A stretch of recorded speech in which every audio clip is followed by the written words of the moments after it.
Bits for the drop and coffee. Both are very appreciated. How are you doing, friend? I got my jams on. Bacon, how are you doing? Good morning. Watto and welcome. Hello. How are you doing, friend?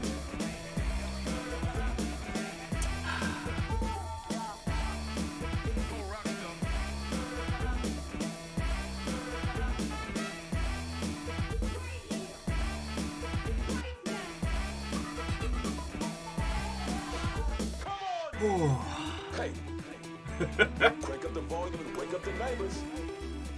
Are you hearing this or what? Okay, sorry about that. Am I getting through to you? Everything's coming through 5x5. Love to see it. I'm counting on you. Love to see it. We're doing it. All right. After struggle, strife, battle, it's happening. Today we are getting through this feckin' SCAV camp. Oh, don't. Mount paperwork awaits me at some point.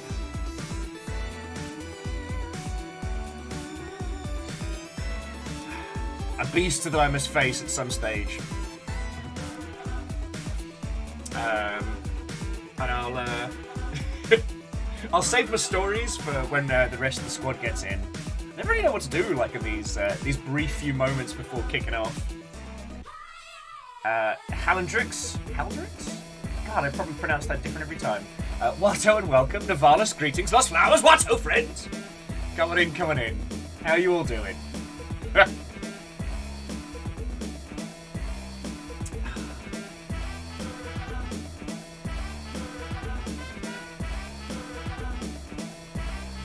As I was just saying to Bacon, I have stories to tell, but I do not want to tell them all until everybody's in. So I guess I could just keep flashing Megandom. I didn't finish the cleanup on the ink, although it doesn't really show up because my camera is not quite high enough quality. I need to find that nice biting point. But yeah, I finished this Mother Hubbard. Vanderbeest, Watto and welcome. Hello. So that was my little could a depressed person do this moment yesterday. And yeah, we'll wait for the rest of the squad to get in. Well, Kimball, my day just begun, so pour yourself a glass or whatever you fancy, kick back, Watto and welcome. Hello. And Vanderbeest, head house order! I say thank you! Cheers to you. Martin, Watto and welcome. Hello. Are behind bars where they belong. Oh. And I don't want to brag and I don't want to boast, but I possibly have a bacon sarnie inbound. So Dory, Watto and welcome. Hello. How goes it? Tell me your tales, friends. Oh shit! Waiting for people? Seems like a good time for trouble. Fucking hell! Sorry, just making sure I was definitely just drinking coffee. Ehrman, holy fuck! Ehrman, sincerely, thank you. Vanderbeest, I'm so sorry. I shouldn't have called out your hard work. And Ehrman, yeah, the Yaldam's going to be yours for a good while. What will you do with this power? What will you do? No, fuck. Sorry, just thank you. I'm very kind of discombobulated. Oh. Fucking yo!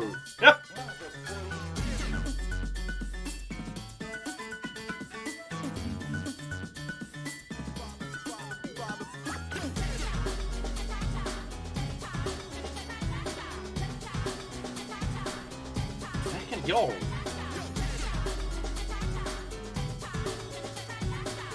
Sorry, Anne Vanderbeest, thank you for filling the pint glass. Congratulations, Ehrman, you have discombobulated me.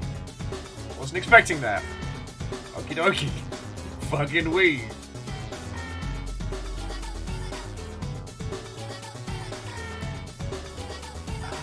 Wild and wonderful music.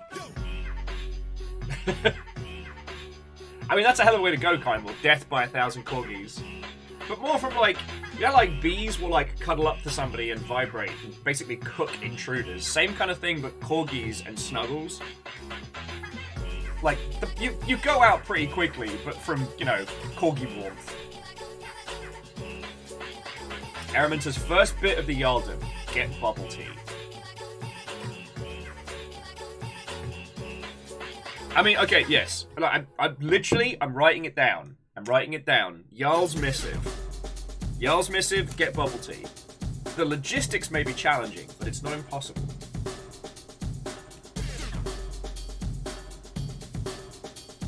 I've been in a really weird music kicker, by the way, friends, so you're lucky I'm not inflicting, like, 2 hours of 90s Dreamcast drum and bass on you.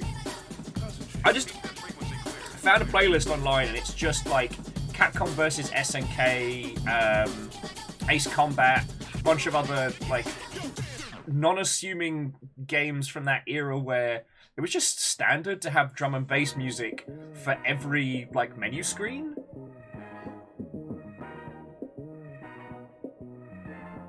Reactor online. Sensors Hey! online. All systems It's nominal. been 1,000 years. Hey there, friend. And hey there to you, Lily. How are you doing? I got a new flavor coffee. I What got and an welcome. rap. Equip the A1 tones to make your cookies relax. We boys hounding for the sounds. 2015, my bank account was nowhere to be found. Look I mean, hardcore. hey! Good morning, Caffeine. Coming in, mate. Coming in. No more promoters score off me. Lab rats want the cheese. Flip your expectations with ease. Oh, please. You say you're making big moves. Adjust my aim by degrees. I see you breaking the And DX Man, I did not say hello when you came in, so what's so welcome. And yeah, no one's mad to hear more Too Mellow. But I'm gonna give it the pleasure. I'm rising measure by measure. I'm making money by minutes. Oh, wait, cool. On my tether, I'm whipping the competition. Lily, that sounds lovely. I mean, I hope it all goes well. Catch the jet set, maybe Fucking yours. Martin, yes, the Shadow Tactics devs did announce a new game, and it's going to be Pirates. But yeah, I figure we'll wait for everybody to get in before we start story time and whatnot. I know they're gonna say something about how I'm rapping again. Caffeine was saying that it turns out, hey, a fighter of full stack sentinels during a massive rad storm. Stressful in No Man's Sky. I only listen when I spend just to live, then I go and make it all back again with millennial friends. Celebrate the last no. Well, Lily, even though you'll be in Ohio, we'll still be here. These digital airwaves. Square Peg, Watto, and good morning. Hello, hello. Coming in, friends, coming in.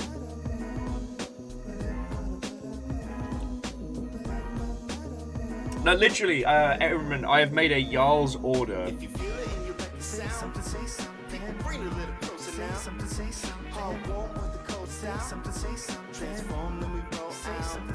But no, so Caffeine, I hope you had a great stream, and that sounds like a lot of fun.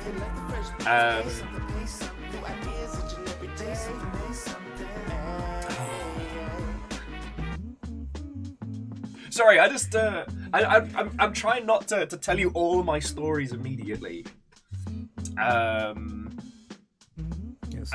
Bismarck, welcome. I guess start with apologies. I do apologise for not being here yesterday. I had a very different plan for what this week was going to be like. But also my Rainworld addiction is very real. So all in all, if we get to hang out some more and maybe clear the Artificer campaign today, then I'm fucking happy. Fiona and I did actually manage to get out of the house and go like have real people food like grown-ups. Wonderful. way. I continue to love being in the Greater Seattle region. After Fiona and I had, the chance to actually go out and have real people food, like at a sit-down place. Like, it wasn't expensive. You know we don't live fancy, but we went to a Mexican place nearby. It was real. We've been there a bunch of times. We fucking love it. After that, I decided I had a bit of the ants in the aforementioned pants. So I just went down to our local.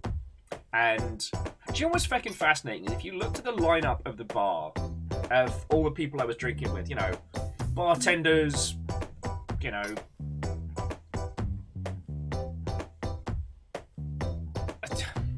trying to think how to phrase it.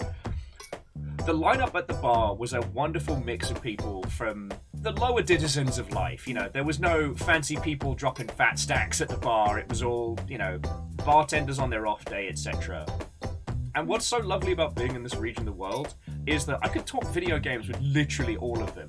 The guy next to me, despite looking like a retired MMA fighter, is currently going through the newest World of Warcraft expansion, so it's really fascinating to see how that's unfold, because, I fell off years ago.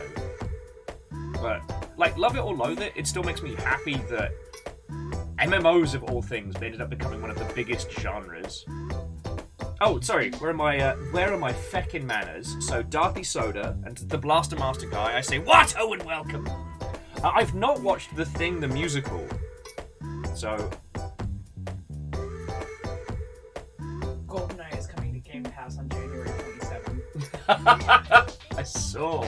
Complete with the long face as well.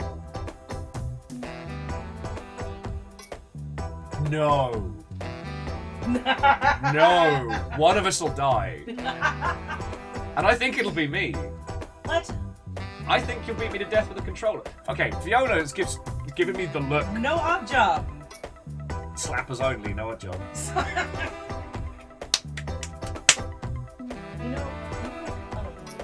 Someone who makes fun of me a lot. Yeah, because I have no regard for my own safety. This has been well documented. Yeah, I forgot those last night.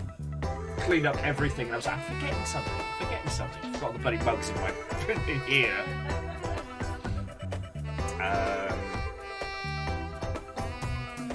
Oh, well, Darthy's cheering you on, saying, do eat. But yes, I guess jumping ahead to some video game news, GoldenEye will be coming to Game Pass.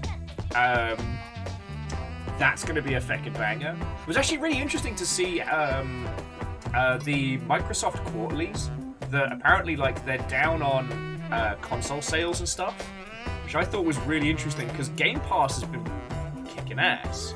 And it seems that Game Pass Reactor online. Sensors online. Weapons online. All systems nominal.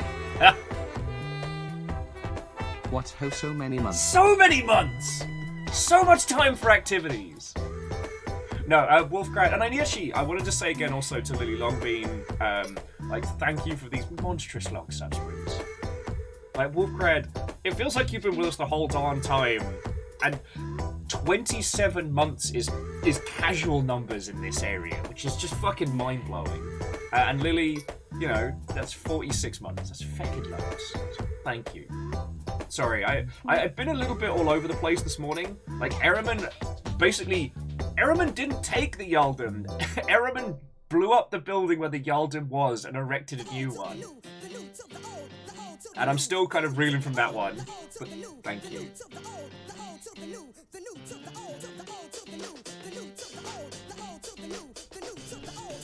Yeah, Fearless. I am not a figment of your imagination.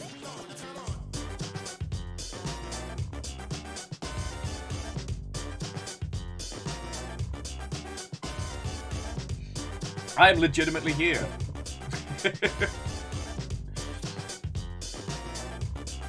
Sorry, I don't know where I went there for a second.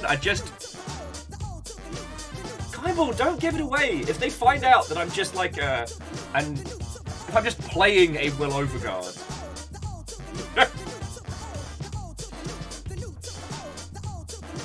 Kyball, if they find out I've been making this up, I'm gonna be in trouble.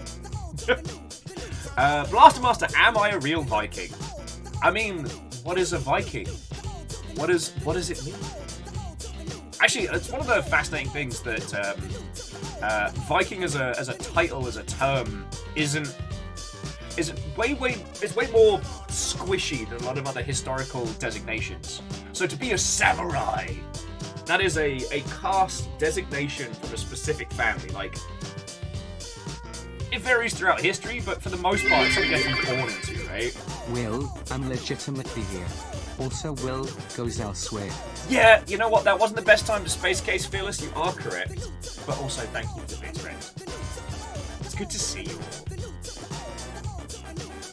Yeah, 3 corgis in a trench coat, acting like a ginger numpty who streams. That's the truth of it. Oh, DX-Man was saying the last hardcore history was about Vikings. Fascinating. I think I told you all I've been watching Vikings Valhalla, which, I mean, it's meh, but it's people making Viking noises at each other and being very serious. It's not awful. It's not amazing.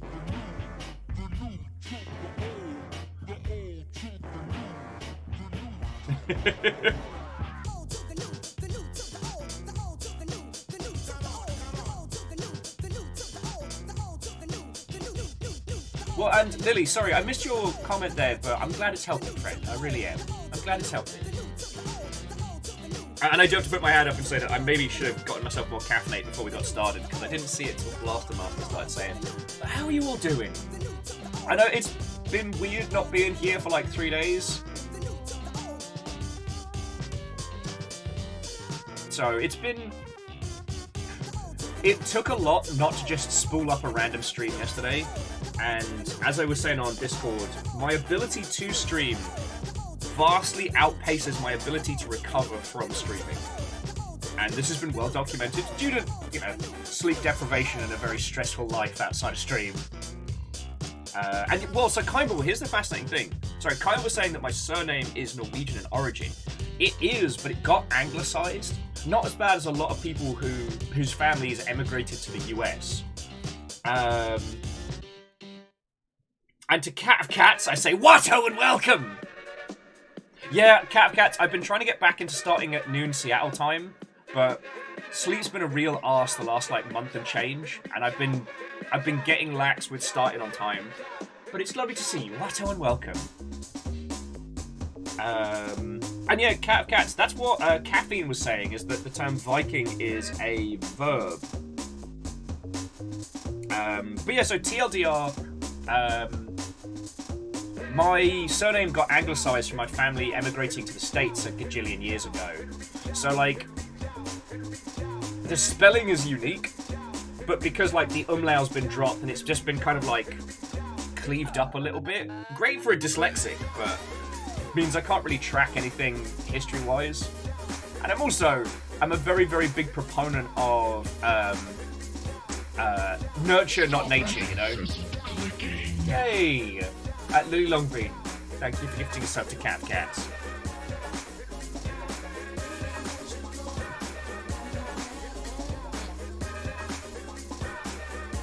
Yeah, Fearless, it's a similar philosophy. It's not quite the same as the credit card debt of doing events and stuff.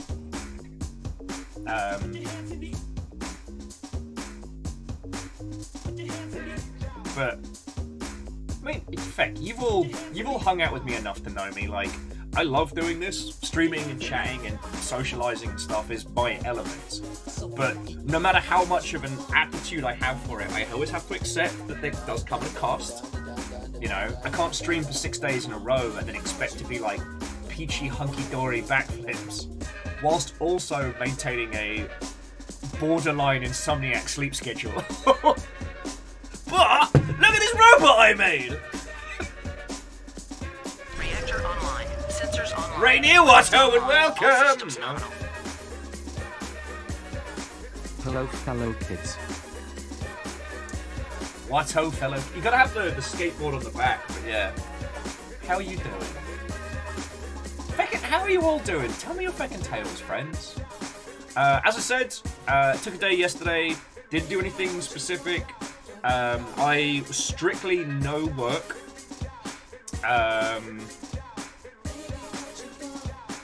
So it's been Hold your butts. It's time for Jet Set Classic. Jet Set Classic. This track ain't seen the light of day in close to 30 years. Once I dust it off a little, I'm gonna let her rip. Sorry, to answer your question, so Martin, this was a P-Bandai. This was the Pale Rider Cavalry. And I gotta say, building it, it was an arse. But once I got it finished, especially this big honker-chunkin' arm cannon combo thing, it was a lot of fun to put together. You know, I'm still gonna go back and clear up a lot of the ink lining, and I'm debating of taking this, like I don't know, this budget toilet navy blue, or dark blue I should say, and turning it into something a bit more striking. But I have ideas. You know.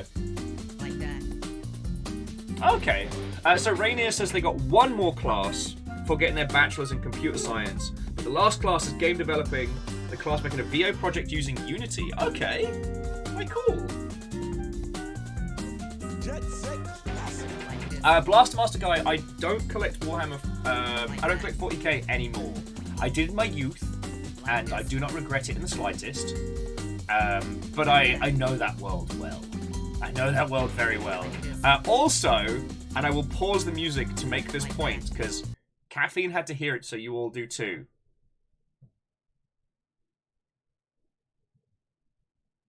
The Jim Henson Creature Productions presents The Horus Heresy.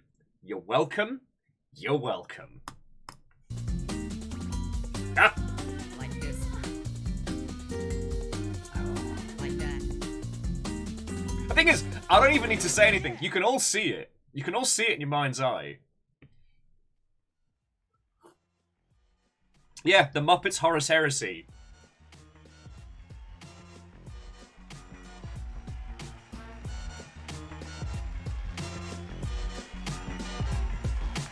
Don't say I don't ever bring you anything. You are a monster and the Inquisition is on its way to preform exterminatus.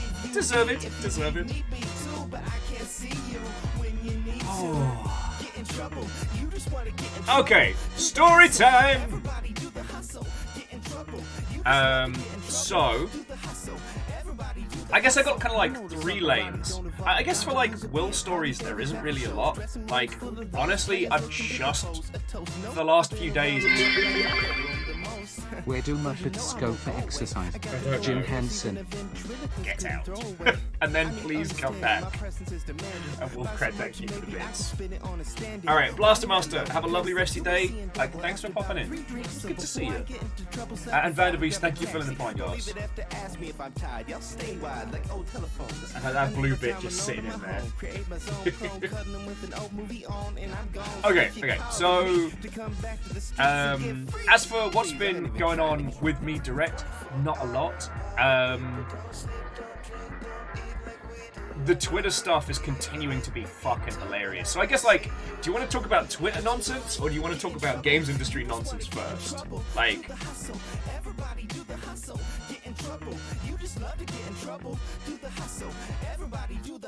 Now, what strikes your fancy, dear friends?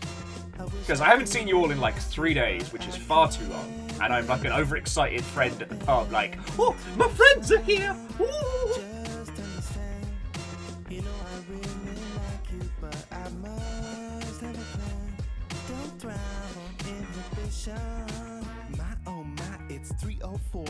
I guess the only thing that I've done recently is I've been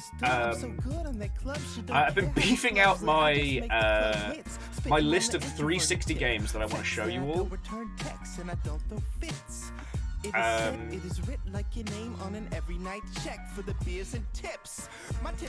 It's going to be a while before we start getting into retro stuff proper, but I realized that especially the 360 era was such a massive commercial success that not many people have gone back and really looked at what's good from that. And I've talked to you lot about it a whole bunch, but I've started to make my short list, which is currently Lost Planet 2, I mean, Metal Gear Solid 3 Subsistence, because it's the easiest version of that game to stream. Resident Evil Operation Raccoon City, because it awful, but in the most fascinating way. I'm not sure if Mindjack even still works, but I want to try and find out. Also, I completely forgotten about Mercenaries 2.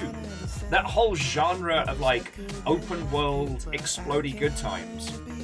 Like, I don't know if you remember that era of 360 where it seemed like all open world games were going to turn into these great big play parks of just carnage and destruction. Because, like, between Mercenaries, Crackdown, and Far Cry, and a whole bunch of others. And then, somehow Ubisoft just kind of took it.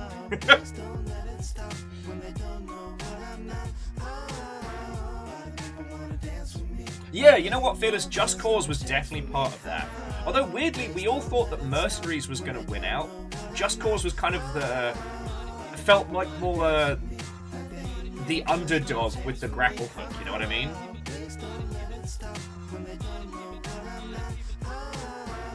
A Warcraft Crackdown was fun.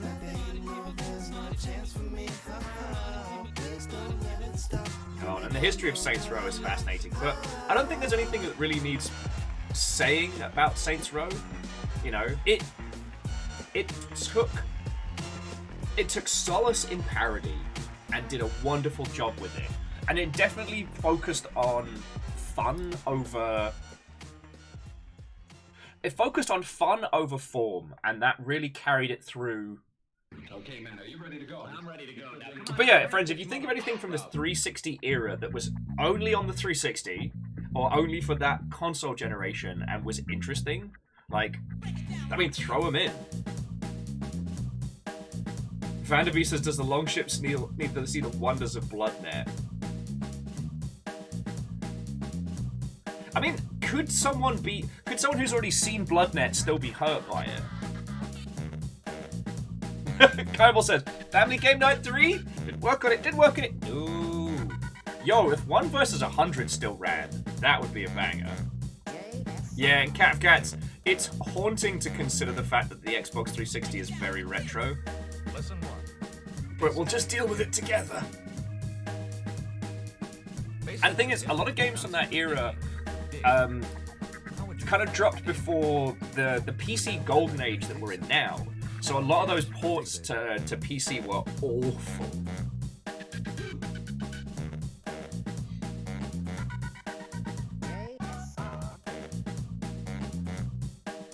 God. I mean, Wolfgrad, if I had the editing chops, I would love to do a video on why Saints Row worked. Because I think there's an earnestness with how Saints Row treats the world. So the ridiculousness is almost kind of like a... Dig it. Dig yourself, baby. Get it. Yeah, I really want to take some time to actually, like, strike it together. Because I personally feel that with Saints Row 2, and I guess Saints Row 3 as well, that there was an earnestness in its ridiculousness. It was never mocking the player or mocking the game. The characters treated it like it was legit. And I think there's a power to that.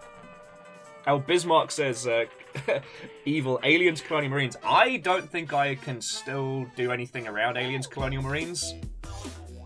And Megaboss, Watto and welcome. Yeah, Bismarck, when did Colonial Marines come out? Because I know I still can't talk about Colonial Marines proper.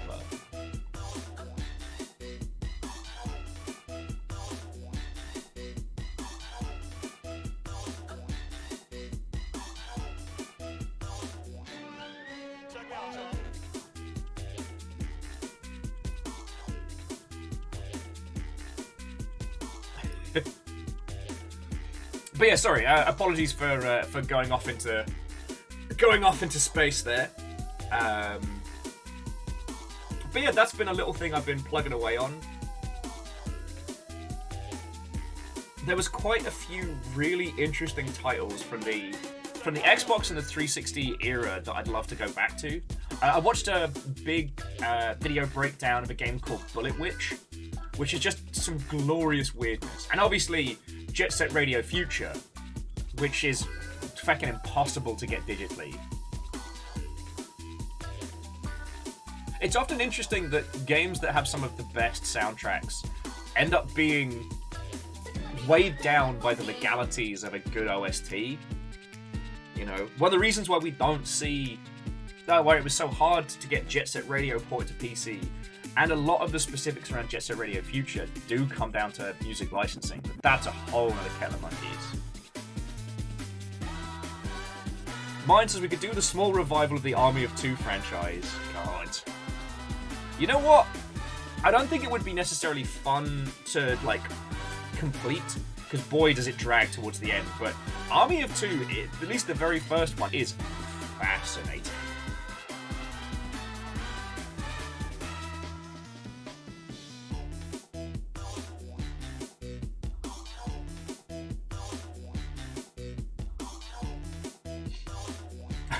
Duke Nukem Forever. No, there's nothing good to be gotten out of Duke Nukem Forever. That has aged like a fart in a biscuit tin. I mean, it is fascinating that some of the early pre-engine swap demos have leaked. That's kind of fascinating.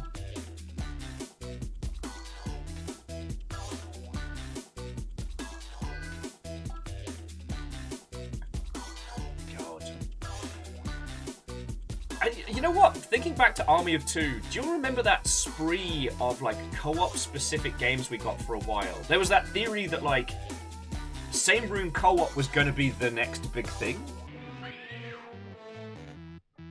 God, EA tried shamming it into just about everything. Ah, good times, good times. Oh shit, Fable 3! We talk about Fable 3 so bloody often.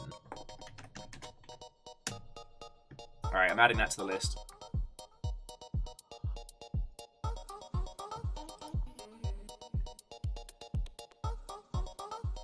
Because, like, seriously, we talk about Fable 3 maybe once a month. Just because of its, like, its interesting attempt at, like, a, you know, social morality system. And for a bunch of these, while they did come out on PC, they were part of Microsoft's Games to Windows Live service, which, if you don't know, was a bad time. It is very hard trying to get that kind of stuff to work now. Bismarck says, I'm not evil suggestion, Spec Ops The Line. I'm wondering... I did a stream of Spec Ops The Line a couple years back, and it definitely suffers a little bit from the once you know the magic trick.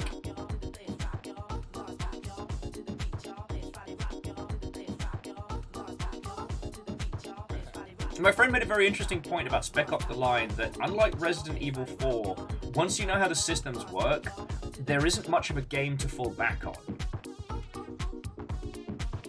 Yeah, Bacon, yeah, sorry for the flashbacks for Games to Windows Live. It's one of the reasons why I want to do this, is because, you know, Lost Planet 2 is an incredible game. It's unhinged and brilliant and weird, and it has very, very elegant solutions to the co-op problem. You know, trying to get 4 people together, trying to bring everyone into the same space on, you know, with a less expectation of high-speed internet than we have now. And it's legit fascinating, but...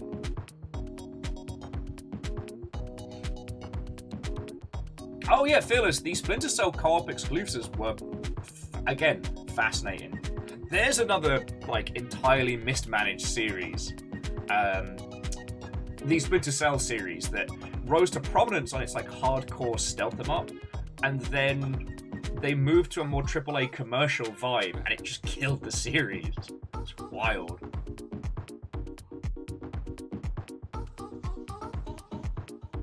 Oh god, Cat of Cats, I haven't thought about Dungeon Siege in a while. Do you remember they did Space Siege? I think that one was published by Sega.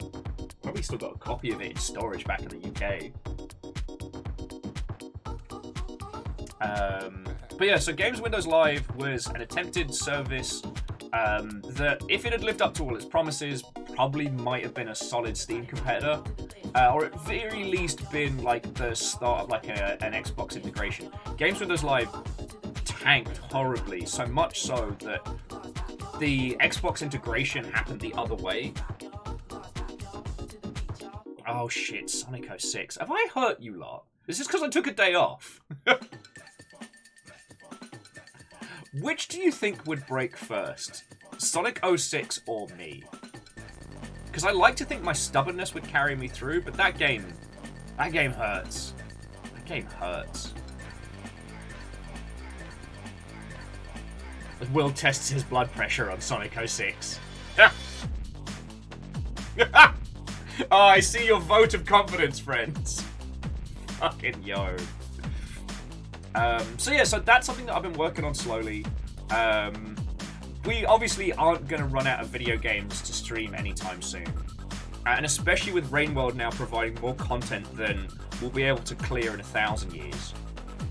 I know there's been a few people who have been really looking forward to playing more of Rainworld, but are really struggling with the difficulty.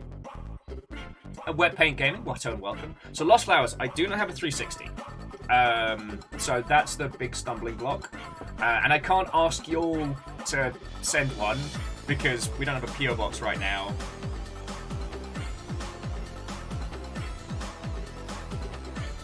Oh, okay, Ehrman, that's fascinating. So Ehrman was saying that for Microsoft for years tried to kill the .exe format, and Games Windows Live was one attempt. Fascinating. Was that part of their attempt at creating more like an App Store style, like commercial platform? That's fascinating.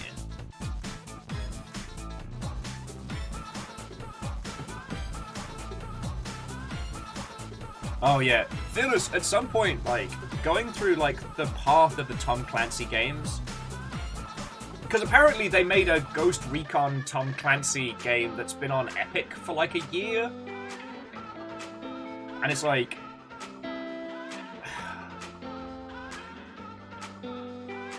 you're entirely correct that it has gone into unrecognizable cartoonish territory.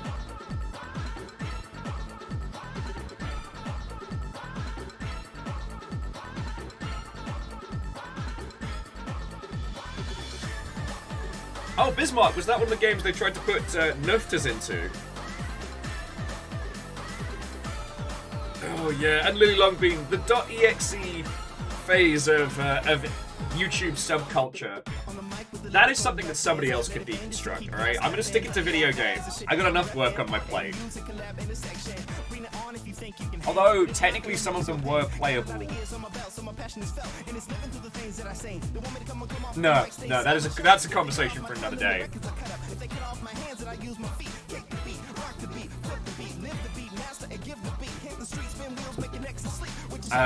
So, video game news stuff. Yeah, so GoldenEye's coming out in 2 days, which isn't a thing I thought I'd be saying, but yeah.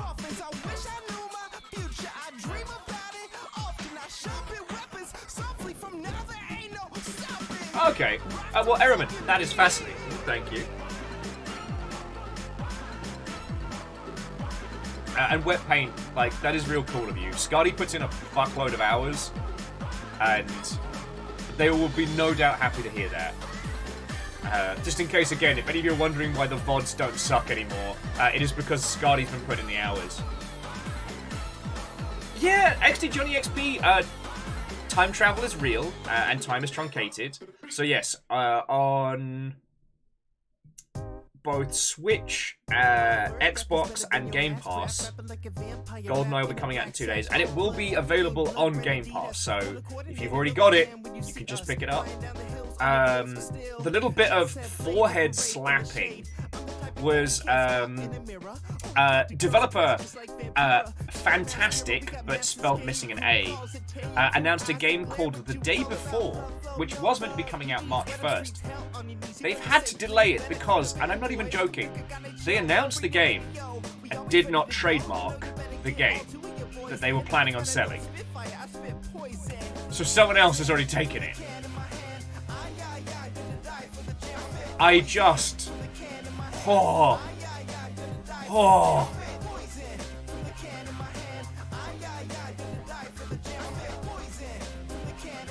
So they're going to be, I guess, rebranding the game and going from there, but... God. I mean, Bismarck, if you want my honest opinion of how stuff like that happens, It is usually overconfident, overworked studio leads that say they'll handle it and don't realize how much trouble they can get into. You know, like how people will announce a game and then not secure all the social media channels with the same name. Like, it happens a bunch. I mean, so in reality, if you're planning on doing a medium to large size title, you need to have a company, you need to have everything trademarked and locked down before you start rolling out big announcements, because people will steal it. And you want to make sure you have URLs, social media, etc., because people will grab it and then camp them just to be spiteful.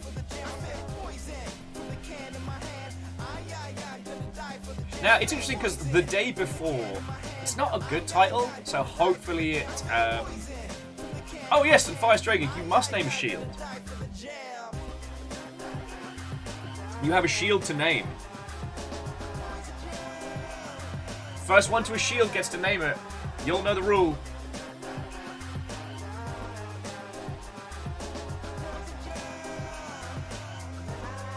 Yeah, XD Johnny XP stolen the day before. It was irresponsible not trademarking things before the announcement. It is insane that they got to the day before release before realizing the problem. I mean, okay, no, they were expected. Okay, the Infinitus Shield it is.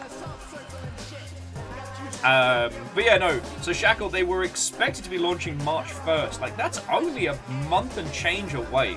Like, none of the fuck. Fire Strager appears I'm in danger.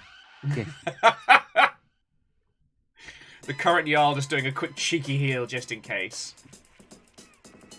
Alright, let's sort that out. Bam. You like that? You like that? You like that? Alright, the deed is done. You might need to refresh your browser to see it, but yeah, the deed is done. Oh. No! So happy. Oh, Lily Longbean's back. Oh, great. Oh, brilliant. This is amazing. Should have known. Should have known. Shenanigans. Barely even caffeinated. Barely even caffeinated.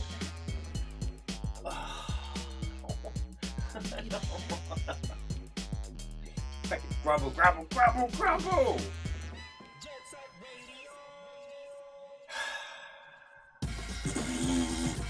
Habitat!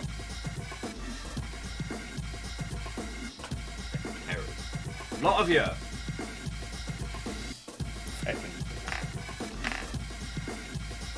Okay. So what else is going down? Game news has been pretty popping off. I'm sure you saw the big... I mean, the big one, there's a bunch. So Squanch Games, founded by Justin Rowland, recently released High on Life, announced that Justin Rowland has resigned. So that alongside Adult Swim cutting ties with him over Rick and Morty, it's going to be fucking wild. It's going to be fucking wild over there. The other one that we've been talking about a lot is whether or not someone is a member of the Warframe forums may now show up on background checks, especially ones for government positions, due to the sheer amount of technical data that has been leaked. Well, I say leaked, has been used in an argument over on the War Thunder forums. I said Warframe, didn't I? Yeah. Too many feckin' things. It's because you made me stand up! Do things! I'm not designed for doing things. But yeah. It has gotten to the point now where there have been so many leaked documents in the War Thunder forums that it is starting to show up on people's background checks for jobs, and that is fascinating. There was some back and forth about whether or not the F-22A was still classified, but I would say that any point you've got to post technical documents of modern military craft, maybe that's not a good idea. I mean, how badly do you need to win an internet fight? Hate that you're right, Salem. Hate that you're right. Sometimes you do have to get up to get down.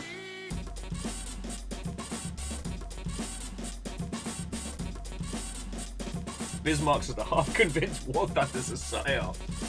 Yeah, just to enrage fans so much that they leak technical documents.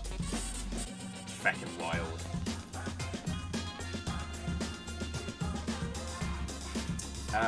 What else has been going on? Blizzard kind of has a bit of a shot chaser thing going on. Blizzard are still doing their absolute best to block unionization amongst their studios at the same time as they are up a creek in China. So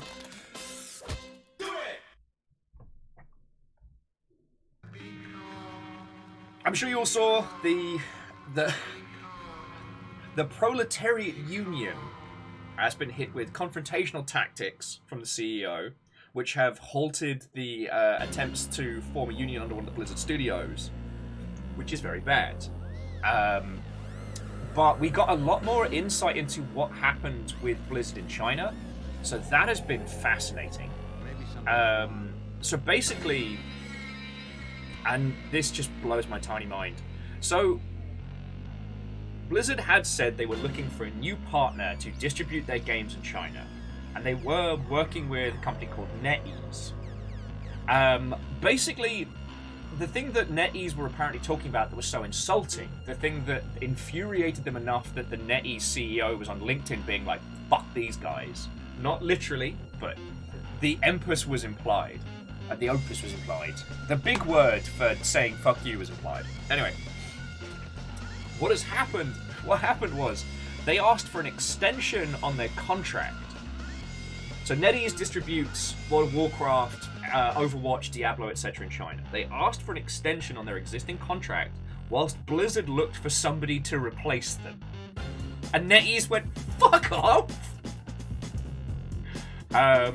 This means that in a matter of, I guess, days now, all of the Blizzard titles will just stop working in China. Because without anyone to distribute it, like, that means no one's approving it from the Chinese government, which means no! This will be a huge loss. A huge loss of money.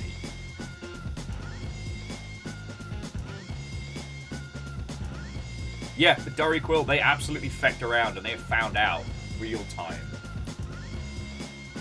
Now, we've talked about this a lot, but it is something that bears mention that this will definitely be an indication of how strong an effect the Chinese market has on the US games market. Hey Microsoft, still wanna buy this shite show? Well, I mean, apparently, Shackle, Microsoft is fighting tooth and nail to make this happen, and I do think it's going to go ahead, but they are busting out every stop. Also, thank you for the bits. I'm very, very grateful.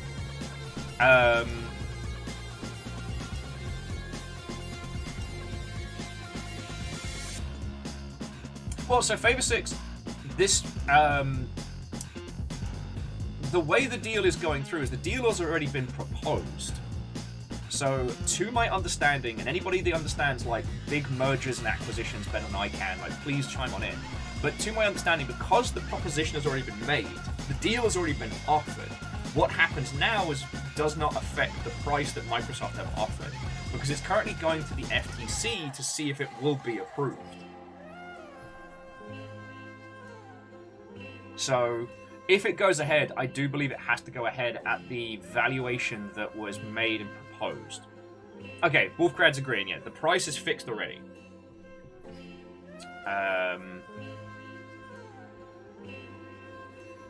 But when it comes to these kind of like large acquisitions, Microsoft is very infrequently stupid. So, you know, we all thought they were fucking wild for spending as much as they did on Minecraft, and they've made that back a gajillion times, so... You know, from what we're hearing, Blizzard properties still make mad bank, and especially the Call of Duty games as well. What we're hearing is a lot of mismanagement. There is currently a potential suit against the Overwatch League for lack of support that was apparently promised. I mean, we'll see how that one shakes out, but it's fucking wild. Skybound Entertainment, the people who own the Walking Dead license, are starting a public investment campaign. So, think super legitimate version of Fig. So we'll see how that goes. Anyone can buy into their operations. I think for like $500 is the minimum buy-in. So see how that goes. But that's more like traditional investment, like expectation of return, etc., rather than like crowdfunding. But no, sorry. One of the things that's been really interesting, because as I'm sure you've seen, like I've been going through an interesting social media storm the last like week and change, and it's wavered from hilarious to boring to a little bit exhausting to hilarious again. Actually, you know what? Let me share a little bit of Schadenfreude with you before I get on to the actual interesting topic. Some of you may remember back in 2001, the then head of Tripwire Entertainment, makers of Chivalry and other games, was at PAX down at Pike Place Market and decided to run his mouth about abortion laws. And he had some very bad takes to make, and he made those on Twitter. And within 53 hours, he had stepped down as the president of Tripwire Entertainment. It was thoroughly entertaining. Thoroughly entertaining. That gentleman called me a, and I quote, social terrorist. And I can't stop laughing at that. Seriously, it keeps making me laugh. I've been called a lot of things over the past week. But for some reason that just tickled me pink. Apparently the guy's just turned into like a right-wing pundit. So he's just one of those like angry, screamy white guys. Martin, I think that's a badge of honor. I'm trying not to stoke the flames right now. As I'm sure you all know, when something like this happens, there's a way to handle it, and when you yourself become content, direct responses don't really help. Like, none of those people are genuinely looking for a discussion or a deconstruction about like business strategy or, you know, the art and craft of video games. What they need is for me to go honker honker honker, stupid noise, so they can be like, oh, look at this dickhead here. They can then create another round of content dunking on me for their audience. So at this point, like, I'm in the just like, you know, a block costs me nothing and makes me feel like $1,000, so I'm just feeling great. But it's so funny. Like, seeing the last grasp of someone's failed relevance. Yeah, I've never been called a social terrorist before. All I did was say, hey, maybe don't buy the Wizard game. Like, that is the most lukewarm cup of tea I could have put out there. Anyway, that was my little bit of Schadenfreude. But one of the things that's been really interesting is, while it's not being thrown at me for good reasons, I'm getting a lot of whataboutisms and a lot of, like, moral extremism. In the sense that I say, hey, please don't buy this video game, or, you know, don't support this video game. And a lot of people are like, oh, you made this on a phone, using TikTok, an app made in China. And one comment also mentioned, like, oh, well, you work in you know, you work in video games, which has huge investments from like the Saudi fund. Like, you know, you can't stand here and make, you know, moral accusations. Like, okay, firstly, whatever to them all. But what has been interesting is keeping an eye on the shifting geopolitical situation and how it affects video games. Because now video games are big money. Like, it's pretty wild. A few years back, a lot of people were very worried about proper pride flag representation because it was perceived that Russia was going to be the next big video games market, right? My boss at the time had me learn basic spoken Russian. The irony, of course, I've never been to Russia, and I didn't get to go to Igrimir, which is one of the big ones. But for a myriad of reasons that are very, very complicated to break down, Russia didn't end up becoming one of the big markets. Russia is still a huge market in video games, but they're not a huge money maker. And, you know, as we all well know, you know, there's no ethical consumption under capitalism, but it's interesting to see how things have shifted. Now, China is a very, very, very big market. China as a country also does a lot of very bad things. I'm not the most versed in the specifics of it. Yeah, I know I said I wasn't going to make you listen to ambient Dreamcast jungle, but I'm going to because I can. This is the mood I'm in today.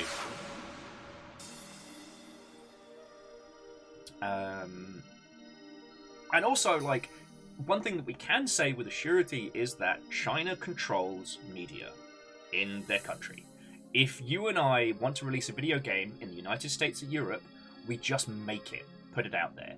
There are some advertising standards agencies that we would need to go through if we were releasing a physical game available in stores, but like, you don't need a PEGI rating to release a game on Steam as a bunch of indies, or even on like itch.io. In China, if you want to release a video game, you have to have approval from the government. And that is not an easy thing to acquire. One of the reasons why companies like Tencent became so powerful was because if we wanted to release a game in that region, we wouldn't be able to just submit to the Chinese government. Well, we could. We'd get wrapped up in red tape for 1,000 years. We need to work with a company already in that space who has an understanding of the system or an arrangement to then get a licensed approval for those games to then release them. Like, that's not some Orwellian nonsense. That is literally how it is. But China is also a massive moneymaker. And so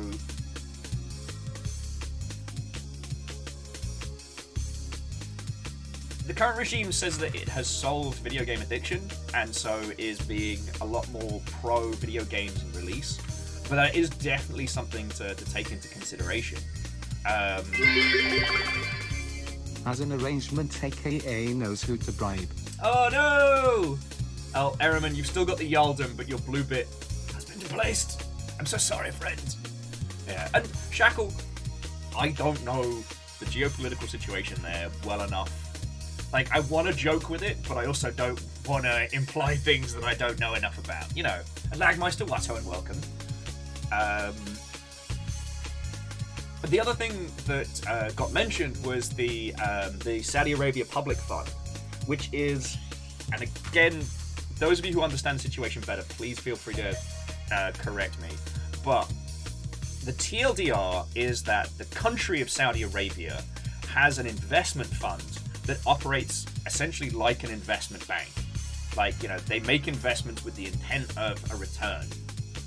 And they have been investing in video games because it is a very lucrative space. Video games are a strange one in that a larger portion of the money that comes out of that isn't reliant on physical movement or physical goods anymore, making it a lot less risky prospect than, say, a film or a product.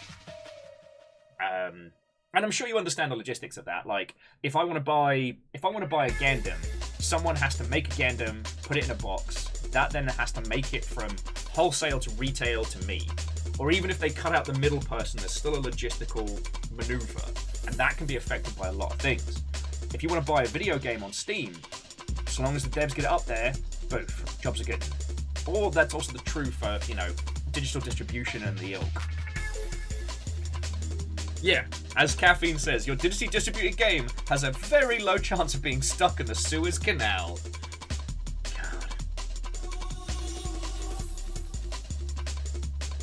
I often think about the person who was stuck behind the jackknifed tanker and how every fibre of their being, every intrusive thought in their mind was saying, do the same thing, pull the fucking handbrake, jam it in.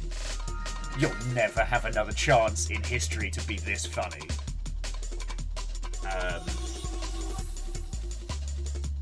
But yeah, sorry. The reason I bring this up is because Saudi Arabia has a laundry list of horrible things going on right now, and these aren't nothing. And the reason I bring these up is that whilst it was being thrown at me again as kind of like a moral whataboutism, considering what is happening right now, that is to say that a lot of the groundswell from 2020 is now gone. People are in lockdown and protect mode in terms of like financing and in terms of like company management and stuff like that. It could become a lot more tempting to take investment from these places, and those don't come without a cost. So Cat of Cats, they can do, but if they release anything in the main game that is considered disrespectful or counter to the Chinese government's philosophies, they can just blackball the company. I'm desperately trying to remember the name of the, I believe it was Taiwanese game, that had a hidden joke inside the title.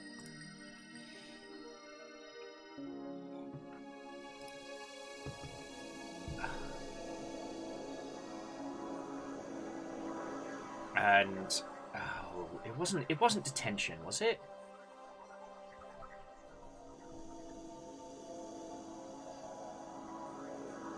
But yeah, so Cat of Cats, famously, with a lot of Western games that get released in the Chinese region, they do a different edited version that will be approved by Chinese censors. Famously, World of Warcraft was the big one, where certain aspects of the undead were covered up, like, you know, bone joints showing and things like that.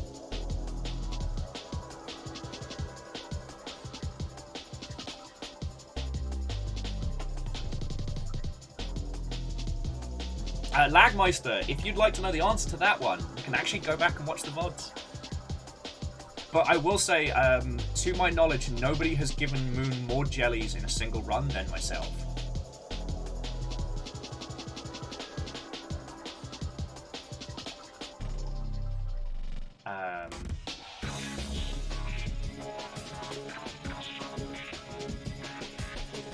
And Megaboss, welcome back.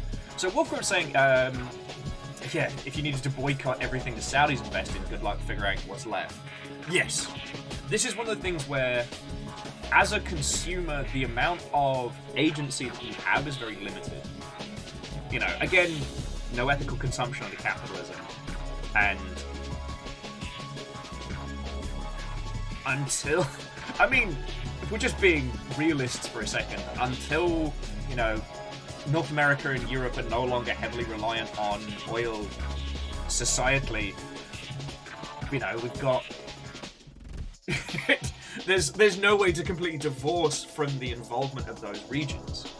But as a creative, you know, the thing as people creating video games, that is where we can take an active stance. And I don't mean like shunning people who take funding from shady parts of the internet. For shady parts of the world, but more like, you know, if it is the choice between making your game and signing with the Saudi Arabia investment fund, or not, perhaps it's better to choose not. Bide your time.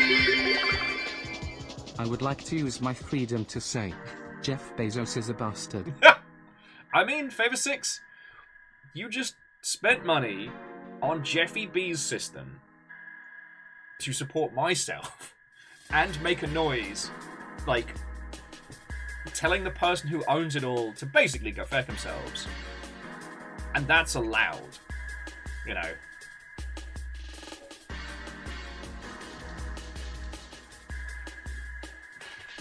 Yeah, Kandarian, the Rain World dev team did tweet at me to tell me to stop giving moon jellies because there wasn't anything else to happen.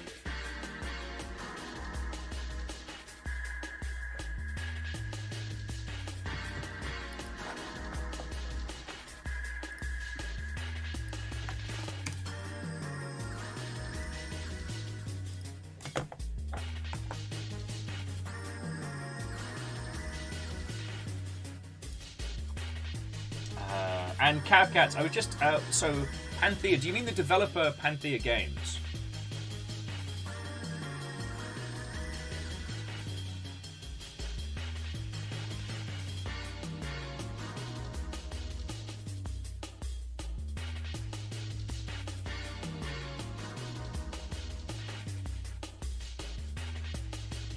Well, so Jackie, again, I don't know the geopolitical situation of a lot of countries, and I don't want to talk with authority, but I do know the games industry, and I do know the business of funding video games. So that's why that's kind of what I'm focusing on. And like, thank you all for letting me like natter on this. It's a weird thing to say that maybe this is the year where if you're looking to produce a video game, this is the year to make your vertical slice. This is the year to pull points, stack shelves, work on your project in your downtime. Because, I mean, we're about to see a big bottom fall out a whole bunch of games now that the crypto market's completely fucked. And the next hot button topic is probably going to be AI. And by AI, I don't mean actual artificial intelligence, but tools around video games to automate parts of making video games. I think that's going to be the next big frontier. But the difference with AI and automation stuff is that there's a demonstrable output if those things work. So they're much harder to fake, unlike NUFTAs, which were like very front-loaded in terms of the promises. I know you all know that it was a whole big old wonky ass scam, but the boy. But so the reason I bring this up is that it would be very hard to produce a game alongside that kind of AI automation, or at very least in the VC funding space. Like, you need to have like actual workable prototypes to start getting funding in that regard. As opposed to with NUFTAs, where you could just be like, whee! and get cash. Of course, that cash is all gone now, so it is going to be a very funny rest of the year. But yeah, so this puts video game funding in a very strange place right now. You know, everybody is shoring up, locking down the patches, batting it down. And so more so now than ever, the temptation to work with less reputable sources of funding will be there, because we all want to make a game. Like, that's the long and short of it. Is I think it's safe to say that for as long as we have all gamed, there's a game that we'd like to see, we'd like to make. You know, I'm talking like money no question, budget no question. We've all got a game. And when you get close to that, I know as well as anyone how tantalizing it can be. I mean, the closest I've gotten to being a creative lead on a project was getting a vertical slice greenlit for production. Sadly, we then had that green light pulled because another team at a different studio hit the same project.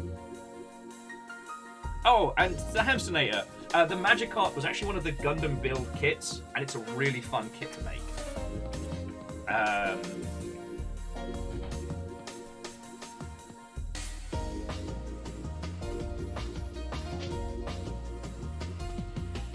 So Swan Dragon, I'd need to look into that one, but I only know about. I've only been looking into like some of the more public investment stuff.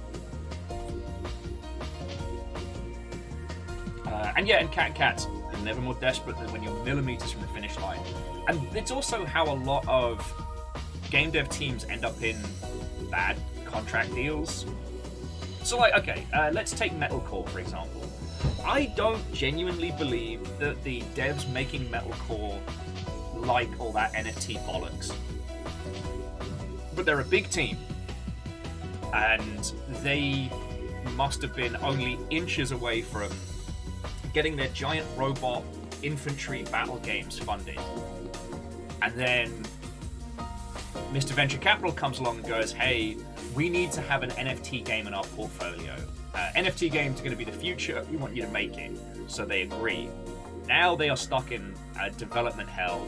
I still have people coming into my mentions being like, actually, Metalcore's not going to be an NFT game. They said it's going to be optional. And I'm like, yo, it's on their website. Like, it's entirely integrated. But alright, cool. Now, when it comes to the use of like chat GPT and stuff for coding, like that is beyond my skill level, at least to be able to say when it is and isn't bollocks. But if you want my predictions for what we're going to be seeing at GDC this year and later in the year, it is going to be startup companies saying, hey, we can automate X. So for example, there's a game dev I follow who's trying to see how far you can take AI automation in game creation, and he was talking about all the things that stop you from just being able to say, make me this 3D asset. However, automation is super tasty to financial investment peoples, and I think we'll see a lot of people pitching a lot of that stuff. Oh, sorry. So both PVS and Kestrel, Watto and welcome! Sorry, these lovely mother hubbards are letting me natter.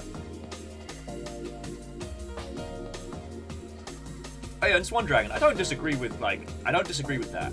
I bring it up because I think that's the next line of loud pitches. So like every year there's a new pile of technology pitches at places like GDC and stuff like that, and I think that's our next one.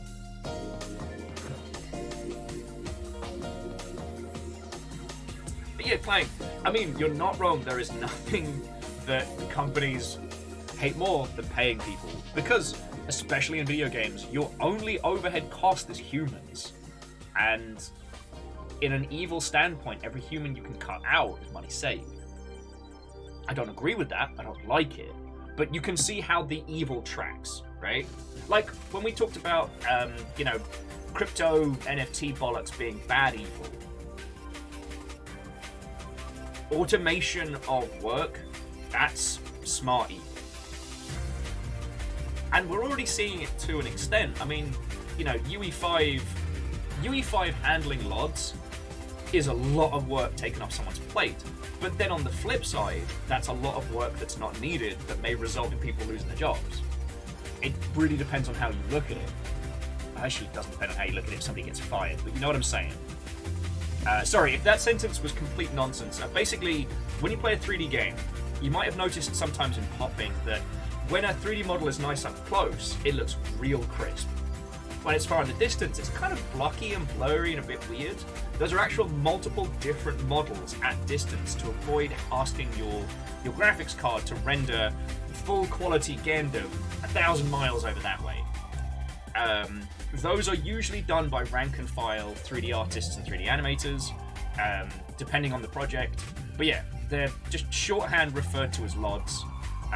The only reason I know about this is because Total War used them very cleverly throughout the series. So, for example, having cool kids having like 3D fights with matched anims when you zoom in up close, but if you zoom out, they're actually just flat image billboards. Like, it's fascinating. But anyway, but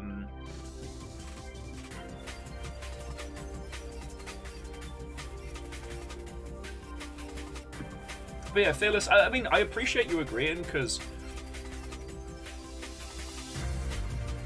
I think that's the next thing that VCs will start throwing cash at. Asari, God, now there's a fucking wild idea. Sorry, Asari was saying, with UE5, would older games be able to get a new lease of life? I mean, you work out a way to be able to port old games into newer engines, and you are making a gajillion dollars. But I think because of how different UE5 is from everything else, you'd have to still construct it from the top down. But I will say the what do we call it?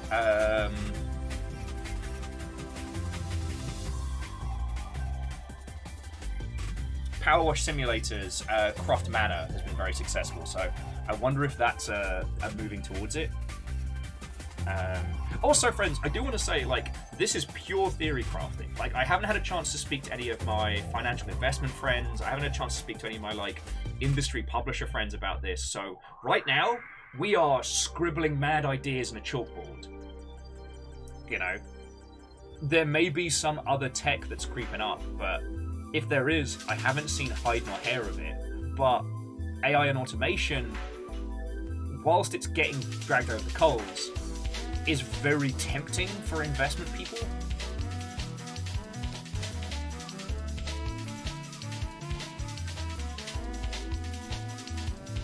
Yeah, and PDS, right now,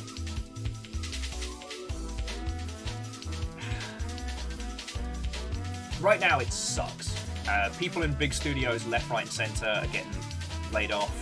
Everyone is bracing for this financial winter, and it is not going to be fun. It is not going to be fun. So, the success of potential AI pitches and automation could be there. Oh, and Keldra, Watto and welcome. Hello, hello.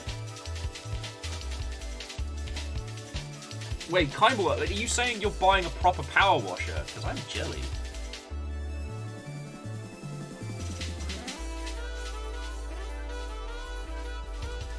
Oh yeah. Oh no, so Phyllis, sorry, so friends, so what Phyllis is talking about is automated testing, which is a different thing than straight up automation. So, God, okay, so let me put it like this. You need to test a fighting game. You need to make sure that every hit strikes every part in the correct manner, and that the AI knows how to handle certain components of your fighting game system.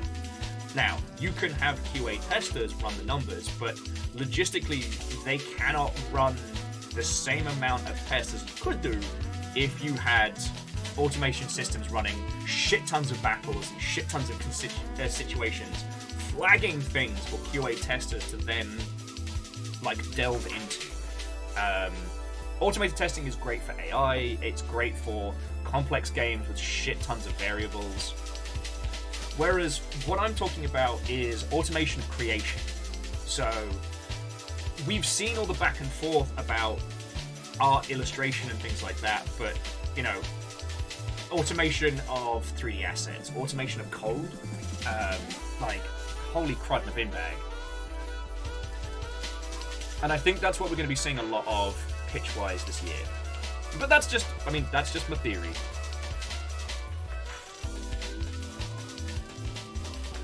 Anyway, like I was saying, the overall point of my banter is that this is the year to make your vertical slice. This is the year to write up a GDD, a game design document. This is the year to start speccing out a project. Talk to some programmers, don't hire them, just talk to them, get their opinion. Like, get a sanity check. If you're not familiar with the term, sanity check is when you talk to someone who actually makes shit and they tell you whether or not you are going insane.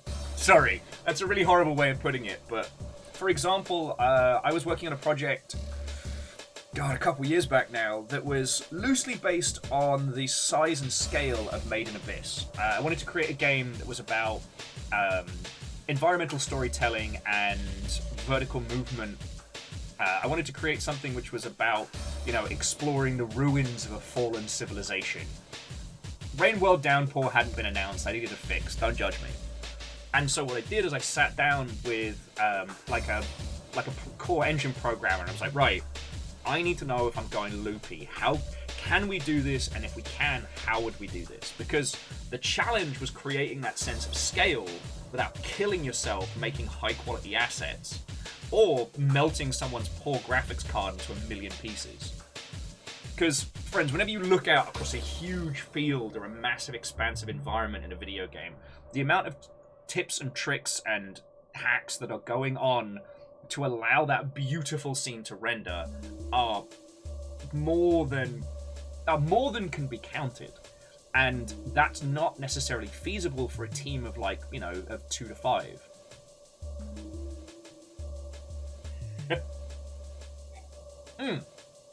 As Clank says, the old, I want to make an MMO that supports 5 million players, single seamless world with real-time weather simulation. And then you can watch a programmer kind of take coffee out their nose and then go, oh god, you're serious.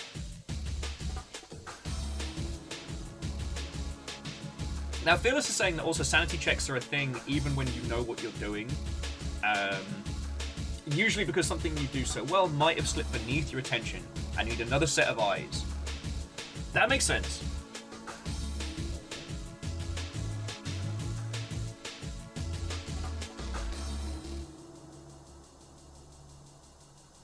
Yeah, and so PVS, this is one of those things where, I mean, you know me, when it comes to development, I'm as much a realist as I am a dreamer. You know, I love the beautiful poetry of game creation, but I've survived enough launches to know the fucking realities of it. You know. So PVS is talking about, like, the principle of creative destruction, and it's such a hard one to talk about because, you know, improved automation and tools, better game engines that become ubiquitous and that, you know, anybody can create titles from scratch means we get, you know, we get more Damiens, more Zalavirs, more Stars, Star Saint Germain, but it means that big, stable studios become a lot less stable.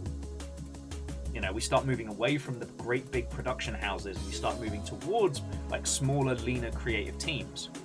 Now, do I want that future? Yes. But I'm also painfully aware of how many people would lose jobs and might not be able to transition back. See, in AAA development, you basically, the longer you're at a studio, the more you become a specialist. Or you become a manager. So, for example, let's just use the story of Will. So I start off as QA, right? Just QA. Nothing fancy, nothing special. I spent a bit of time, I'm put into multiplayer as a multiplayer embedded QA tester, which is a grand specificity. And then I'm given control of an external testing group. So now my specificities are so lasered down. That's how I ended up in Community, is I was working with an external group in testing, whilst inside an internal development team.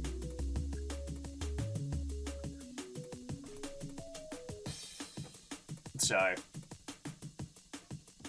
for me to then transition into being a QA person for a different team would be incredibly difficult. Now, I don't understand a lot of the more complexities of programming, engine programming, etc. Like, I understand how it fits together, but I couldn't code you a water shader to save my fucking life, right? But I do know that a lot of those individuals are working on very big, expensive engines, or bespoke, specialized engines, and trying to then bring those people back around is oh. Aaron was saying that Microsoft DX, I assume you mean like, you know, DX Diag, DX. Not DX Diag, what am I saying? Okay, sorry, Aaron, I know who you mean. But also like NVIDIA and AMD and Intel have quite a few ex-game devs, a bunch that move back and forth. That's fascinating. DirectX, thank you. Why couldn't I remember DirectX? Fuck me running. I mean, what we tend to see in like community PR marketing is we see this kind of like this growth and shrinkage. What happens is when traditional journalism spaces have big layoffs, those people tend to land in publisher PR. They tend to land in like third-party PR and places like that because they understand the ecosystem from the other side, and most of them tend to stay there. Some do go back to journalism, but I mean, friends, you know the drill. Game journals get paid fuck all to be hated online daily and have their investigative pieces ignored whilst here's the top 10 fart sounds for Minecraft videos or, you know, content lists do gangbusters.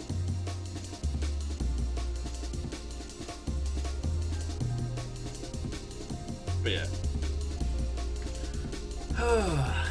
But okay, let's end this thread on a positive note. The positive note is that this is the year to make stuff yourself, more so than any other year in gaming. Like, this is the year where you make that prototype that starts to feel a bit good, a bit fun, and you show it to some friends. And they're like, "Hey, this is pretty fucking good." And then from there, you have a product that you can spool up, or a creative project you just want to put into people's hands. You know, this is the day. Not the day. This is the year to be creative. Like, let your day job fuel the thing that you want to make. So Aiden, absolutely, we've been talking about the video game market today.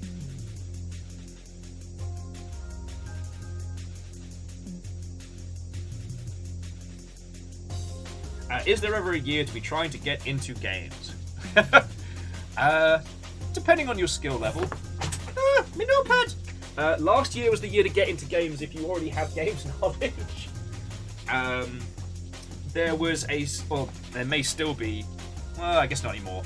There was a significant lack of senior game developers on the market.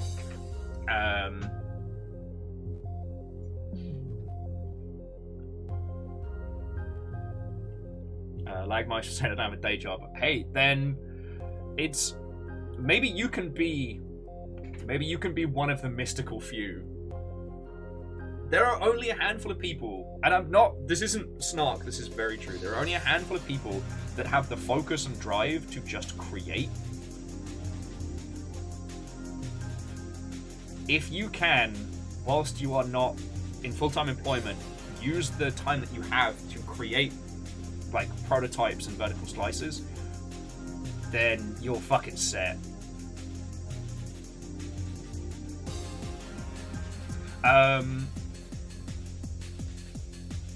PBS is saying, discussion questing. Assuming one has the basic ability code, but has never actually made a game, what's the easiest initial project? Text-based game, RPG Maker? Oh god, no. If you have coding knowledge, just go, like, depending on the scope when you do, go straight to Unity or Unreal.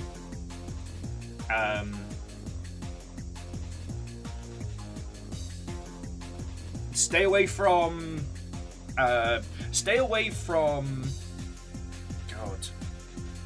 RPG Maker, because you will hit up against its limits very quickly. And it's not that RPG Maker is a bad engine. I mean, shit, we played a whole bunch of Damien stuff, but you're gonna have to make it do a lot. Game Maker is solid. Godot's solid.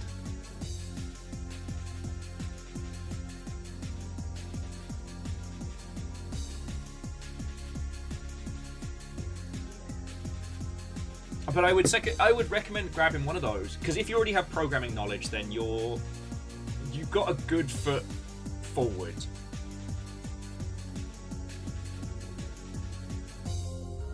Oh yeah, and Cat of Cats, that's a very good point. That Unreal does have the good node editing system, which helps bridge the tech for knowledge like animation, stuff like that, yes. Plus, both Unreal and Unity have so many like off-the-shelf solutions to technical problems, you know? And especially for assets.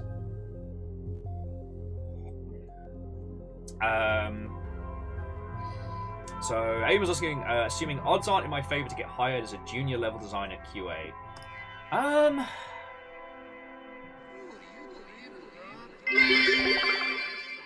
Hold on, just saving this entire chat for a rainy day. Hey, firstly, PVS, thank you for the bits.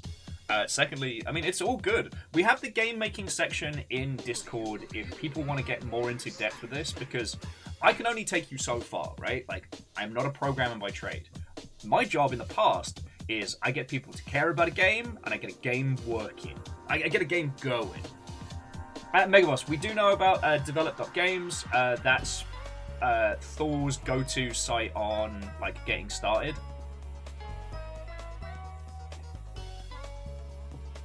But yes, we know what it is. But I also want to talk about this. PBS says, as a recovering engineer, I'm prone to dabble.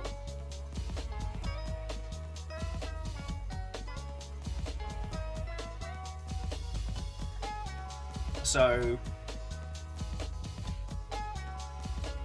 God, it's good. You're going to be spending a lot of time looking up online tutorials written by third parties, but it's solid. Unity is probably the most fiddly of the three. Not the most difficult, but the most fiddly.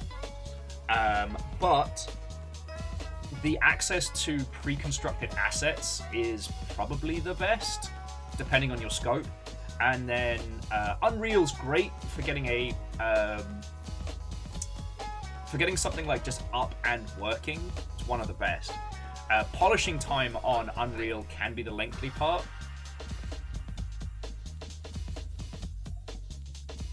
But if your goal is just to get something up and going and have fun with it, that's the challenge. Now, jumping back to what Aiden was asking about. So, thing is, level design is a very specific trade that is a very different one depending on the studio. So, there's no impossibility. Like, it is not impossible for you to get a job in that specific field.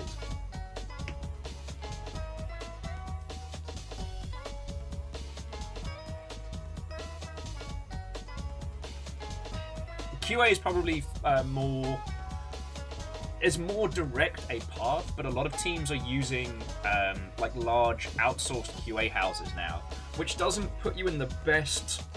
It's not the same path that used to be back in the day with internal QA leading to like directly to internal jobs.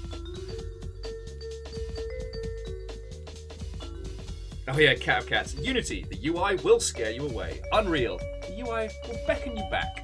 But the amount of time you're going to spend finishing it is a lot more.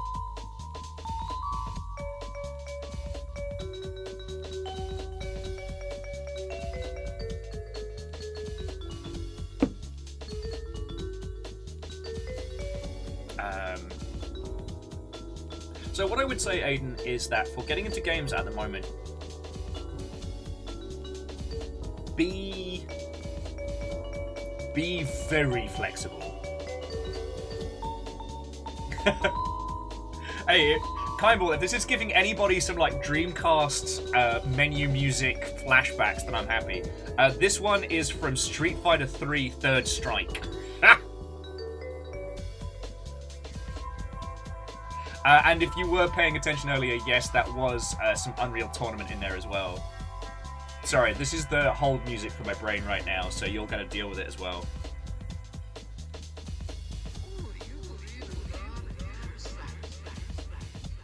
But yeah, no, so Aiden, like, my advice for this year coming in is be incredibly flexible about what roles you're prepared to work in the games industry.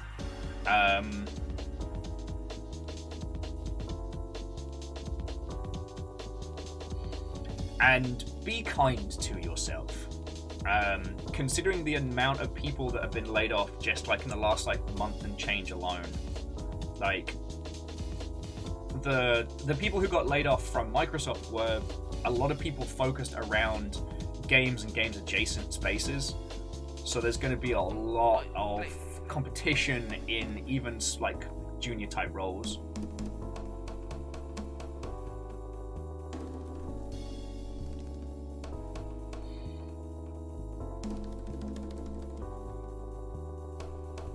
Because yeah, the TLDR, and I don't know if you remember when we talked about this, is basically the 2020 bubble.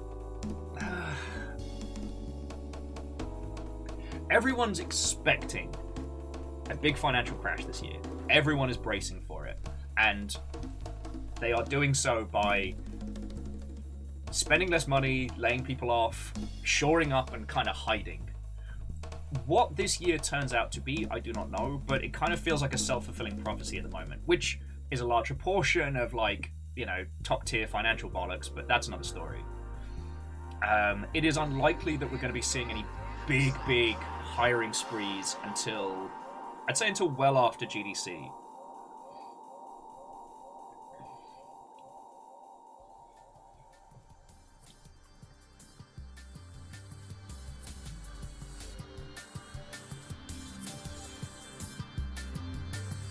Well, and again, Jackie, like, I can only comment on the games industry as a whole. I don't know international financials. I ain't that good. But yeah. Oh, and if you're wondering, this is Super Monkey Ball now.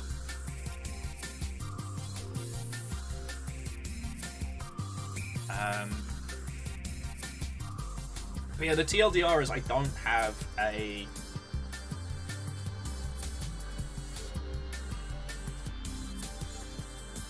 I don't have a super hopeful view of how this year will be for funding and hiring. Like, this is the year to survive. But this is also the year to, like, polish your portfolio. Like, pop out some actual bangers. I know Damien's doing like a game a month challenge or something, which I think is fascinating.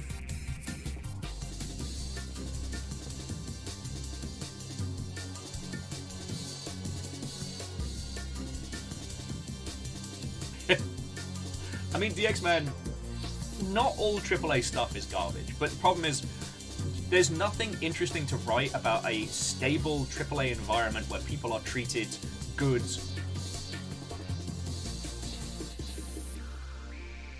So, not all AAA is awful, but a lot of it can be hard. I mean, indie's not any easier, but the difference being is that in indie, it's up to you. Like, how hard you go, what comes out of it, that's on you. And, you know, in the video game space, you can't even say that, you know, working your ass off is a guarantee for success.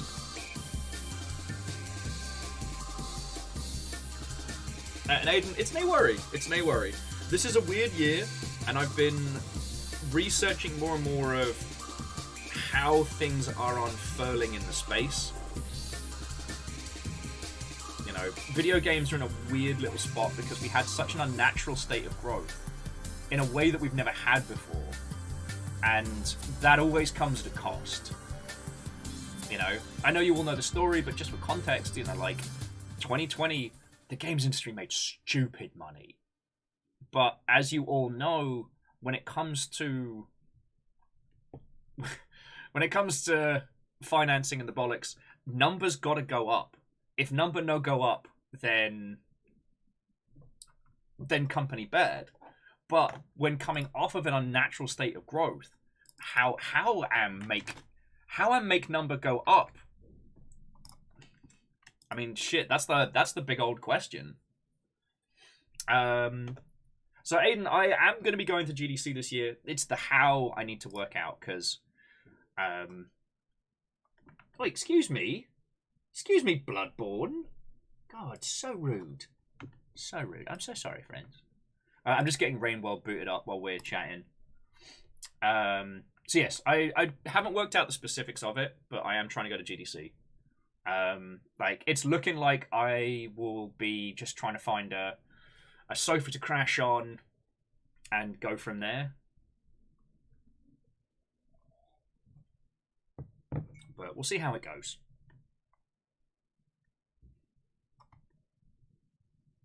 Yeah, Ehrman, number go up. 2, repeat forever.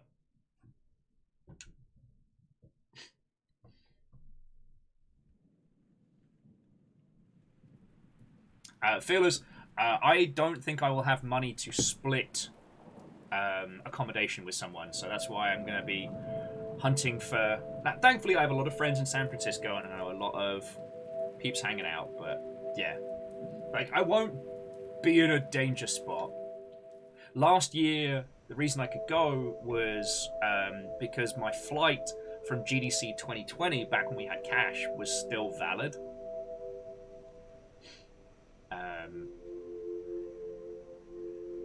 And yeah, no, we will absolutely grab a pint. Absolutely grab a pint. Oh. God, I have to actually, I have to send an apology letter to somebody.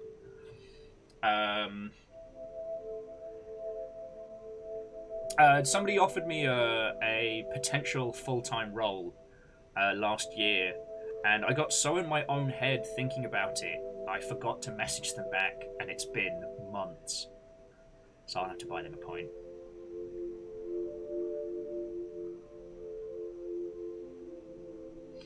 Happy Pie says Sweden is missing around 25,000 game developers. Where did you put them? Like, Happy Pie, you had one job. Sorry.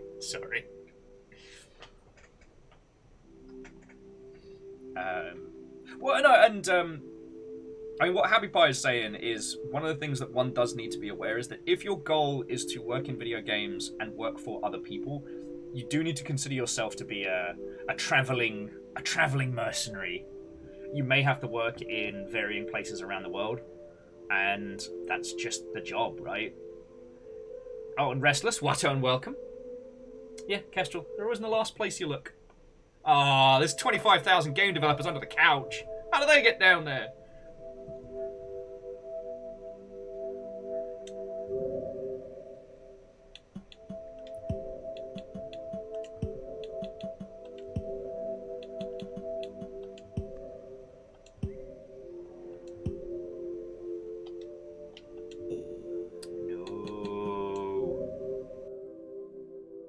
Okay, we should be alright. SLUGCATs. Expedition. Jolly Co-op. Okay, apply mods.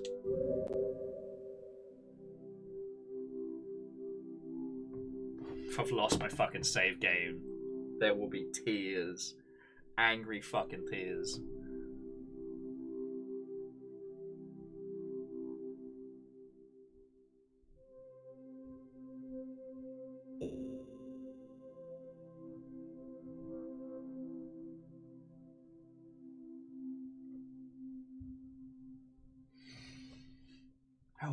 But yeah, so I just need to work out my GDC plans proper. At this point, like, I haven't been hit up by the usual media and press contacts. So it might have been that I'm no longer considered in those circles, which is fine. Like, I can SCAV an expo pass from somebody.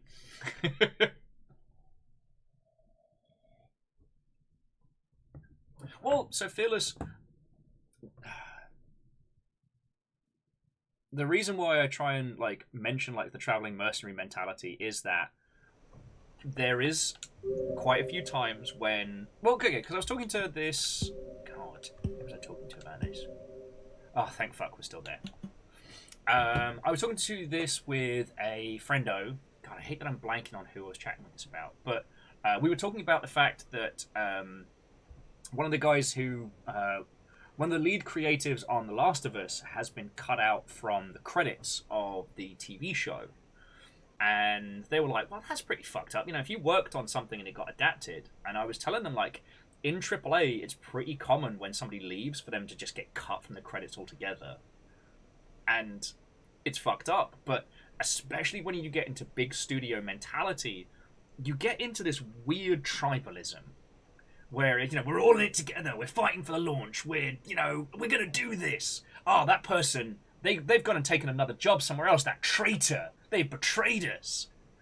And that mentality permeates large swaths of the industry, whereas in actuality, especially in AAA, you've got to look out for yourself. If you want a pay rise, jump between studios. You know, if you want to move up the ranks, it's rare. It is truly rare for a studio to have a good system of promotion because there just isn't a way to pull people up. So taking a position at another studio where you want to be, fuck yeah. I've known people jump around 3 studios and come back to the original studio they were at, but at the position they wanted to be in, and that's entirely legitimate. When you start thinking yourself as a creative mercenary...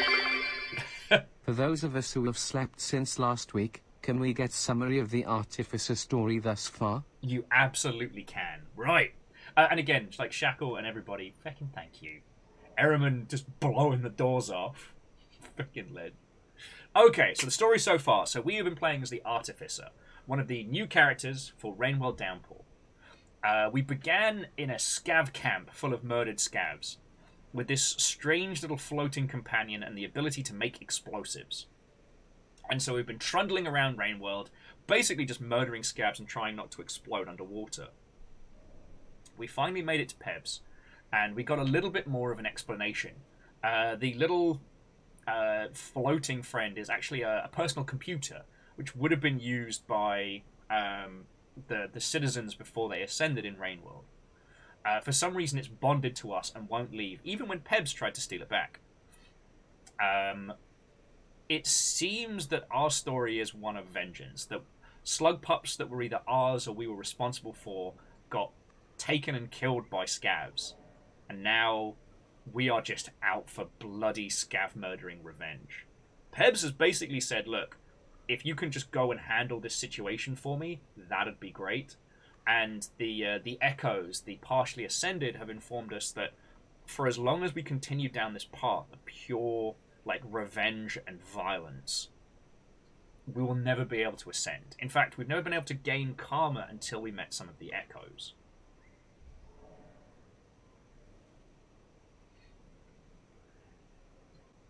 So that's where we're at. We're trying to make it past some scav camps to explore this area better. We've made it past once last time. River distracted me for 2 seconds, then I died horribly.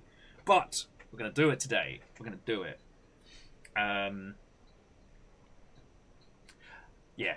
Cat of Cats was saying, just as soon as you find yourself going above and beyond for your employer, check that you're being done over by your own loyalty. That's true. The pisser, of course, is that in video games, sometimes it needs doing. And it's trying to balance it all together. I'm awful at balancing, by the way. Don't ever... this is one of those... do as I say, not as I do. I have no concept of work-life balance. And this was very true when I was at studios.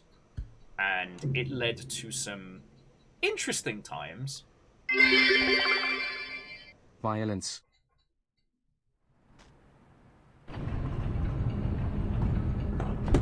I'm sorry, fucking what? What the fuck?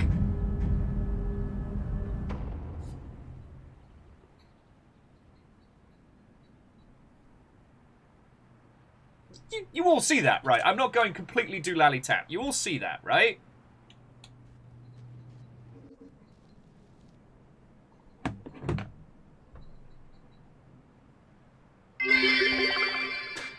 "19 months of totally not a cultdom." It's definitely not a cult.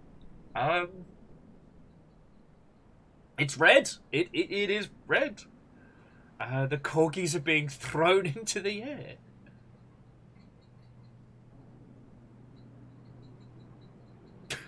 It's even Artificer coloured. I guess so. Holy fuck!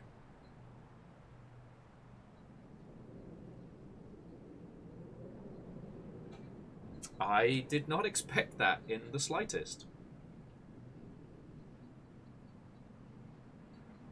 The Artificer bit indeed. Mainly because it makes everything Holy shit! I didn't do nothing.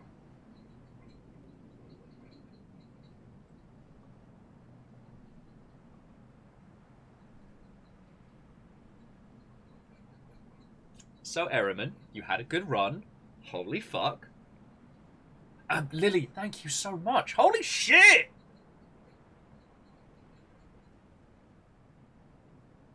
Holy fuck!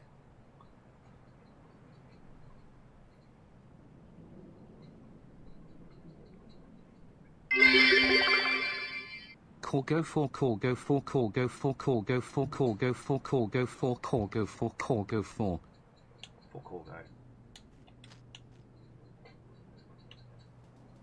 For Corgo. I'm just gonna feed this little guy, as I don't know what else to do right now.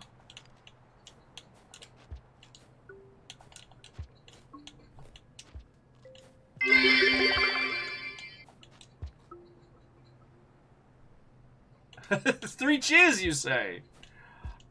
Fucking apparently. Holy crud vapors.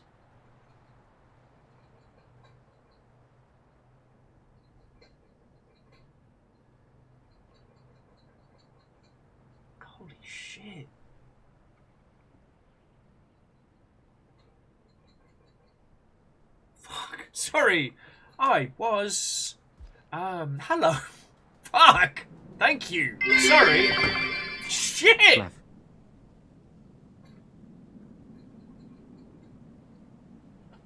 Holy shit.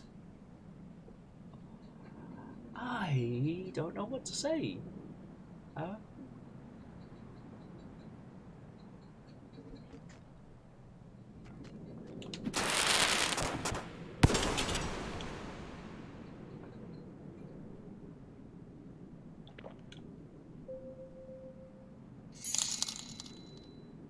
It's not a red bit, but it cuts out the twitchy middleman. Fucking hell, you lot! That's a very dramatic duck. That is.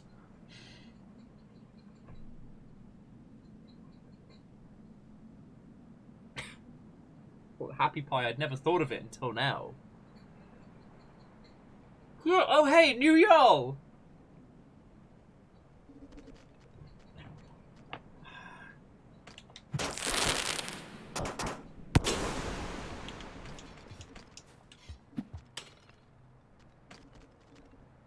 And all these guys trying to interrupt our good times. It's like, excuse me? Y'all punch. Excuse me? I am trying to feel things! I don't even know why I was playing. There was no way I was going to clear that.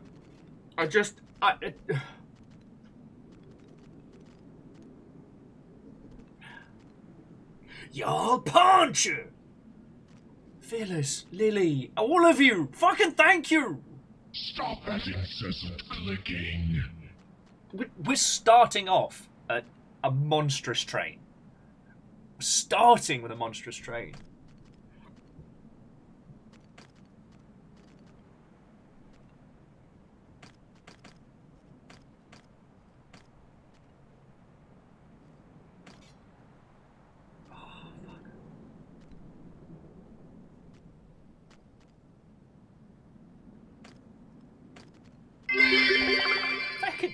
For anyone wishing to get off on the first 8 stops, this is unfortunately an express train. Yup. Happy Pie, what will you do with the newfound power?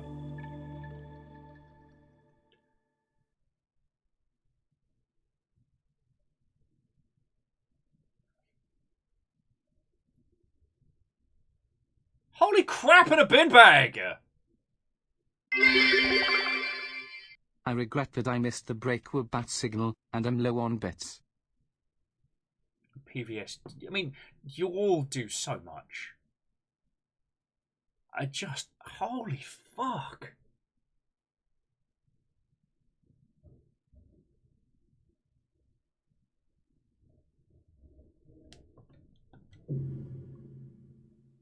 I don't know how many that was. That was a lot. Holy shit! I just wanna be one of the cool kids.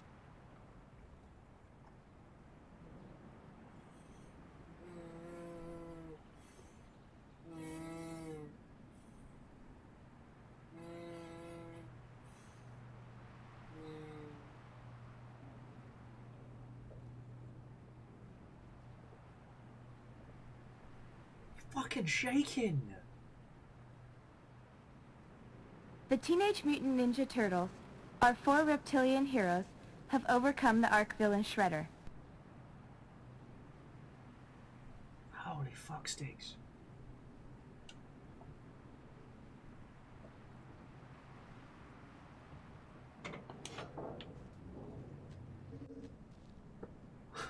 Emotional support, little big man, is being brought to the scene now. Hey, little big man. These are the people that are making it so that we can all eat.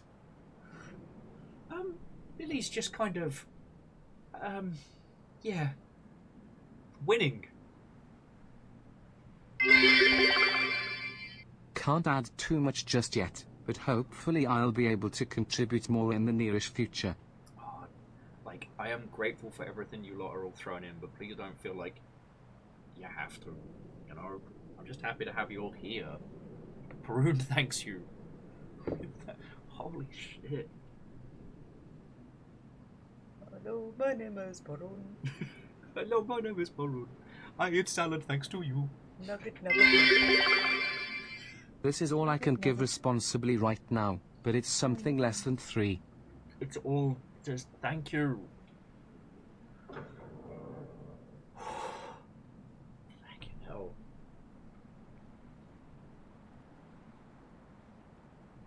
I'm just gonna put the little slug cat up and over here. Oh no! They can't get me up here so I can feel things.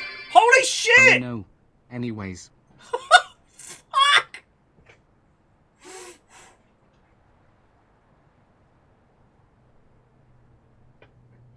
It's a fucking Jarl fight and a half. Holy shit!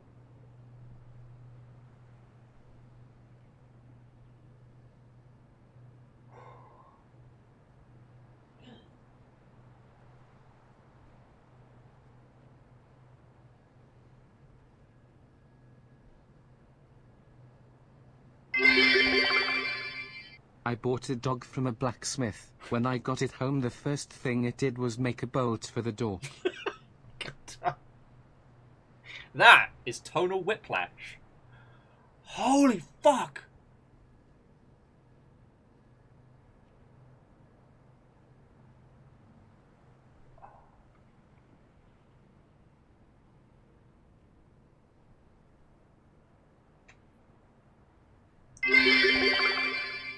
Ah, a nice quiet day.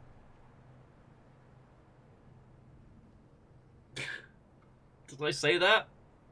Did I run my mouth? Did I do this?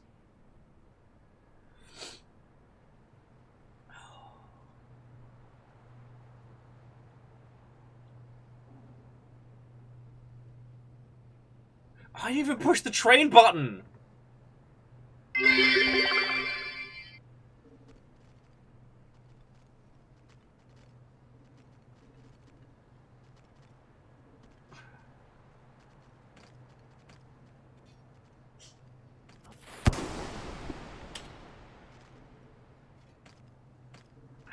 Just so you all can, just so you can see the nonsense that's going on while I'm just unraveling here.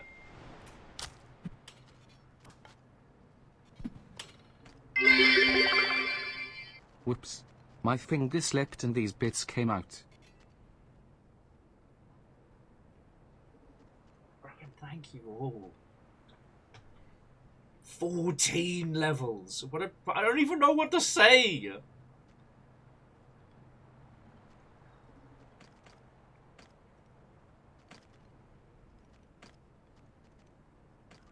What to say. Level 14, did you think the train was over? You know what, Wolfcrad? For a second there, I did. For a second there, I did. Okay.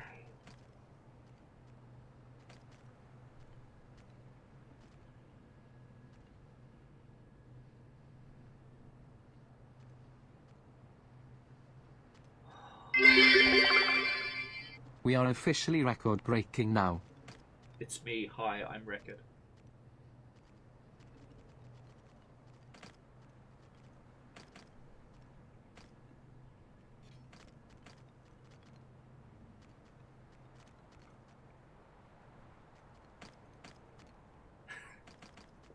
Fucking yo! Sorry, I'm... If your hype train persists for more than 14 levels, consult a physician, because you are awesome. Thank you. I mean, friends, you know the story by now. Like, we are not rich Mother Hubbards. We do not have Mad Bank.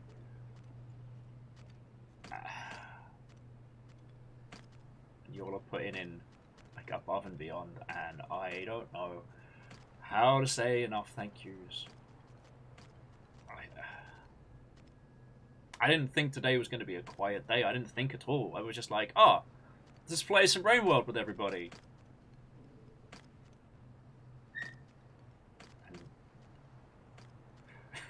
Outrix. Nice. Whilst the Twitter sphere is genuinely genuinely thunder and lightning. The fucking double strike sending that red bit into the great beyond. The two corgis of thunder and lightning. Holy fuck!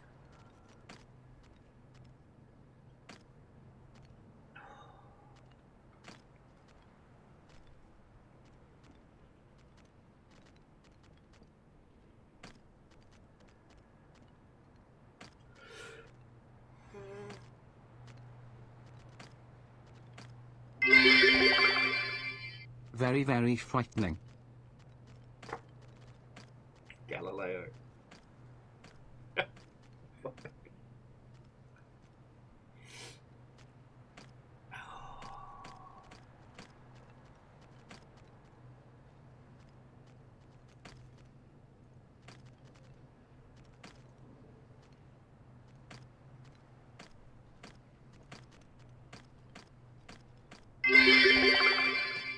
Corgis of thunder and lightning?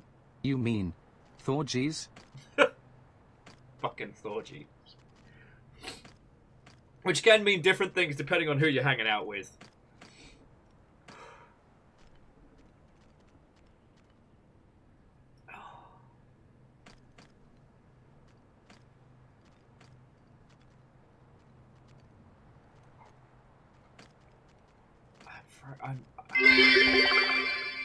Will you do the fandango?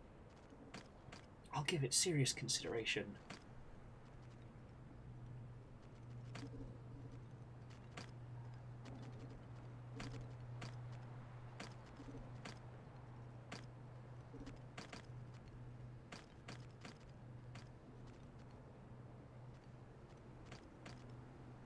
Holy fuck. Are you core dog of hammers? Am I?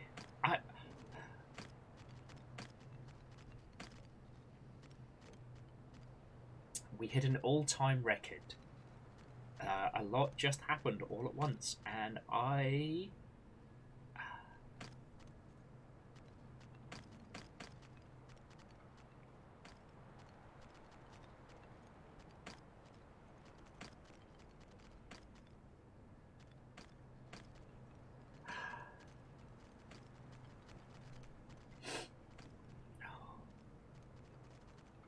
don't know what to say.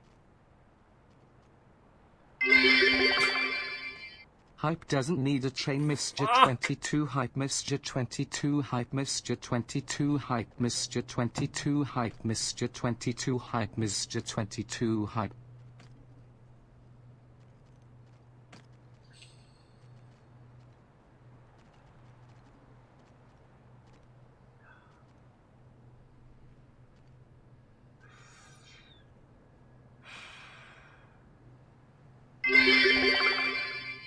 Artificer is regretting not having stockpiled grenades to drop down on these fools.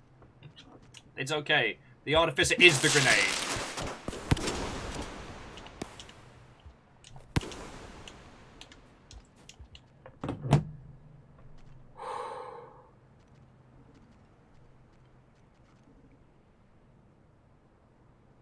Just thank you all.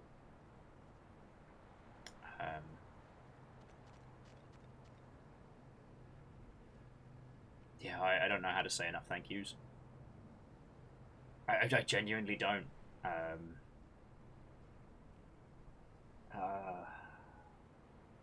is a lot. Thank you. Seriously, all of you, thank you so much. I'm sorry for all the extra trouble I've been causing everybody the last couple weeks. Or the last week. Time's a wibbly concept right now. You lot are being fucking good to me, and I really fucking hope that I even come vaguely close to being worth what you all put in. Thank you on that.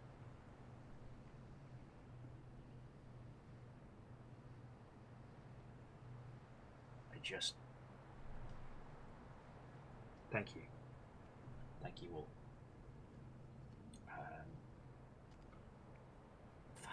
what to say. I really don't. I really don't. I've been fishtailing really hard of late, and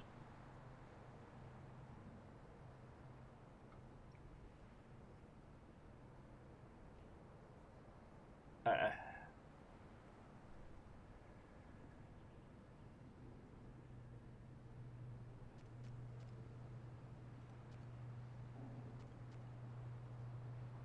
don't know what to say. I really don't know what to say. I'm sorry. I hope this doesn't sound rehearsed. I just my feelings are still the same. I really fucking hope that I can be worth all the money that you lot put in. I love the conversations we get to have, flitting from 360 banter to games industry nonsense to whatever this ends up being.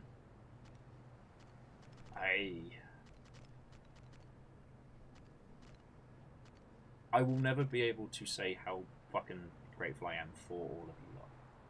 Like, that's a lyrical impossibility.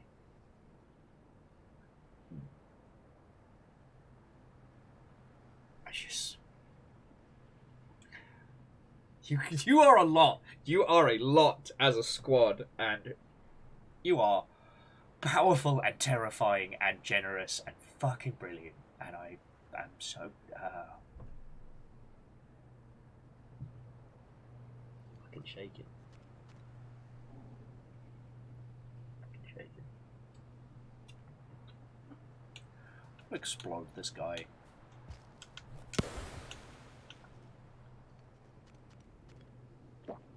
His fault for having a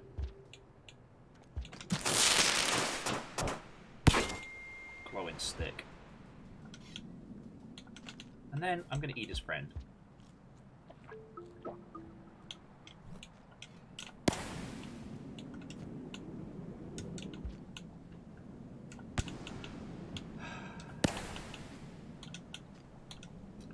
You fucking dinner's getting all movie.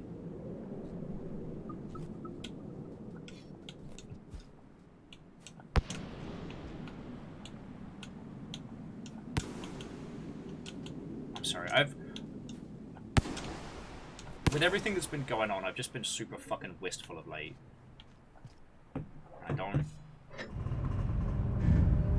I'm not real good at talking about feelings. I'm not good at that. That's a thing I am not skilled and versed in.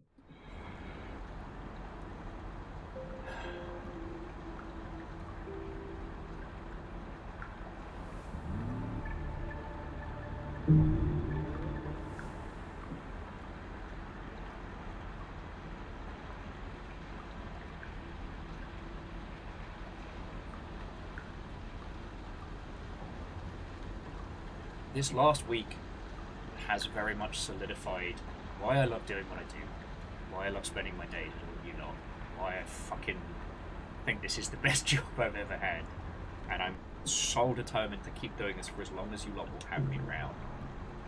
And I don't know.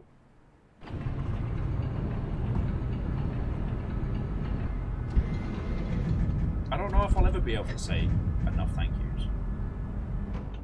Because I'm no idiot. I know how much money you lot put in, and I really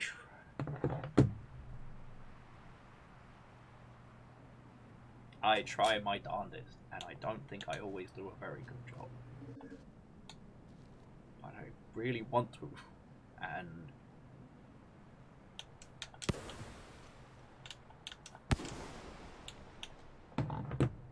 just thank you all, okay?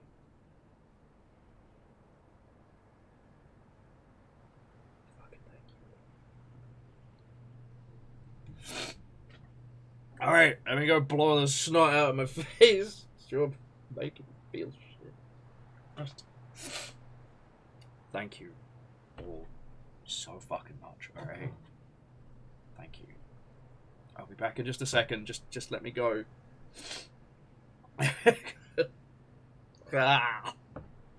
I'll be...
Hello, everyone.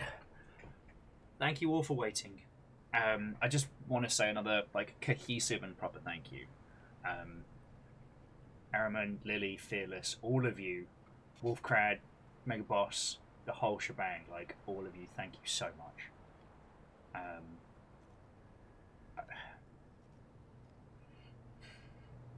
I am very paranoid about sounding like I am being a disingenuous piece of shit, because I think that there's only so many ways you can say thank you properly through people, but it doesn't stop being true. It doesn't stop being a big deal. You know?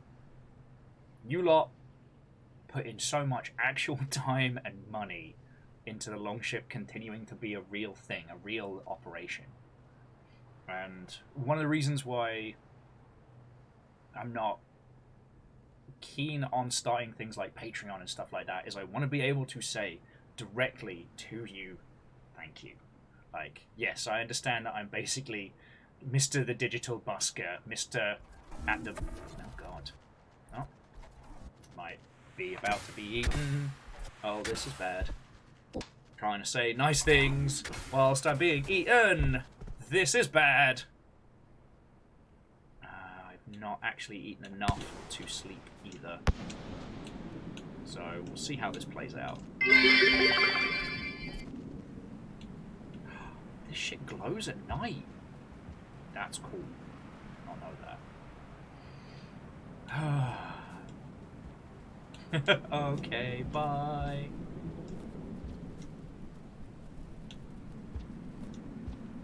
Oh, no! Oh shit, Special Forces guys are out.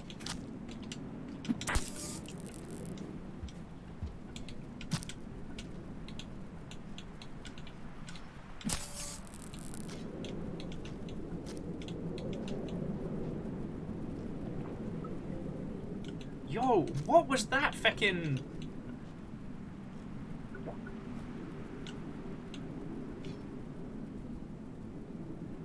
What the feck?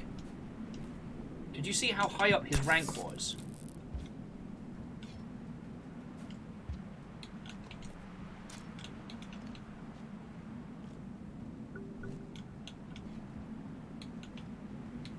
As powerful as those spears are, I'm gonna need just a regular splody one.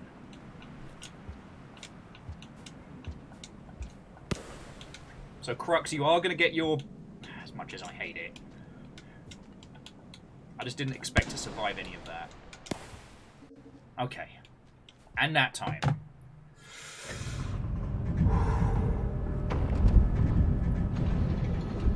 I just want to say one last time before I tell Crux to go feck themselves that all of you, just thank you, okay? I don't think there's any other clever or big ways to say this, but one of the things that's been really interesting about all the Twitter drama that's been going on is, you know, seeing that there are a lot of bad people out there on the internet. A lot of people who, you know, weaponize being angry and hating on things, and that is their entire digital persona. That's how they grow their brand. And here we are in our little corner saying like, hey, be kind first, you know, give people space, be empathic before you get angry. A little group of miscreants that all seem to have found each other digitally, and yes, I have basically become y'all's oversized gangly Tamagotchi, but you know, y'all have kept my dumbass alive through an unprecedented historical moment, and I don't think there's a really succinct way to be like, haha, cheers. There's no way to convey that clearly. So forgive my stammering attempts to say thank you. Forgive my incoherent nonsense from time to time, but you know,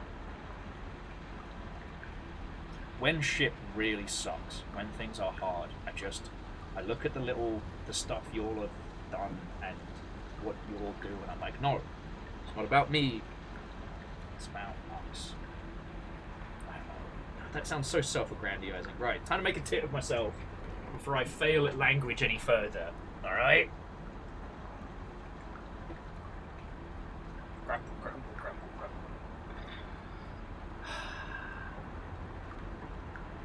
Terrorist Habitat! And Becca Noel. Nice. Alright. And somehow, through all that feels, I managed to survive the Night Hunters. So if you haven't seen this part of the Artificer campaign, because we're above the cloud cover in Rainworld, what happens is instead of the rain coming, these like top tier SCAV hunters show up and they are unforgivingly brutal. Like, they have no mercy.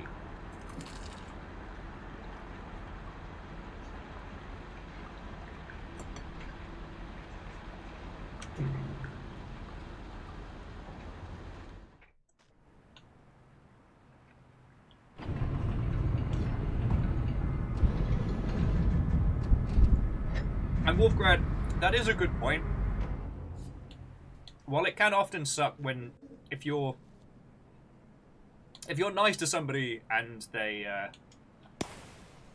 take advantage of that, that can feel bad. But at the end of the day, you can always say like, no, I chose to be kind.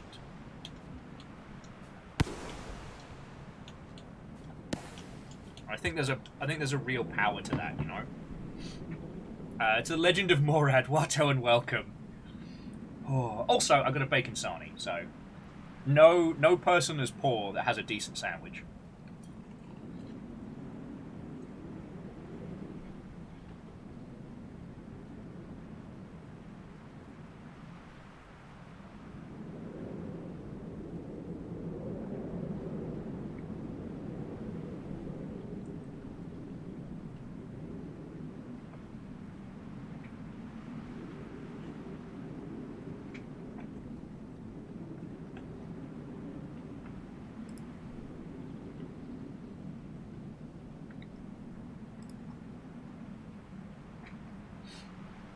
Also, Dustin, the Will Overguard t-shirt fund, or t-shirt design setup, I am really tempted to do, this better be good, I paused Rainworld Downpour to be here.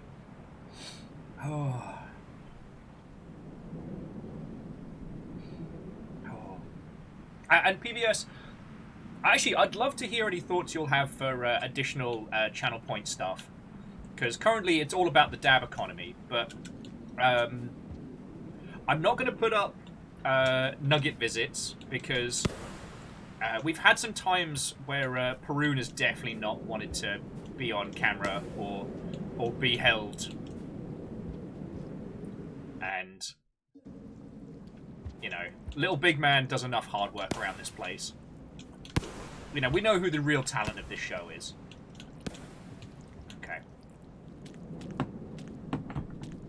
Red Burning Dragon, are you sure? It's just chatting? Right. Oh, I saw that SCAV cheeking around there. Oh, shit, dead.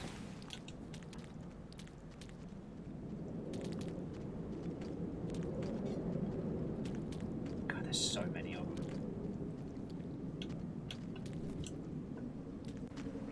Find them here. Crap! Crap, crap, crap, crap, crap, crap, crap, crap, crap, crap.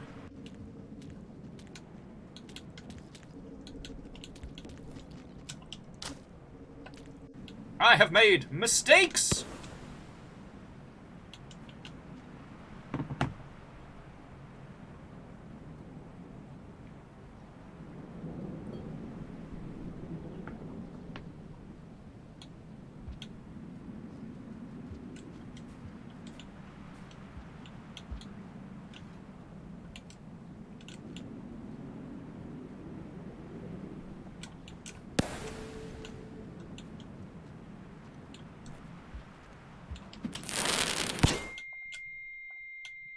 No, don't go through there! Eat that guy! Delicious. explosive fried scav. Kyle! How are you doing, mate? I'm sorry, I'm currently feeling a lot of feelings. Aw, piss!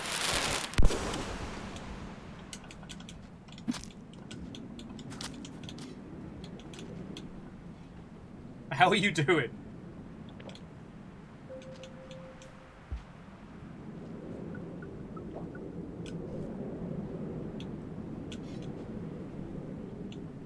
We're fighting scabs. They started it.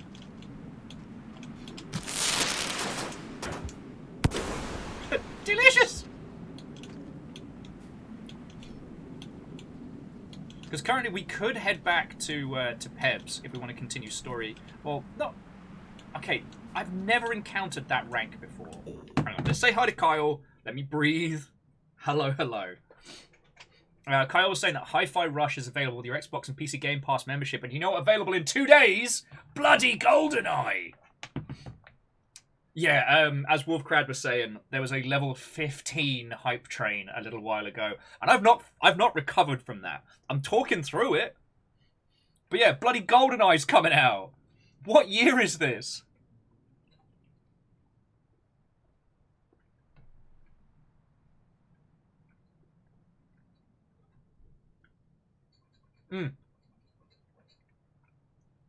And Wolfcrad, have a lovely rest of your evening, friend.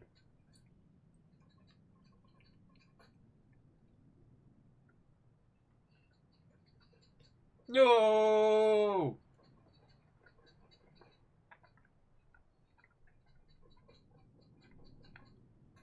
Kyle's saying that GoldenEye is only going to be coming out on console. It is also coming out on Switch, which is fascinating. And XG Johnny XP, it's just a bacon sarnie.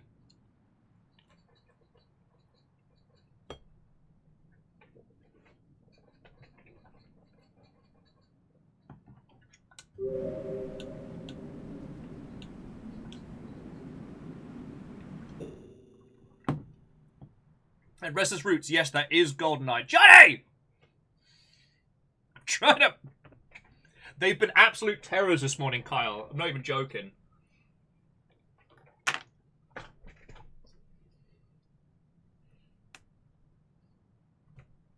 Okay.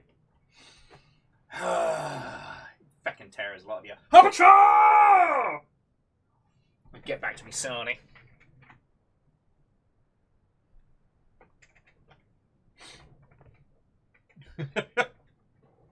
Fucking yo. Oh, fucking terrors.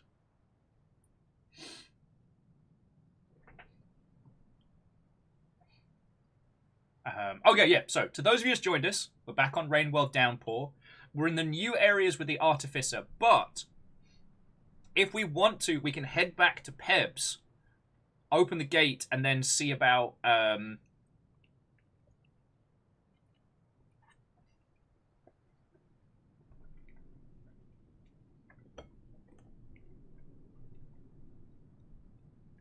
getting the Pearl translated before we continue.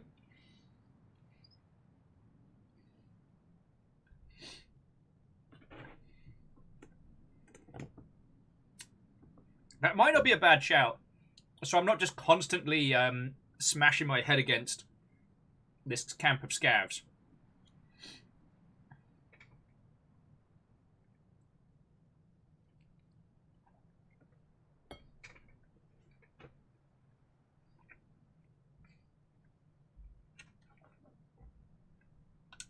Okay. Yeah. Also, I'm pretty sure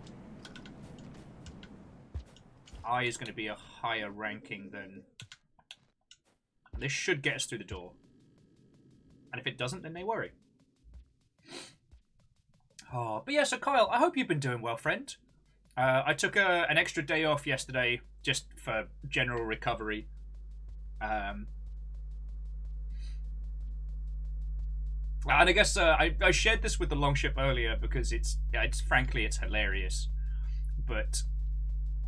so, as I'm sure you've seen, Kyle, like, Twitter has been fascinating for me for the last, like, week and change. But the one that really cracked me up today... Oh, hang on a sec. Just... Sorry.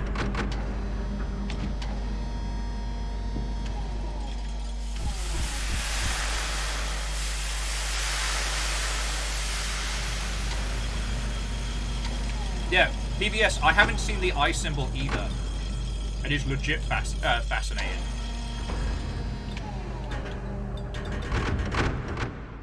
Alright, friends, remember where we corpsed. Now we need to... Oh yeah, up across the array.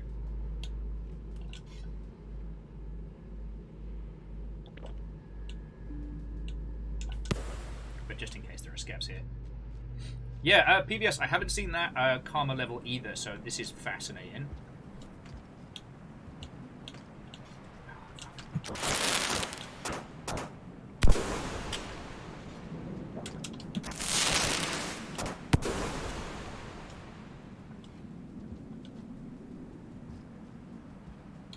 Also, I'm absolutely going to eat this guy. Holy shit, what's O?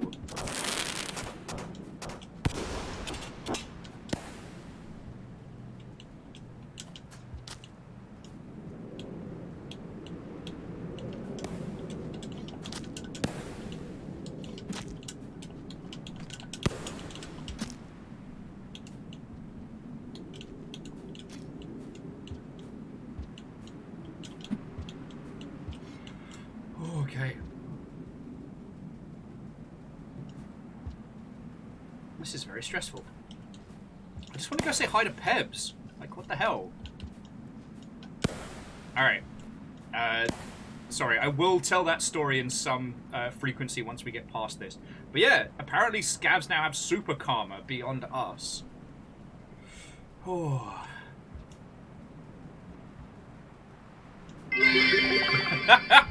Okay, the sheer badassery of running up to a scav, grabbing their spear out of their hand, and then killing them with it. Multiple times. Yo, I told you, this is like little SLUGCAT John Wick. This little friendo does not give a fuck. And Shackle, and all of you, thank you for the bits. Okay, so yeah, so my little fun story from today has been the sheer amount of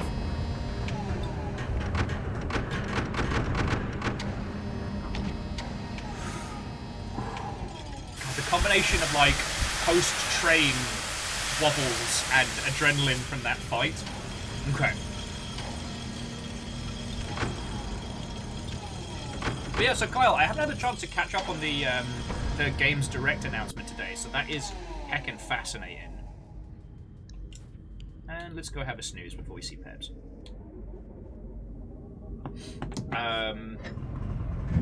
Yeah, so here was the funny thing from all the Twitter drama that happened that I wanted to share with you.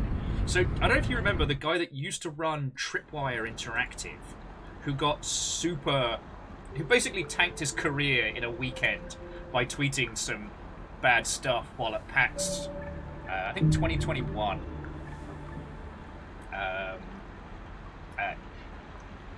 He referred to me as a social terrorist and is desperately trying to get a rise out of me.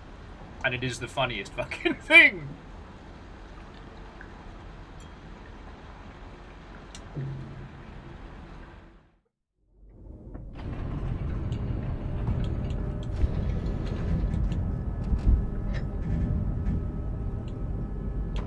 Like, it is cracking me up.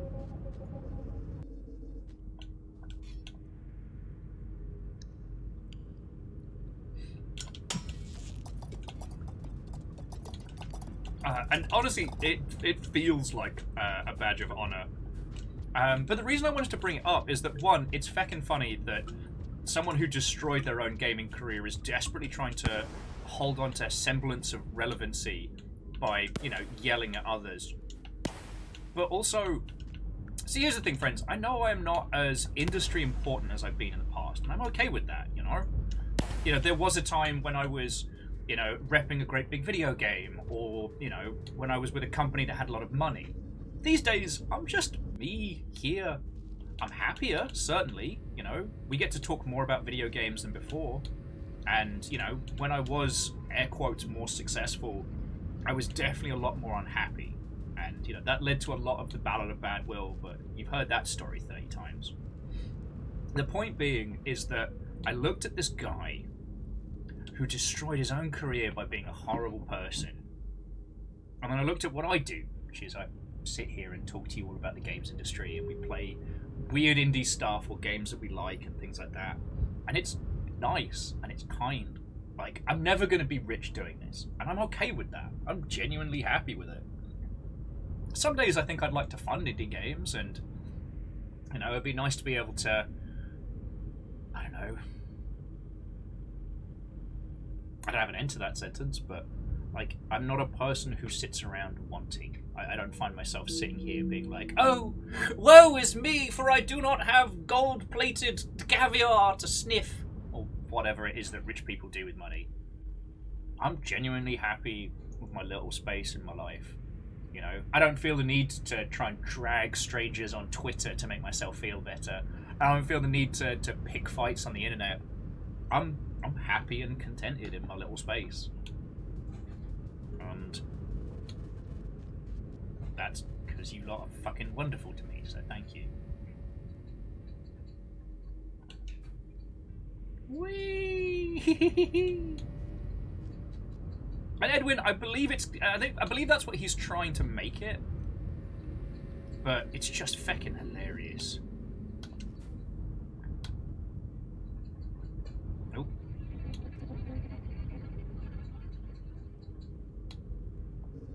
To your broken friend, yeah, Lily Longbean came in and went on a spree. Lily gifted 100 subs. And a whole bunch of so much. I'm still recovering from that. But yeah, it was a wonderful moment of clarity this morning of looking at like what happens to those who desperately try and cling to fame or power. And I'm over here eating my little bacon sarnie, which, you know, we got discount meat from Freddy's, you know, a little bit of toasted bread and some off-brand ketchup, but I'm happy. You know? And you can't say the same for a lot of those people. Alright.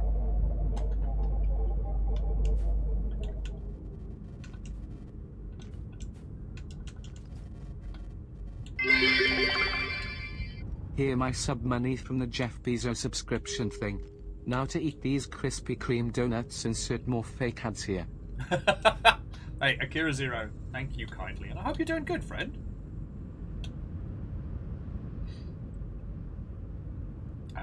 Oh, I haven't had the chance to watch it yet, but I got a message for some... Yay! Jeffrey Bezos! Jeffrey Bezos! As I spin this little SLUGCAT around. No, Kyle, for all that you do with both, you know, your time and your lovely company. Thank you, friend.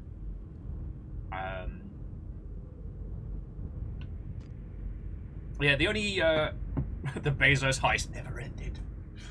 The thing that did make me laugh, though, is apparently the World of Warcraft streamer Asmodee Gold, or whatever they're called, apparently they've done a YouTube video reacting to a video of someone reacting to me. And I want to watch this.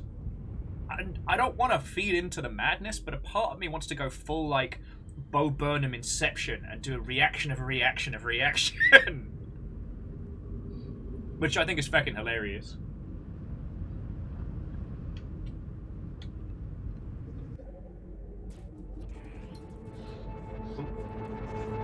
Sup, Pebs?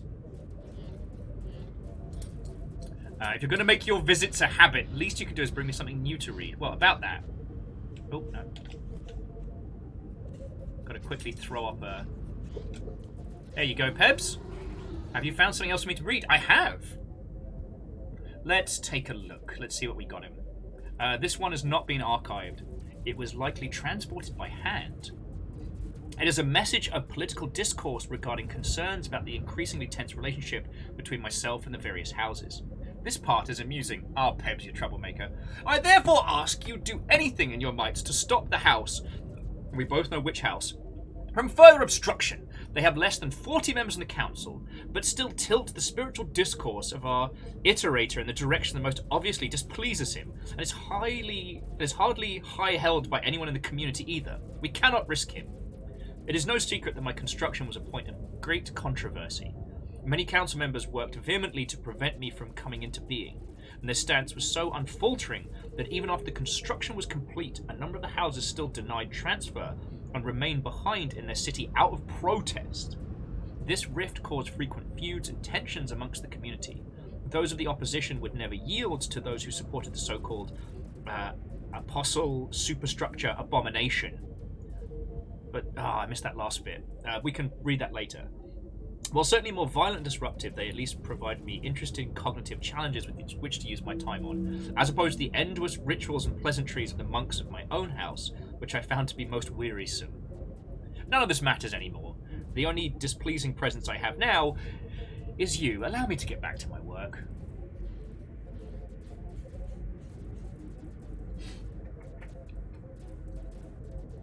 Okay, so Kyle, that may be the way we've got to do it. Hey, look, and PVS, Pebs hasn't electrocuted us, as he is usually wanting to do whenever we show up. I'm also trying to make sure I don't use my little super jump, so I don't pop that. So yeah, so basically, even before Pebs was a real problem, people were against Pebs' construction. That's fascinating. And Moose, I wonder how many layers of parody I could do. You know, Bo Burnham's inside with the reaction to reaction to reaction is real tempting. Real tempting. Whee. Anyway, there's no real rain or problems up this way, so we don't really got to worry too much. But I am taking this exploding arrow because, you know, resources and all that.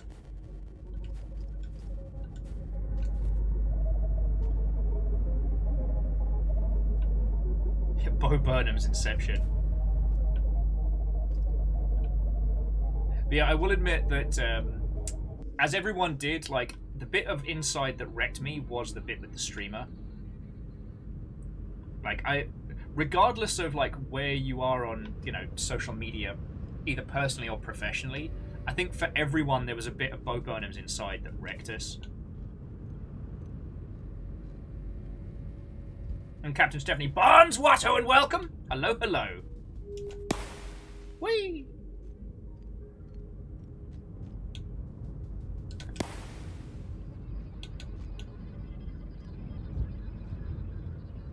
Alright, always good to see Pebs. But that's fascinating because I was always under the impression that, like, the populace was in semi-agreement of, like, Ascension. So it's fascinating to hear about this idea that certain factions within... Oh, Miyaki Sucker, we just saw Pebs, and the pearl we brought them was about basically groups of humans that were opposed to Pebs as a creation.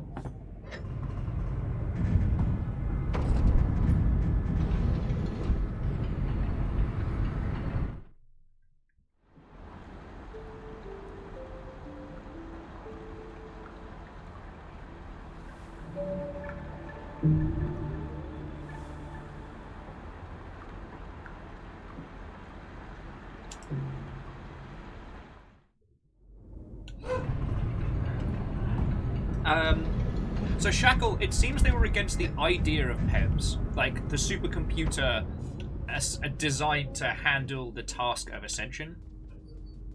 River, you're okay. Well, yeah, Pebs is a jerk, confirmed. It's just he wasn't a jerk until after he did his job. So yeah, for a bit of Rain World backstory, the computer we just talked to is known as 5 Pebbles. Or Pebs for sure. Pebs is the biggest supercomputer left in Rain World, and is a great big jerk. He is obsessed with what he considers to be his personal curse, in that humanity built him to ascend, you know, to leave this endless cycle of karma and rebirth and ascend to the next plane of existence, which they managed to achieve. And Pebs was instrumental in making that happen, but was then left alone with the cursed knowledge that they themselves might never be able to ascend. And this didn't drive them mad, but it drove them furious. However, it is possible that one of the other supercomputers did succeed in ascension. However, they exploded immediately after saying, I did it.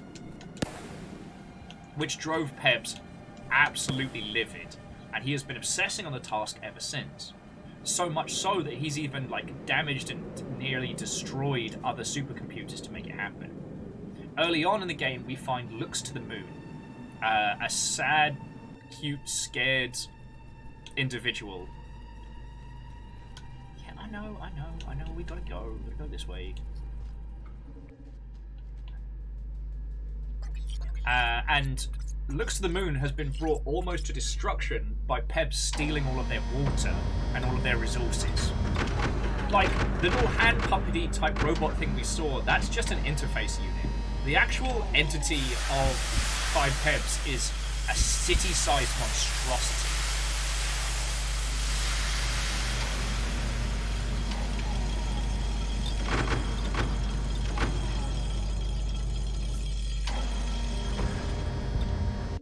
Pebs is also the one that teaches us language, which is always fun.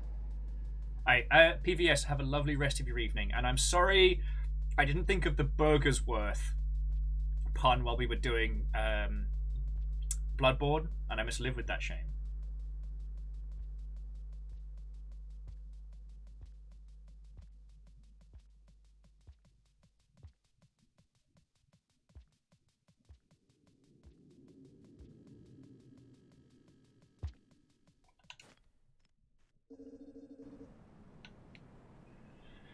Alright, how much time is there on the clock? Still a fair wedge. And we could nap now. We've got the resources to do it. We don't. We need a spear. Back it. I'm feeling brave. Feeling spicy. Oh, okay. No, there's the resources we need.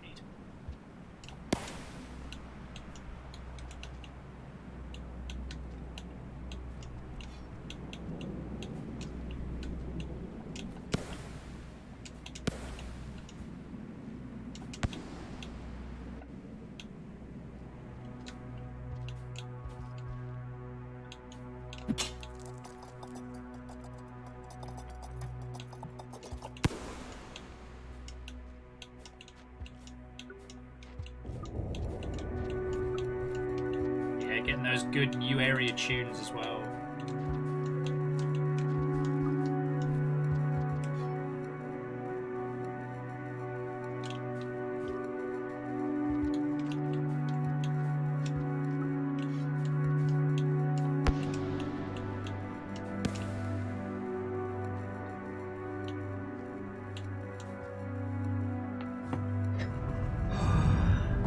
I don't feel this. That's kind of fascinating.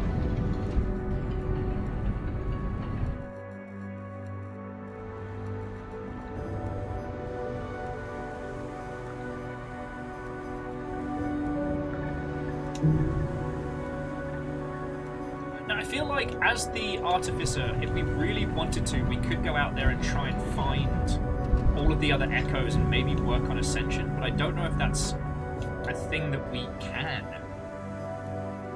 All I can tell you, friends, is we're going to try and make it past the big encampment. And if we make it, then feckin' brilliant, and if we don't, well, welcome back to the cycle, right?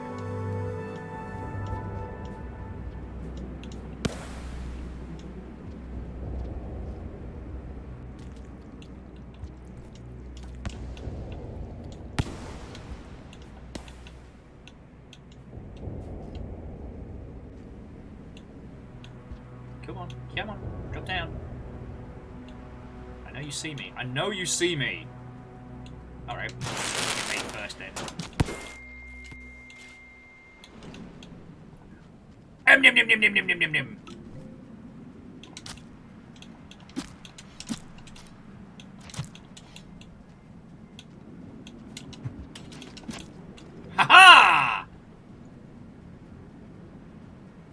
fight a SLUGCAT. These guys are tiny psychopaths. Yum, yum, yum, yum, yum, yum, yum, yum, yum, yum. Okay.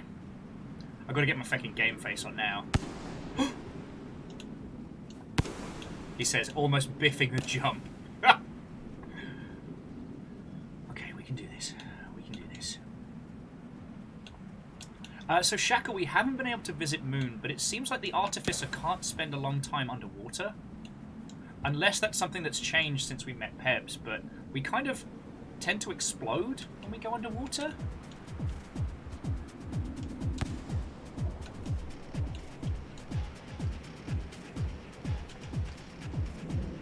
Hey, old bastards! That's fine.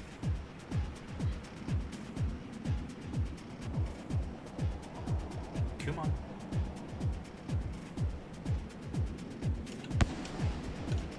Let's fucking go!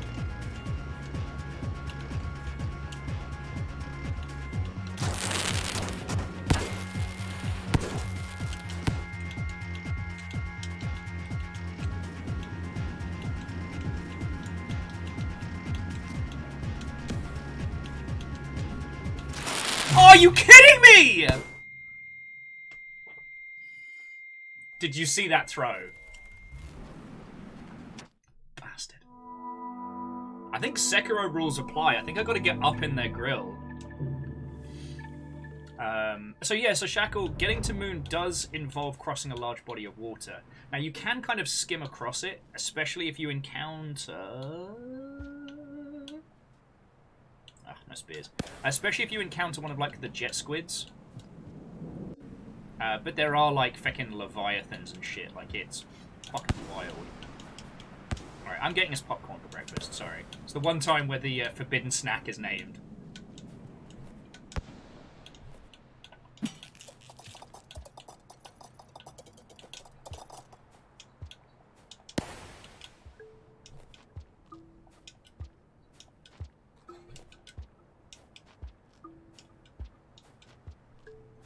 So Dari, I do agree with you, and it does make like eating in combat very tricky, but I almost feel like that's semi-intentional.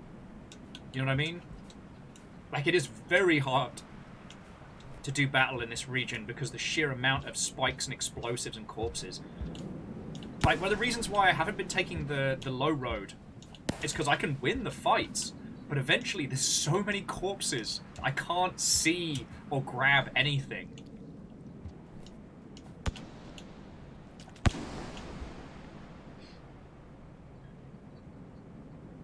Also, so Edwin, sorry, completely random question. Did you do any of the VO stuff for the Blackwell series?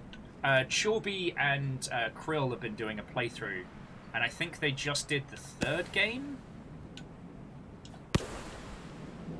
They either just did the third or the fourth game. I can't remember where the prequel fits in. I can't remember if the prequel is the third or fourth game.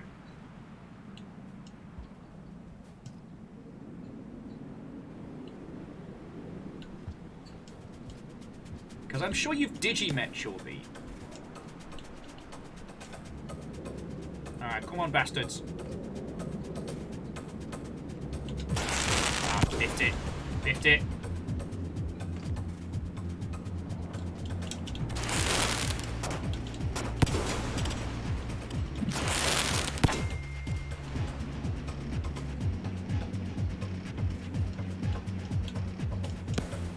Thing is, I can't stay here too long because they will flank me from the other side.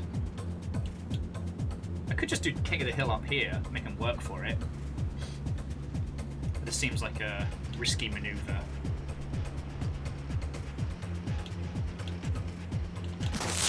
Shit.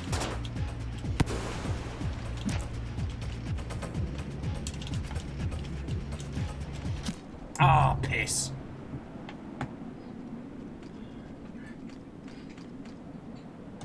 Okay, so Edwin was saying they may have done some VO for the Blackwell series as one of the prank calls. One of the numbers you can prank call, but their first real What Did I game was Unavowed. Okay. Yeah, they're definitely still a long, long away. Oh! There's a culture ship named the M, mistake not. which is shorthand for a mistake, not my current state of joshing gentle peevishness for the awesome and terrible majesty of the towering seas of Aya that are themselves the mere milk-toast shall. Fucking hell. That's a name for a ship. That's a proper ship name, you know? Blaster says, is there a way you can cut down the sheer number of enemies? Because holy crap. Well, that's meant to be the point of this campaign. So, I mean, by the time you play this, you should have played through as at least the monk or the survivor, so you know what you're doing. And whereas the gourmand is all about, like, you know, cooking and survival, the artificer isn't the hunter. The hunter is an apex predator that hunts for a myriad of reasons.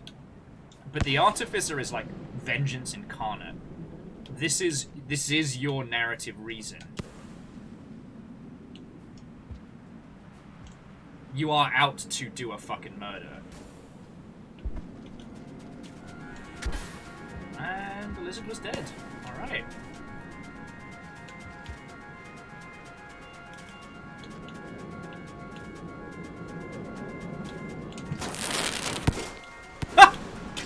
That guy's not going to be in Rain World 2? Fucking hell. Is it the same guy? Where'd you go, mate? I'm a SLUGCAT with 2 grenades and nobody wants to fight me.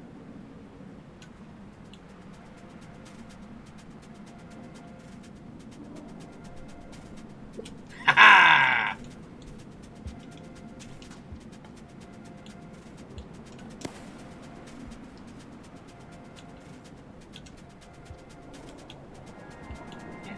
Come on. Hadouken! Fucking hell. Introducing the ground-to-air SLUGCAT missile system.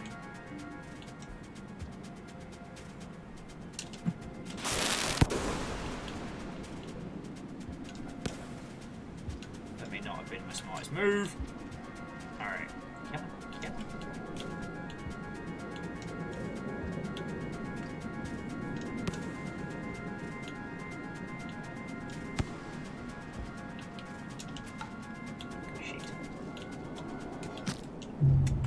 Grabbed the wrong thing out of his hands. Oh. Yeah, so, yeah, Blaster Master.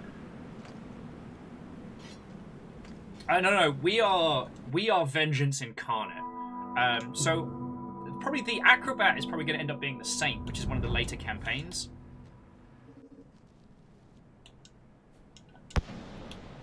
Oh, okay, there is actually a spear here, so we can have some breakfast.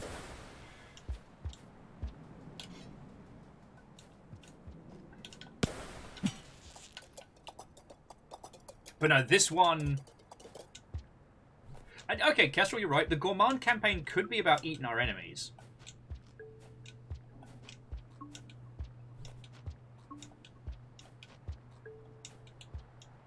But the Gourmand seems to have a better understanding of...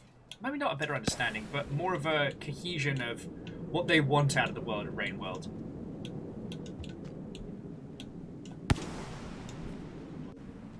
But yeah, so there are other campaigns that are less violent. I mean, when it comes to the Hunter, the goal is to kill and eat as many people in 20 cycles as possible. Well, or just kill. With the Rain World community, aside from speedrunning, there are a lot of people that do Hunter runs to try and rack up like the highest score that they can.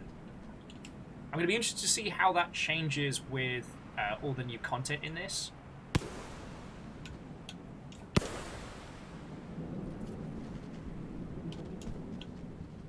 But I tell you what I'm going to be really fascinated to see is the Spearmaster. That despite being called the Spearmaster, it's actually a strange, like, vampiric anomaly. The Spearmaster, well, they eat people. But not like our little guy eats people. They have 2 spears on a thread. And those spears are used to, well, literally create... Ah, oh, fuck sticks. He dodged me. Well, you know what? We've tried aggressive. No, we tried clever. Let's try stupid.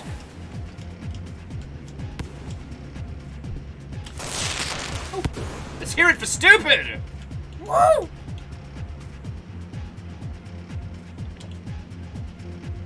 As much as I'd love to have like 1,000 kills all racked up and shit, nah, this is all good.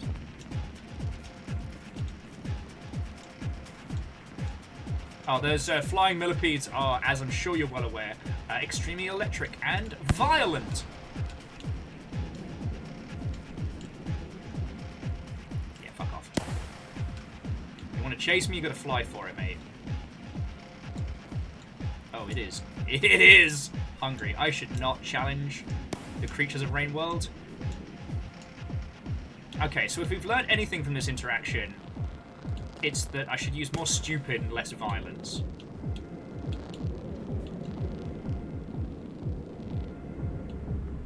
Alright, this is good. This is good. So Red Burning Dragon, I don't know if there are any campaigns about mapping the Rain World, at least narratively, but what I can tell you is there's a thing called Expedition Mode, which lets you just explore parts of the world. Oh, fucking Electropede. I really need you to fuck off, mate. Yeah. Thankfully they ain't very good flyers.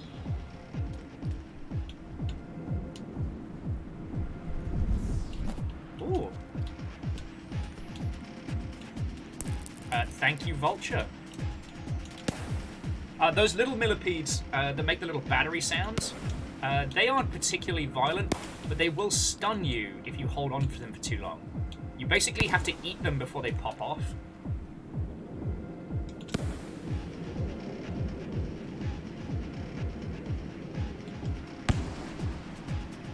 Whatever, SCAV.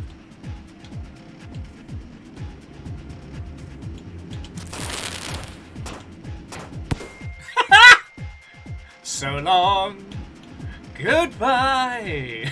It was nice to meet you. I certainly did defeat you. Okay, SLUGCAT, I love you, but I need you to turn around, mate.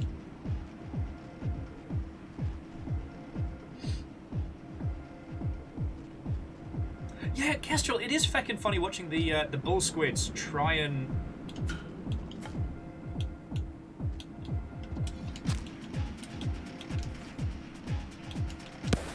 try and eat the millipedes, because it's like they never learn.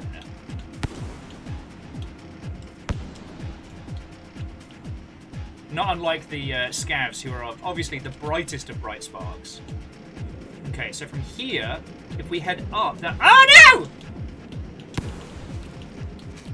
no! Okay, thank you. Thank you, Bull Squid. Your sacrifice will be remembered.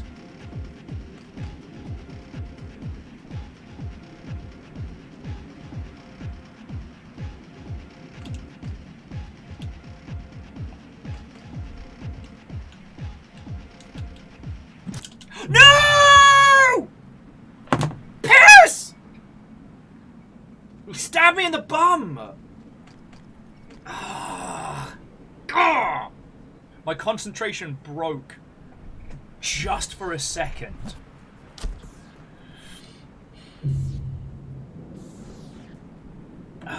P-balls.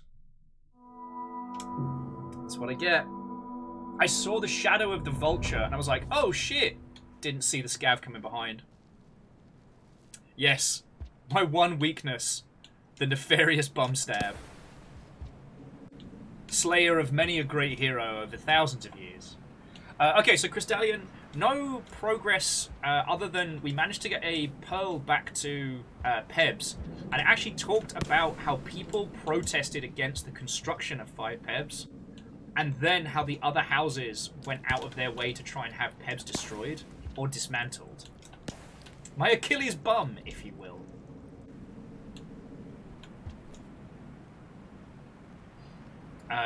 But one thing that's interesting, Crystallion, is that we've grabbed a couple of SCAVs that have a level of karma we've never seen before. So that's been fascinating.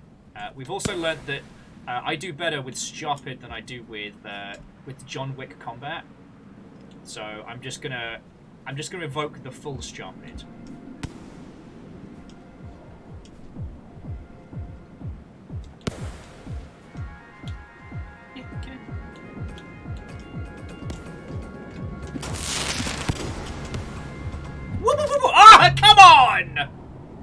Why did I start doing the woo woo woo? Damn it! In fairness to that scav, that was a great throw. I can't be mad dying like that, you know? Actually, if we're gonna risk it for a biscuit, let's bring the bloody mask.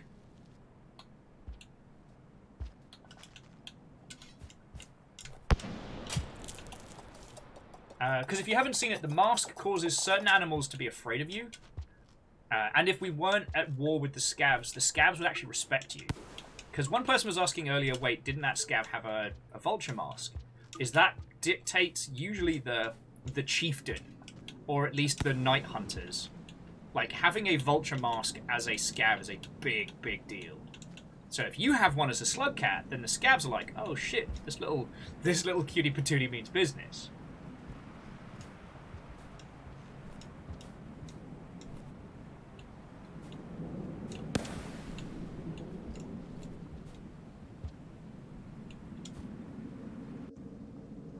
Well, I think, Shackle, that's because I was determined to stay and fight.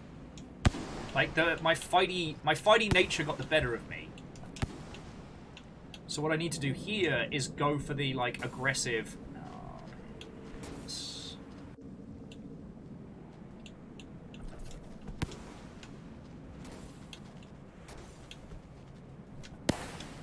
Okay, see, that worked. It didn't try and eat us. No, not scabs. Scavs. Rainier, how are you doing?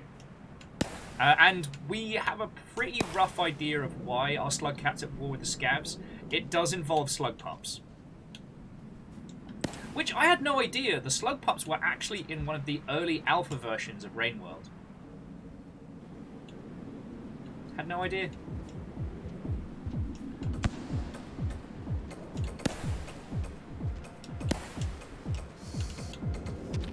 Ha! You get him, lizard! You fucking get him.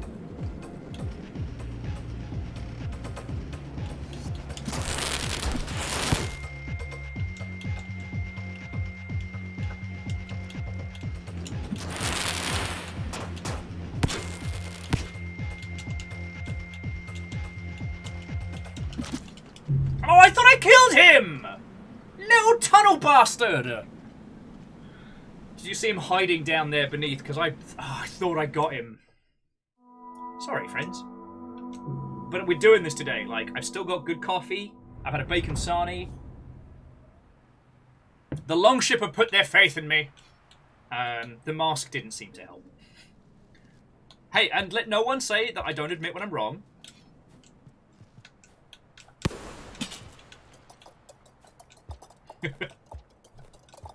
Well, so Rainier, here's a fascinating thing, is that half the OG Video Cult team were like a chiptunes band back in the day called Bright Primate, and they were fucking good. I never got to see them live, and I didn't become friends with James and Lydia until like after they were done kind of touring, but they were fucking good. And so the quality of the tunes definitely shines through. Like, it shouldn't be a shock and a surprise. Like, Supergiant have been very good at demonstrating, like, when you have all your bases covered together, when you start a project, you can make something really exceptional.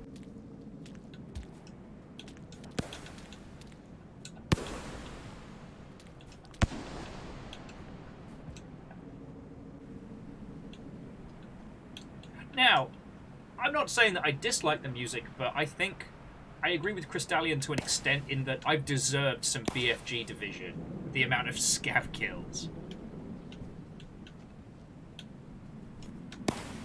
There's also a little bit of that, have I ever told you the definition of insanity going on here, which is very much what the Echo told us. If we kept going down this path... You know what? I am going to swallow this pearl. It's my pearl now.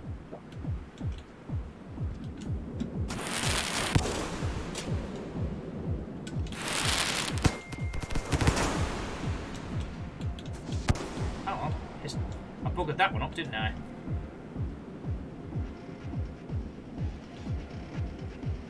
Alright, this is going very poorly.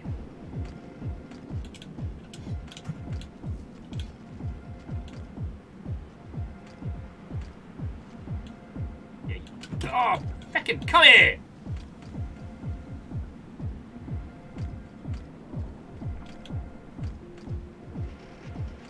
He hasn't got a weapon, so he doesn't want to approach me directly. Joke's on him! Mother Hubbard, you're my dinner.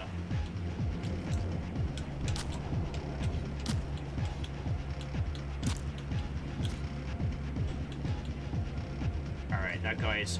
Oh, here comes the pro. Oh! Oh! Fireworks, my friends! Fireworks.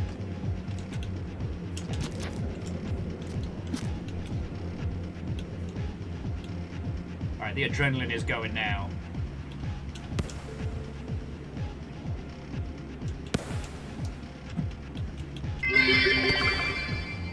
They shall be my finest warriors, these slug cats who give of themselves to me. Like clay I shall mold them, and in the furnace of rain world I will forge them. They will be of iron will and wibbly wobbly muscle. In metaphor... Hang on, now I gotta read that one. And Rainier, thank you for the bits. They shall be my finest warriors, these slug cats, who give of themselves unto me. Like clay I shall mold them, and in the furnace of rain world I will forge them. They will be of iron will and wibbly wobbly muscle. In metaphorical armour I shall clad them, and with the mightiest guns and sticks will they be armed. They are slug cats, and they are unstoppable. Whew. Oh, I see this cheeky bugger. Ha-ha! Boop. I booped his snoot. No. No, you fucking do not.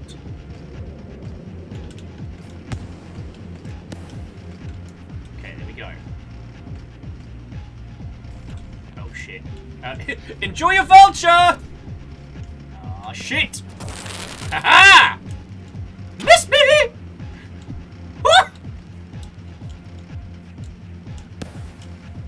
Okay, how was that for some dodging?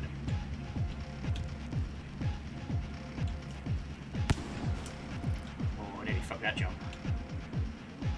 Okay. Okay, we're through.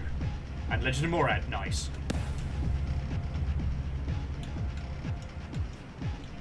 Oh, that's bad. You saw the Invisilizard there doing its usual bullshit.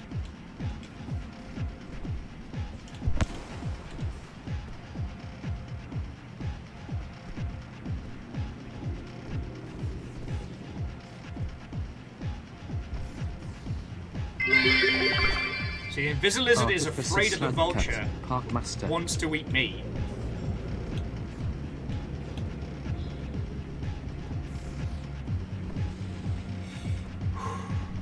Put me in a bind here, mate.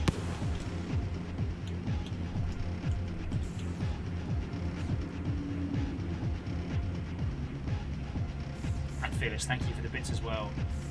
Okay, there we go. Piss. Get out my space, mate.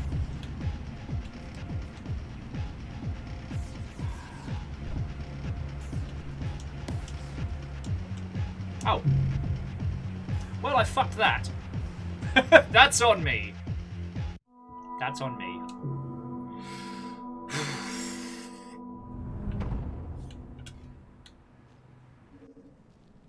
But I think you could see what's happening there is the Invisilizards are just greedy is the best way of putting them. They're greedy and they're mean.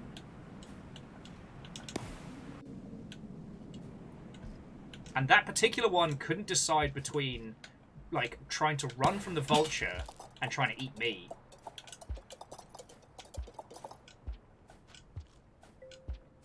Oh, Aiden, well, good on you, friend. We're continuing the Artificer, and we are getting our ass handed to us. But I'm not having a bad time, I tell you that.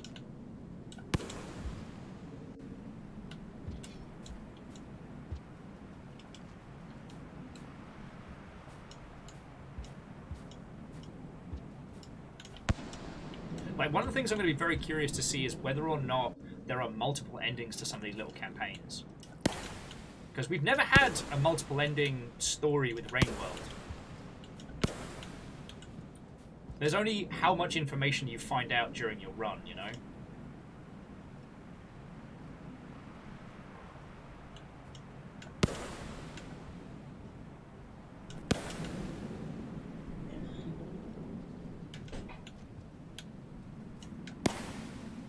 Alright. Eye of the Tiger, Arm of the SLUGCAT.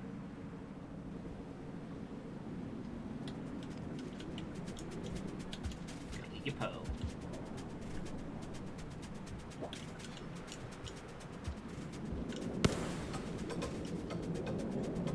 Yeah, come on, mate. I'm just a tiny SLUGCAT. What could I possibly do?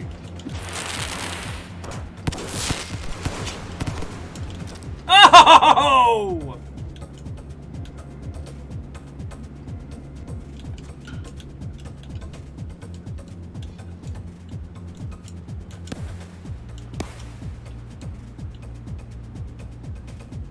Who's next? Come on.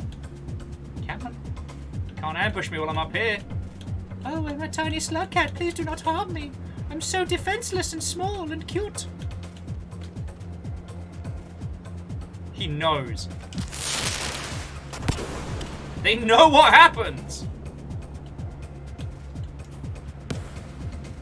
You mess with the slug, you get the thug.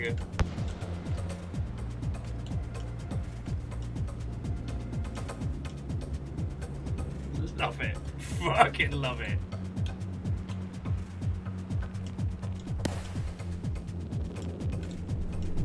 Oh.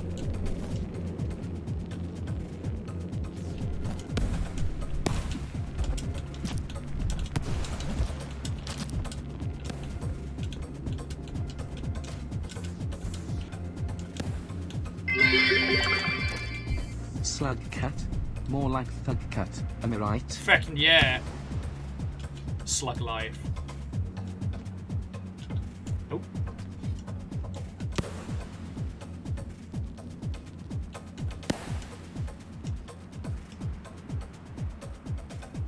That vulture made some very poor choices there.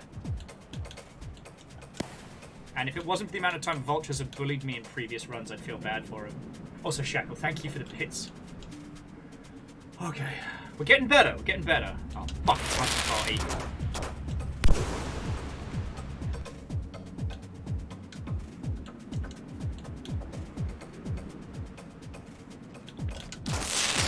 Oh, get fucked!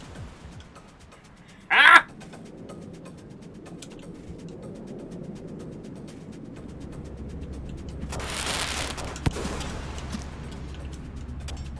And I would agree, like, this particular SLUGCAT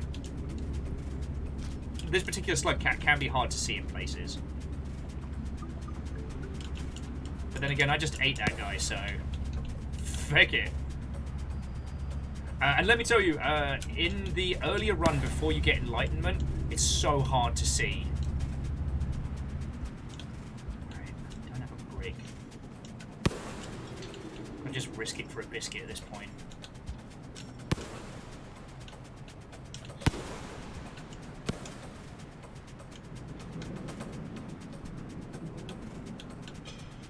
Hope a piece of fruit's going to be distracting enough.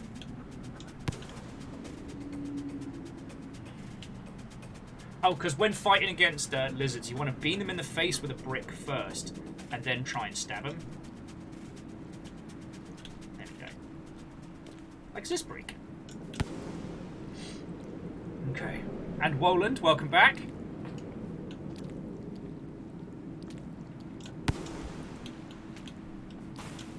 And Frania, you know what? I hadn't thought of it until you said it, but yeah, basically it's the same power.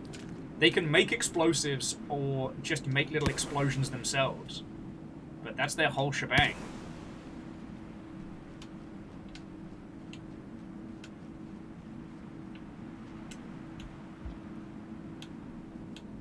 Oh, well, Blaster, thank you for the recommendation. I need to chat to Joe when it's not work-related stuff. Although I'm a pretty sad individual in that most of the things I do are work-related. No! Fuck! I looked away for a second. I read your comment, and I was like, oh, that's really cool. Stabbed in the eye. Oh, God, I hope it keeps track of every kill from all the cycles. We deserve that.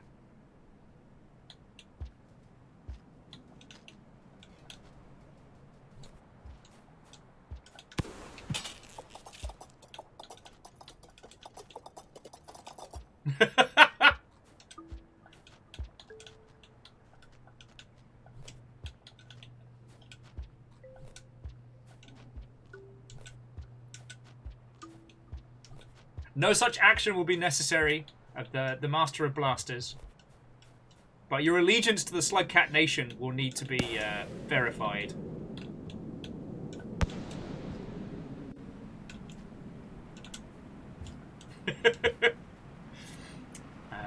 But yeah, no, it was really cool doing stuff with Joe for Valheim. But also, it's one of those things like, I don't want to... Oh, piss. I don't want to invite myself on, because, like, Joe's D&D stuff is getting massive. Not getting massive, it is massive. And... I definitely enjoy doing tabletop stuff, but I am not the caliber of some of the RP people that he has, like, hanging around. And that's cool, you know? One of the reasons I enjoy doing, like, Memnol with you all so much is because I'm not...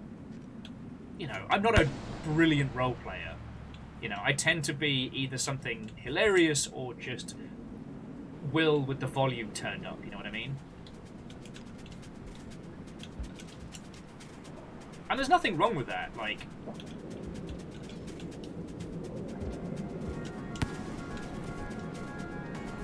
Oh, this might be in our favour.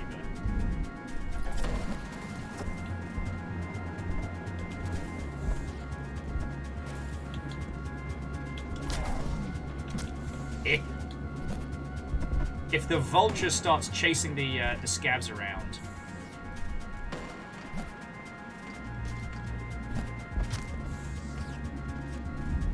if we can stay slow and low, this. Well, that's not how I would have done that, but you know what, scavs, you to you. I'll be up here, causing trouble. Hold that thought.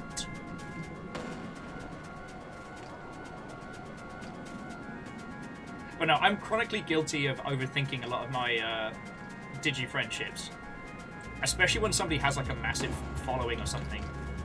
Because, not that it happens anymore, but there have been times in the past where people have come out the woodworks to try and get, you know, free shit or a leg up.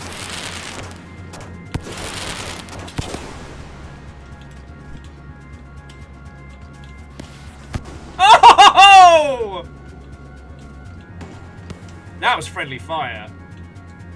That was friendly fucking fire. And I never want to be that to any of my friendos. But it also means that, I mean, I chronically overthink doing, like, streams with other people and stuff like that. It's a curse. Oh, so Lily, on that question, what did you get food-wise? Because it wouldn't be a proper Longshipian stream if people didn't end up either, you know, hungry or feelsy or both.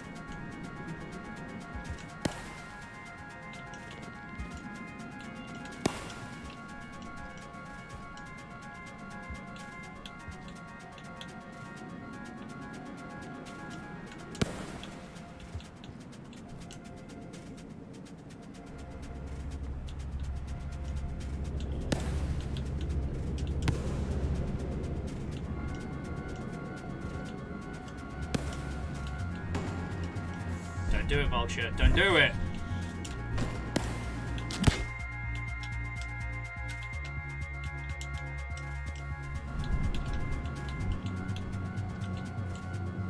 Okay.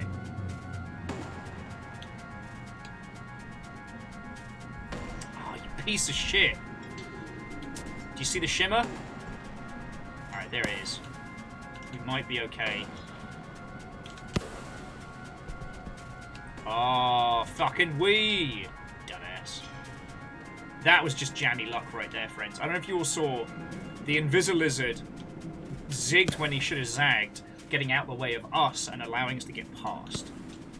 So this is good. This bodes well.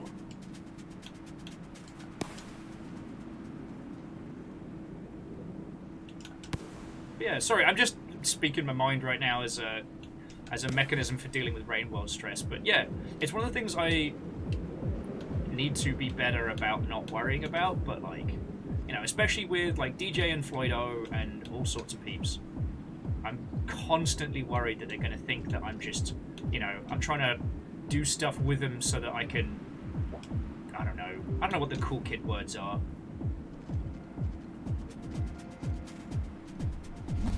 Oh! Yo, were we friends with that? Well, are we friends with the vultures? Why are they protecting us?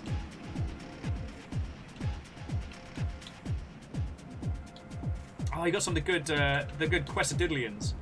Iced, how are you doing, friend? Watto and welcome.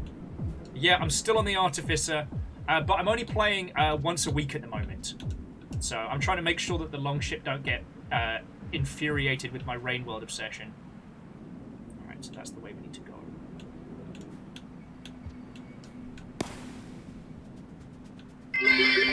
Down leads back in. If there's anything I've learned from Floydo's streams of Hollow Cure, he really appreciates collabs. Yo, are we supposed to have like an intervention for Floydo at some point? Because like at what point are his cats going to start missing him from him playing Hollow Light? Alright, this is good. This is all brand new. Alright, this is good. Alright, you two. Alright, this is unknown. This is extremely unknown. But I'm not going to risk that for a biscuit just yet.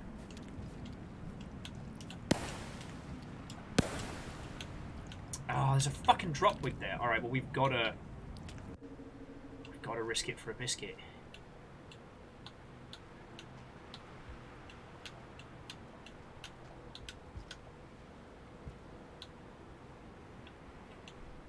Is there any way to know if that's gonna be the fucking death of us? It looks like it's gonna.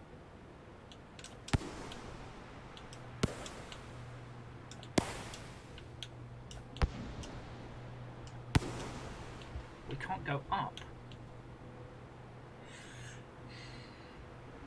Would this game give us a dead end? Of course it would. I'd love some help, Pebs. You wanna give me some direction? That'd be grand.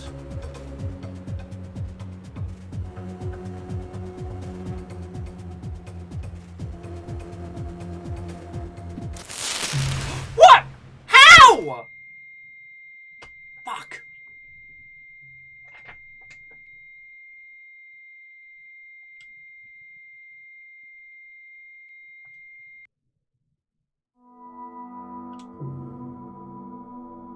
That was extremely rude. Yes, he did hit me with a spear.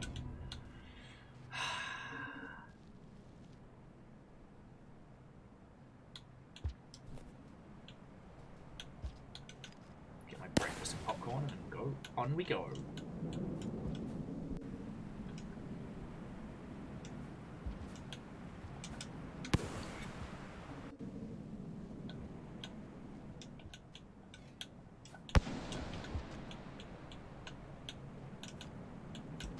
But yeah, the reason I didn't keep going along the top and I went down into that little bottom area was there was a drop wig exactly outside of the tube we needed to pop out of.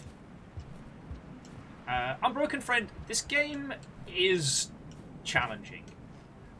This is a particularly difficult spot because it involves just pure violence with an unhinged SLUGCAT. But the long and short of it is, with Rain World, it's about learning the world, not the patterns.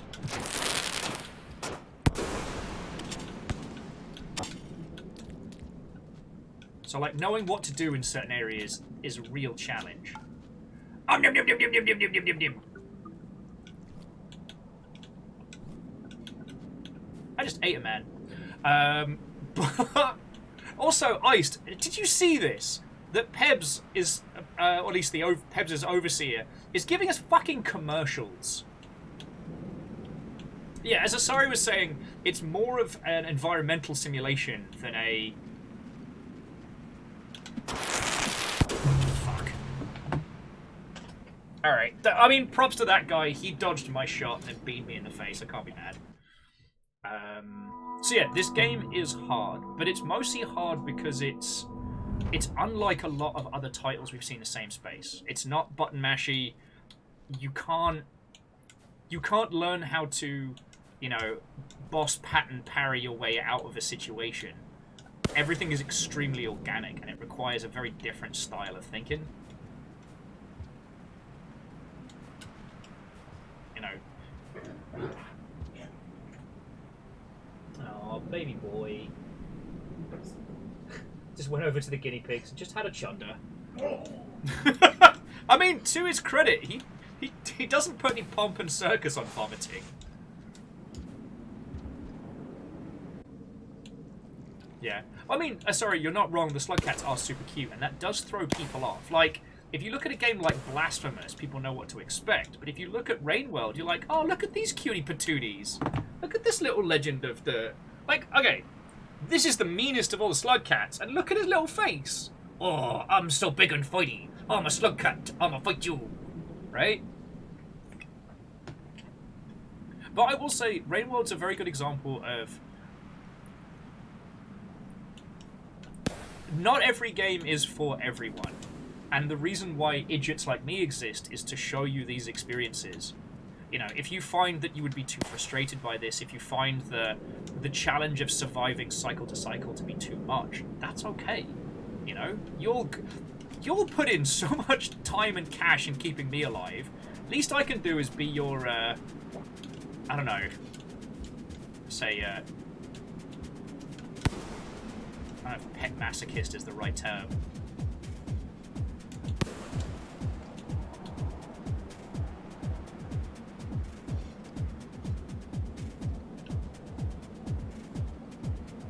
Alright, we're doing this.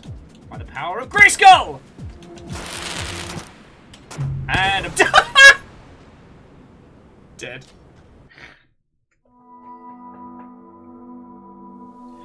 Iced says, I'm not sure if you know the other mechanic this character has or if you want to know. Well, so, okay, so Iced, here's what I know. We have the bomb jump.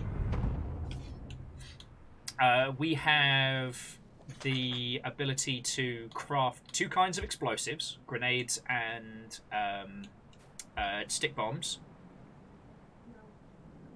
By the power of Crisco dies. I did not have the power. Obviously the bomb jump, if I mentioned it, and the fact that we seem to explode underwater. Is there another technique that I just either didn't see, didn't observe, or haven't found yet? There is another one.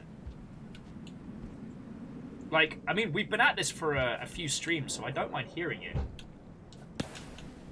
So, Iced, what's the other mechanic? Because I'll take every advantage I can. You know, we're a cute little SLUGCAT on a quest for revenge. Oh yeah, also the bite.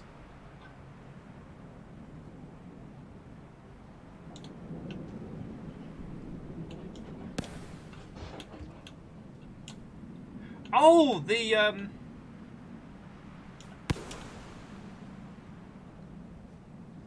press down during the jump. Because I know you can roly-poly if you are going fast enough.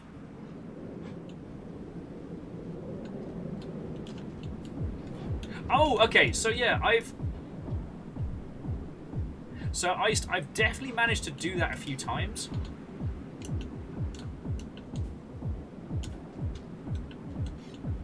It's got me out of trouble a bunch of times.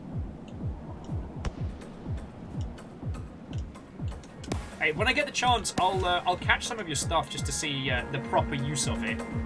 There's a lot of scabs. Hey, up, bastards! Want to fight me? Want to fight me? I'm just a wee SLUGCAT. Oh, I can't be harmed. Oh, I can't be bad. I'm a SLUGCAT. Ah, vulture friends! Oh, shit! Thanks, vultures! No, it's remember you. Yeah, Crystallian. This area is like peak 4-star GTA. 5 stars if you wait till it gets dark outside. You, me, gas station. What are we getting for dinner? Sushi, of course. What? I don't know if I've got the fortitude strength anymore to do gas station sushi. Though me and supermarket sushi are friends, so... I don't know, maybe I...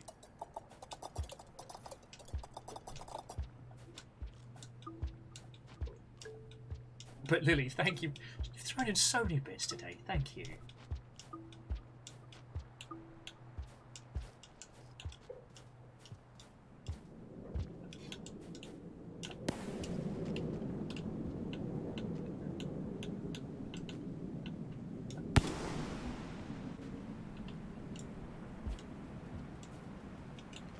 Okay. This is it. This is the run.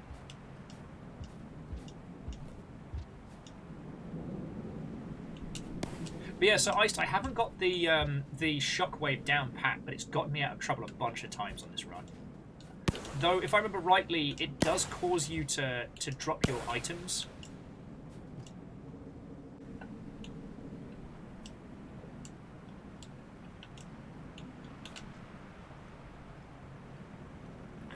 Pep's trying to sell me gun or something.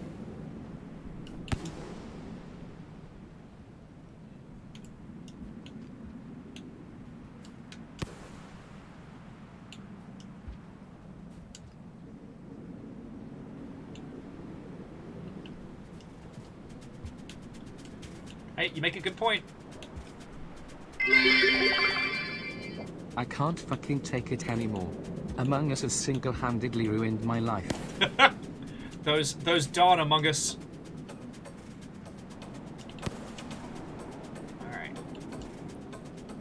Here we go. Here we go. Yeah, come on.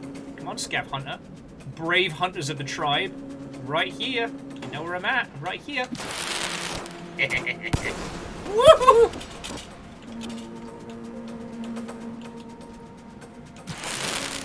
Woohoo! I eat your friend. I make him a snack. Woo! I think my SLUGCAT got concussed by one of those. I may have just shot a spear out the air. I'm not entirely sure. I'm just not going to question it.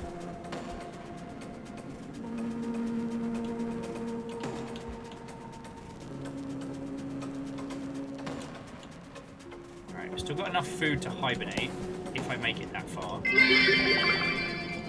Rice cookers go wow ow ow ow ow ow ow ow ow ow ow ow ow ow ow ow.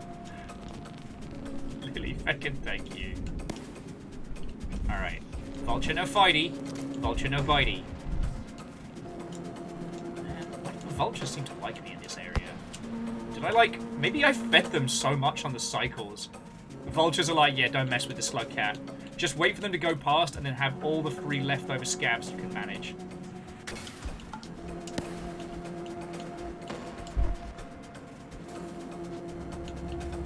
But I'm not going loopy, right? Like, it does feel like the vultures seem to have our back right now.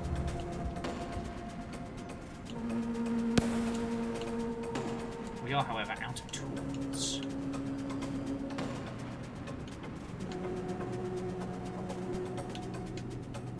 Should be okay. I'm just looking out for that familiar shimmer.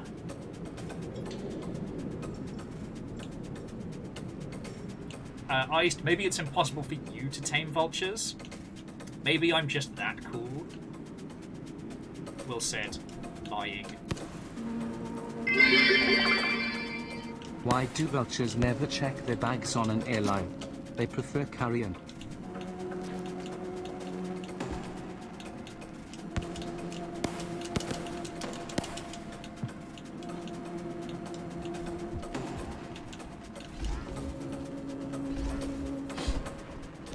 I don't know if you all saw that that flying millipede had my number for a second there, and I was like, nope.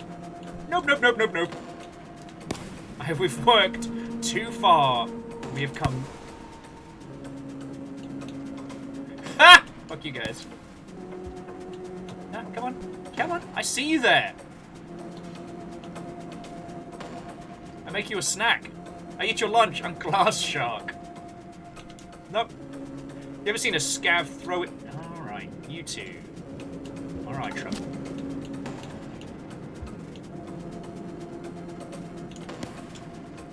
No! Piss! Pat me. Why don't vultures ever give up? I They don't just keep calm and carry on. God darn it. Lily, thank you for the bits again. It's alright. Yeah, Kestrel, that was a good run. Every run, we're getting better, getting stronger. It's about wheat, it's about flour. We stay baking for an hour. You know who said that? The Rock. Dwayne The Rock Johnson said that. I'm pretty sure. Maybe.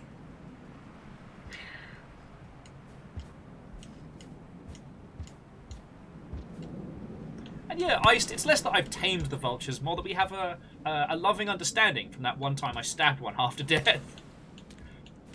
It would be funny as feck, though, if you could tame vultures. Now, what you can do with vultures is if you can find... I don't know if the little... what are they? The little caterpillars or slugs or whatever the hell they are vulture babies, or if they're just a specific kind of prey that the vultures think are delicious. But there is a certain bug you can get that if you throw it, it starts crying and then signals to the sky, and it will summon the nearest vulture.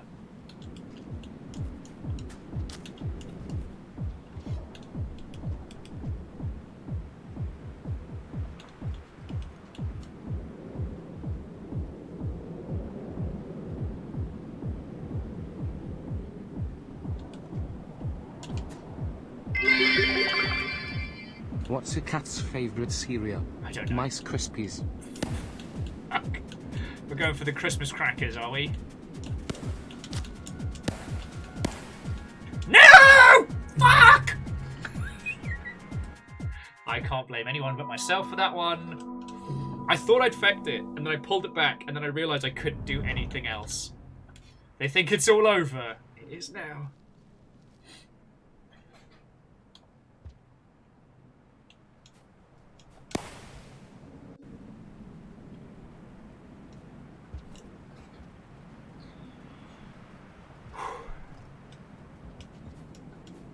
But like I said, this is literally what the Echoes warned us about. That if we were going to proceed, you know, violence, rage, and futility was all we were going to have. Like, we made it back up to Pebs, and Pebs didn't have anything else to say to us. You know, they translated one of the pearls that we brought by, but... When my son told me to stop impersonating a flamingo, I had to put my foot down. God damn it. Killing me here. Thank you kindly. Feckin' yo. Feckin' yo.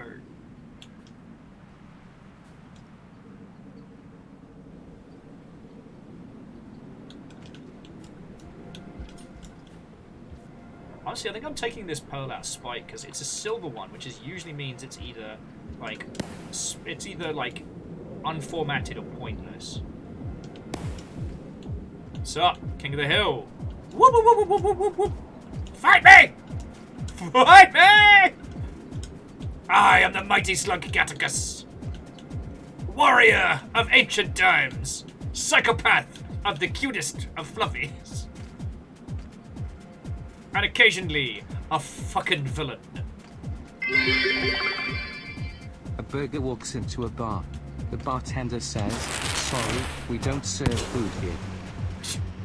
Feckin' yo. Alright. Yeah, come on. Come on.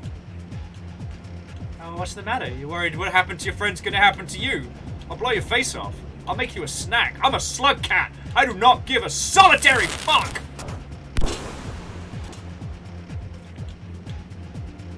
You think you're you think you're predators? It's content. You are my fucking dinner! My favorite place to be. XD less than 3. Oh, thank you, Keltra. And, Dingo, Watto and welcome. Yeah, the scavs have been simultaneously violent and very afraid of me today. But for some reason the vultures now like me, so go figure. Someone might be able to show you a clip of this one. I got papped by one of the scavs that killed me in a previous run. They just went over to my corpse and went pap, pap, pap, pap, pap. I still feel patronized for that one. Alright. This is the best opportunity we're going to get. They were too busy freaking out about the sky centipede.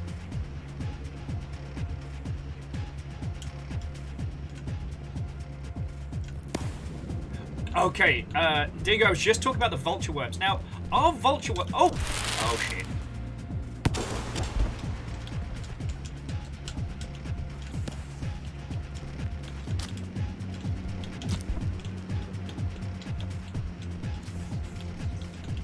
Alright, I'm gonna do some risky eating here.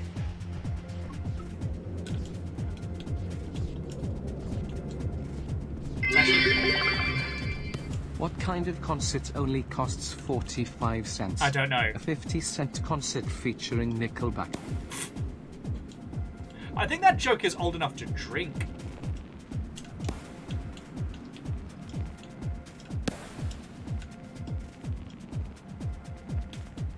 But yeah, sadly we don't have any of the vulture worms, and that would make my life so much easier.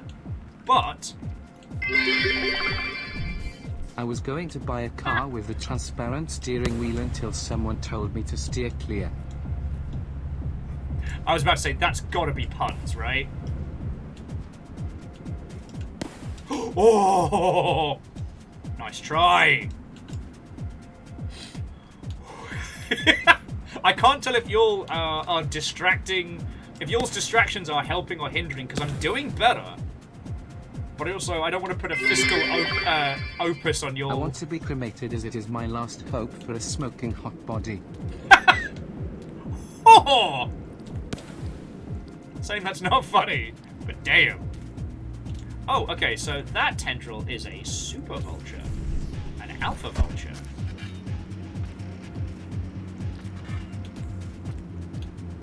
Oh, grapple worms!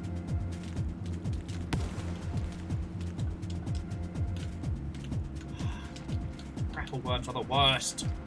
Except when they're saving my life.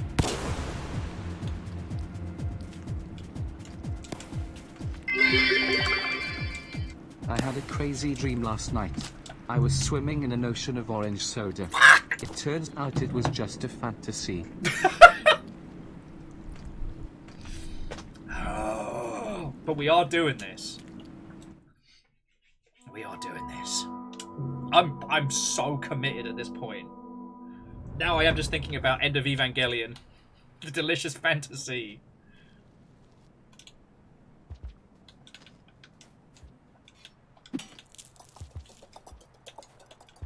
When Rainworld starts taking pity on you and giving you twice as much popcorn.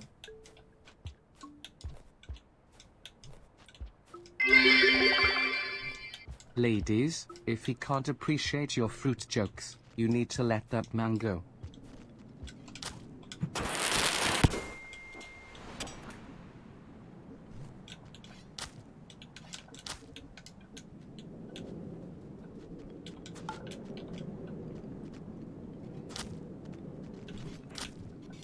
Okay, this is just mean. None of these scavs have a weapon. Except for that guy, and I'm taking it.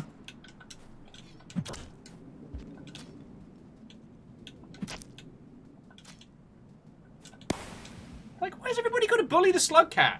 You kill a few scavs and suddenly you're that guy. Also, these are some top-tier terrible jokes. Thank you. So the problem was I was already full up from breakfast, so I couldn't eat the guy. I could just maul him a little bit. You know how it is. That SLUGCAT life. Make sure you don't fill up on popcorn till it's time to eat scav. My grandpa has the heart of the lion and a lifetime ban from the zoo. Okay, that's a banger.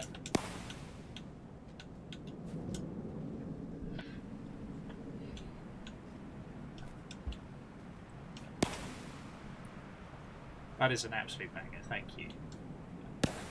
It's alright, it's good. It's adding brevity in between my failed attempts at this expedition.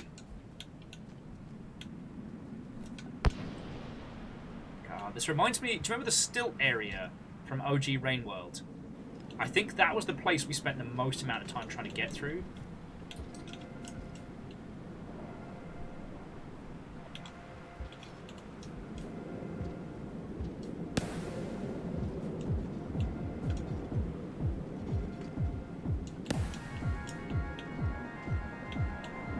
Spears. Alright. Come on, you cowards! Let's rumble. Shit.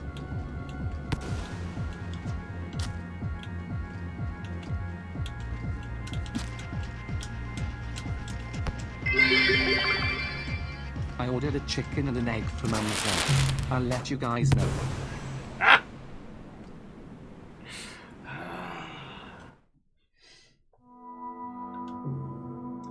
So, Dinga, I can't remember, could you swallow vulture worms and then have them still work? Because if I remember rightly, it's like vulture worms only work like once, and if they get like harmed or injured or something, then they stop working.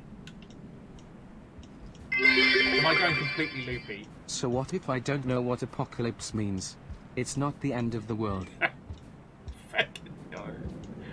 See, the thing is, they don't typically have Christmas crackers at Christmas here. So, that means these are terrible jokes passed down by oral tradition. Okay. Dingo was just saying that you can use the vulture worms so long as the worm is still alive. Okay.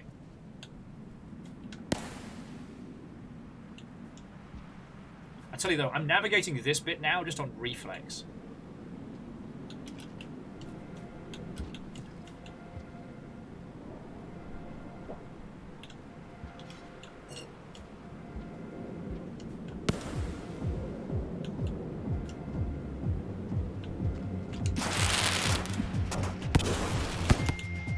No! Fuck! My sister bet that I couldn't build a car out of spaghetti. You should have seen her face when I drove past her. Okay, that is top tier. And in case you're wondering what happened, so I grabbed a guy's explosives, leapt into battle, and I was, as they were all clumped up together, it was the perfect time to blow the crap out of them, right? Of course, what my dumbass didn't think of is that they're all carrying explosives, and the explosives set each other off. So the force of the blast hit me, knocked our poor SLUGCAT concussed, resulting in them slowly falling off the edge of the abyss into their demise. They did that to me.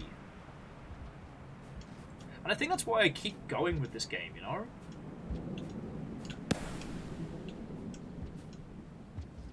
Well, to your broken friend, have a lovely rest of your day. I hope that I hope your friends do well, and it doesn't end up into a respawn timer simulator 2023. What do you call the wife of a hippie? A Mississippi.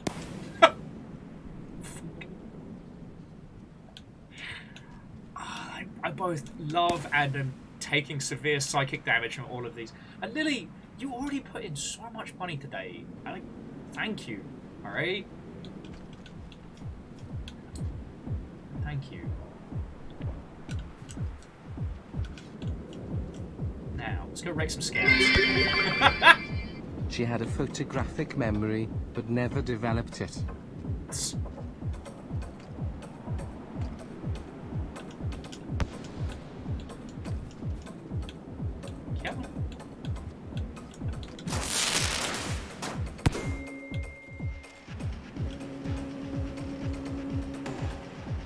Send a few of these scabs airborne. Doesn't stop being funny.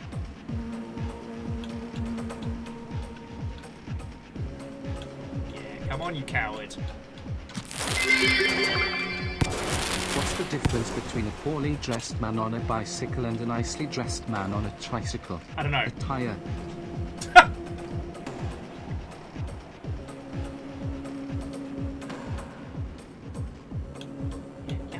I'm up here. I'm up here. I'm just a little slug cat. Oh no. No! Me a slug cat! I mean, that guy got us from the fucking rafters, so I can't hate.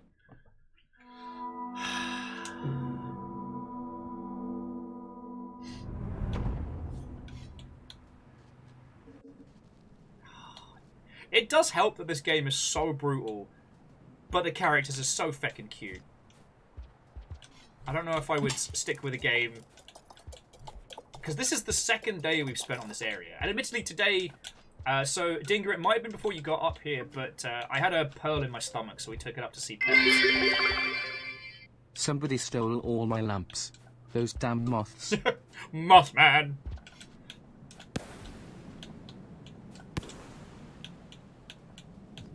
Those moths, they know what they're about. But Lily, thank you again for both the terrible jokes and for chucking in a whole bunch of cash. Thank you. Shit. Araman's already at, like, past half health. Oh, I see the scavs are out early today. Oh yeah, the scavs try and hunt the overseers, because I think they consider the overseer eyes to be like a jewel or something.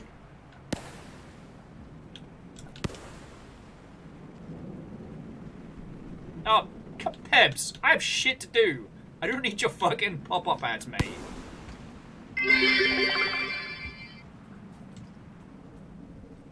See this bullshit.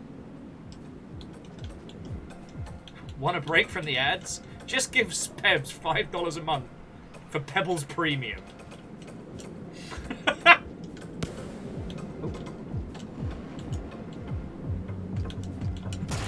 Hello there. Ah! Call that the cascade.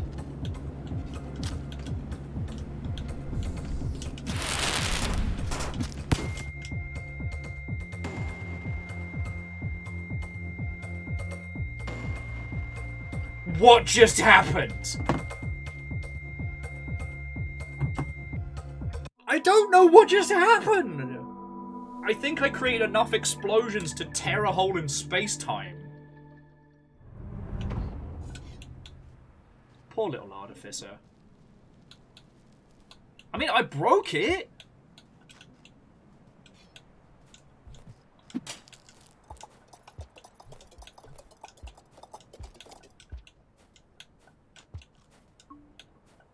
Yeah, take that, physics.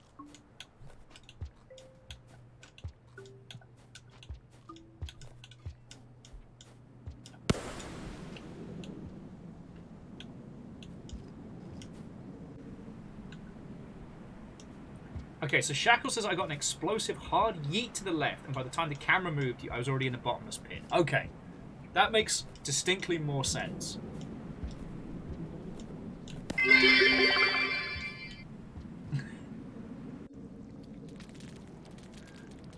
I think you all broke the text-to-speech. How?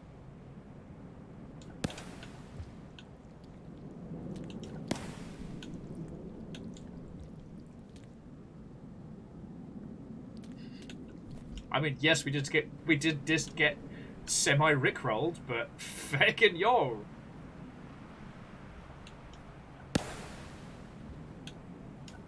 No, so Iced, I'm not hearing it on this end. That's how successful Lily's been. You did it. You beat Robo Welsh. OCP's attempts to replace the entire Welsh populace with a text-to-speech robot. Welshman wants a holiday. If I don't get a holiday, Welshman can eat farts.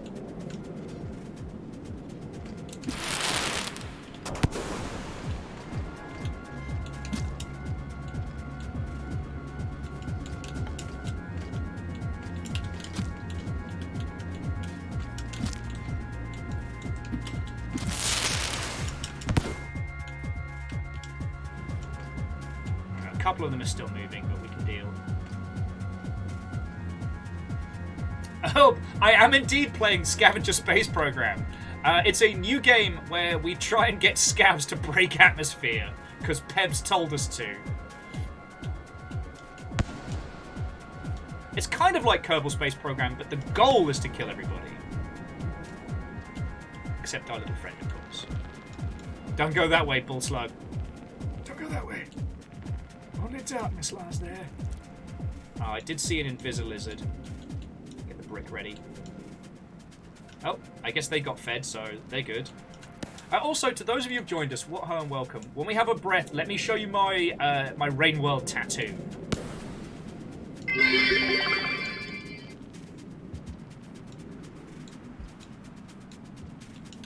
Yeah, Lily, somehow the Welsh guys died.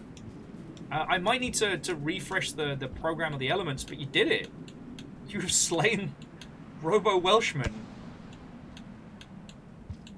I even know a text-to-speech program could die. Legend's like, no, please, show us the tattoo mid-fight. Well, it's alright, because I have to sneeze a second, so...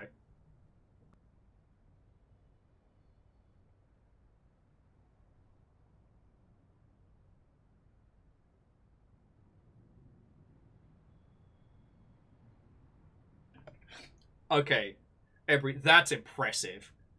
There's been a few fights where I didn't even see the slag that I got. The SCAV that I exploded. But yeah, to those of you who've just found our little corner, that's the tat I got when I finished Rain World OG. So we've got the Survivor, the Monk, and the Hunter. And as we know, this is the true canonical ending, where all 3 SLUGCATs just curl up in a little pile, and they're lovely and cute, and everyone's happy at the end. Ding, I did do Hunter. It still breaks my little fucking heart. I mean, I'm a softie when it comes to SLUGCATs and video games, so... But still. Yeah, the canonical ending of Rain World is all the SLUGCATs meet up, and they're in a cuddle puddle, and they're happy forever at the end.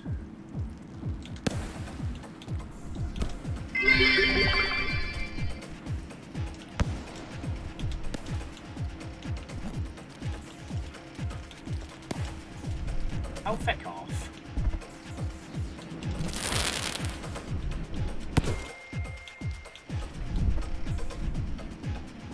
Yeah, I'll fucking maul you, mate.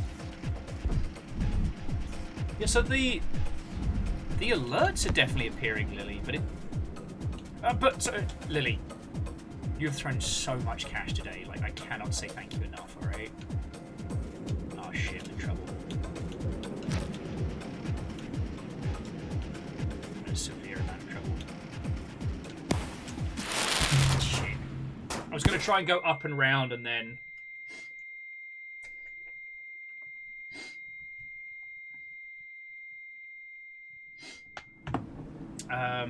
So you know what, Crystallian, that's not a bad shout. Let's see if we can make it happen. So we definitely got moths. How about this one?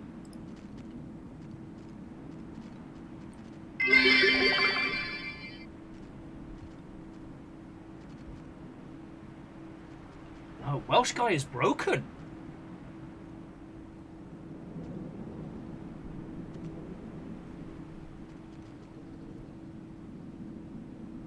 Also, text chat is busted as well.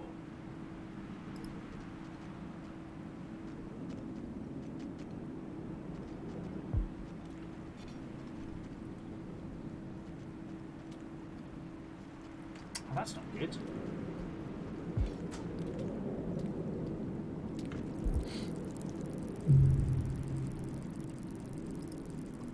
I mean, it might be something larger, so do not worry. Let's we'll have a quick check and see if there's anything going on.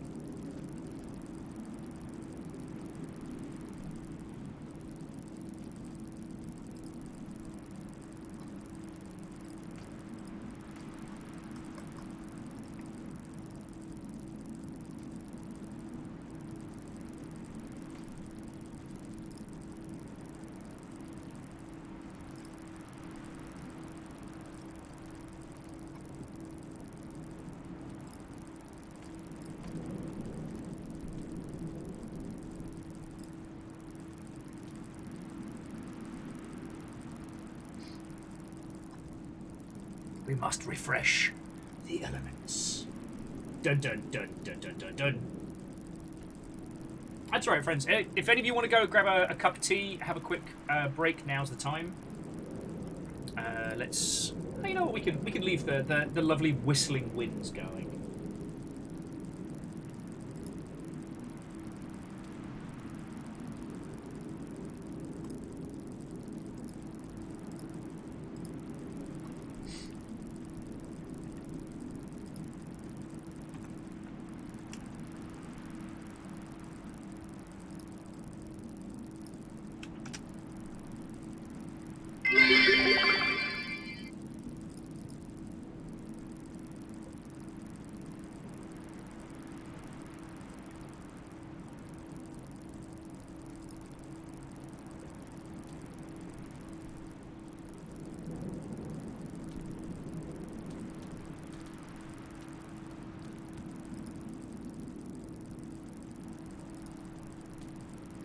So I got it to refresh one of... so Lily, I got it to refresh one of your messages, but... Yeah, it is being a butt right now.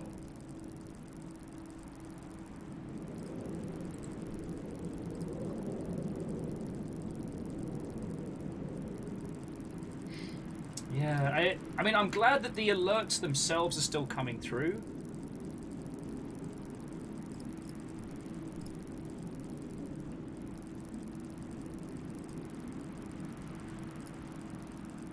If I could ask one of the lovely mods, would you be so kind as to pin me a little message in chat, just to let peeps know that we're having technical problems with alerts? So, it's working Twitch side, and it's working limited amounts, but it's, yeah, the alert services that I have.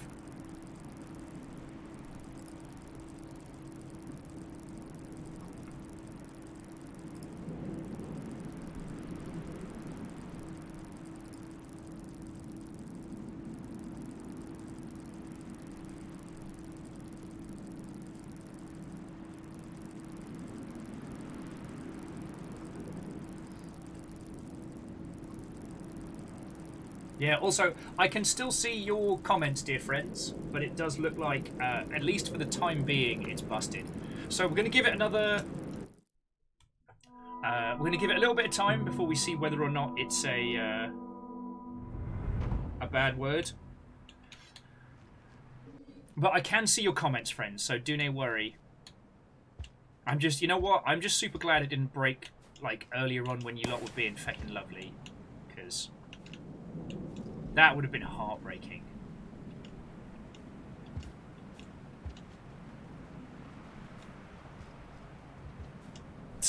Get Mayor Haggard on the case.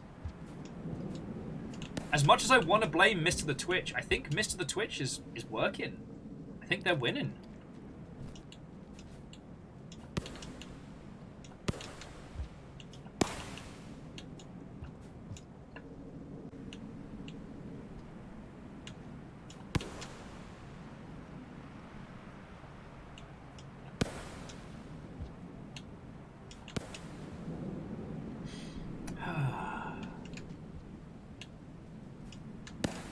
It also means I have no excuse for getting my ass handed to me now. I can't blame terrible jokes. I can't blame distractions. Win, lose, or draw, it's all on me.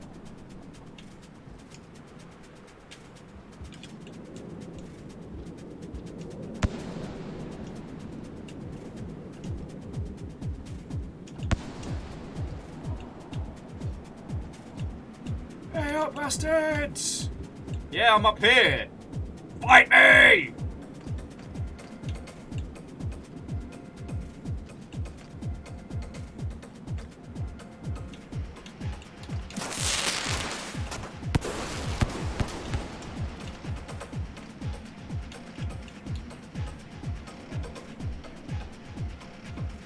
Come on, come on. I know you wanna.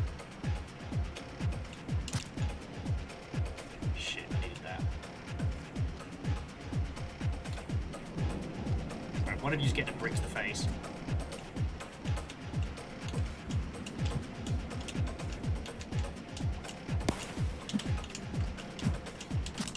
Oh, piss. That was on me.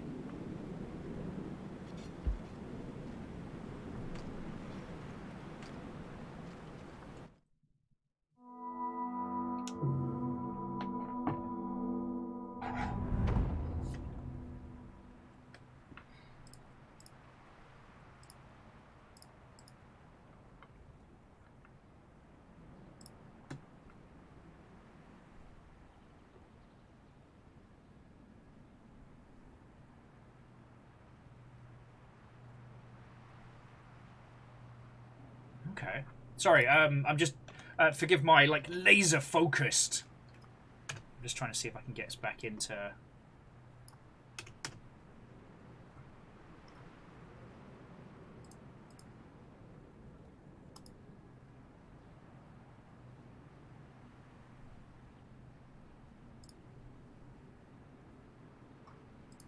Bear with me all just a second.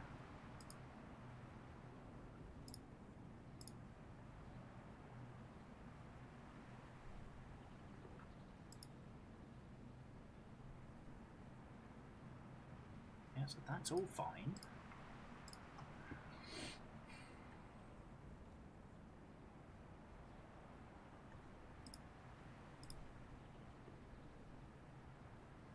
No, that's all good. Okay.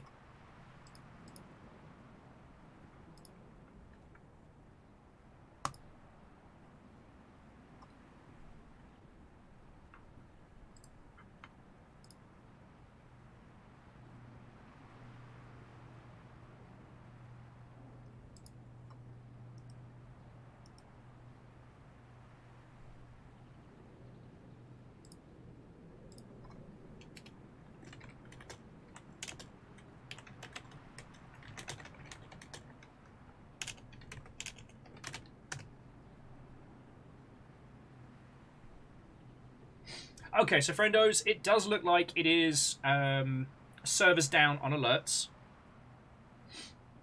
So I do apologise for that.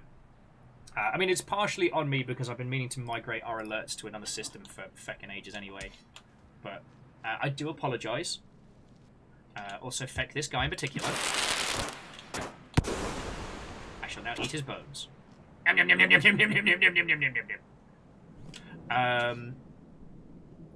So I can still see your chats, but I am going to politely request do not throw in for bits or for donations because I won't be able to see them, at least in the short term. And I would feel mortified if one of you did something incredibly lovely and I wasn't able to say thank you, alright? Like, I know I'm not always the most eloquent when it comes to thank yous, but I like being able to do them as it happens, you know, that's important. Puns, why you like this? But, I mean, this is the thing. I won't even know you've done it until later.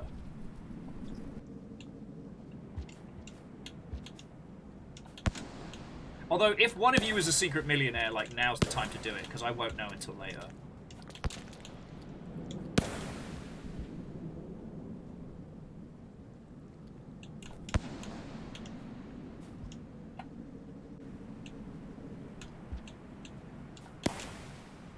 No, no sneak attack! I'm not encouraging this. I'm not encouraging this. Oh, wow. My faffing about has thrown the ecosystem for a loop. So this millipede's gone past... I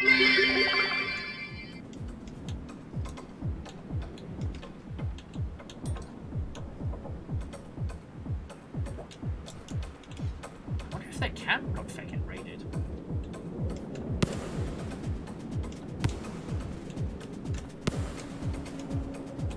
Hey, oh bastards! J-Post, no! Thank you. No.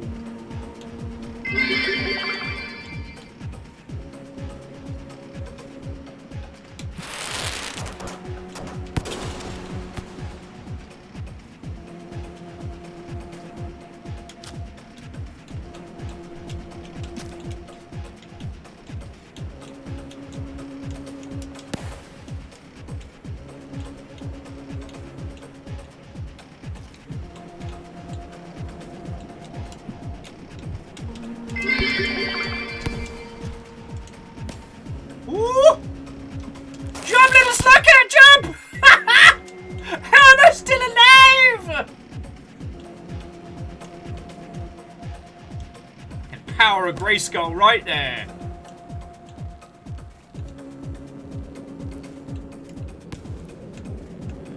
Okay, my heart's going a million miles an hour right now. How are you all doing? How are you all doing? Oh, look, the moon. Aha! Oh, no! guy popped right out the ground and just went poke, poke, poke. Should have been more cautious. Should have been more cautious. Should have stopped yelling about my victories. Well, so Keldra, I can see the posts, and I think I still get a noise for bits, but it's like anything else. So anything that went through like the donations or the Humble Bundle link or anything like that, that I won't know until well after the fact. So...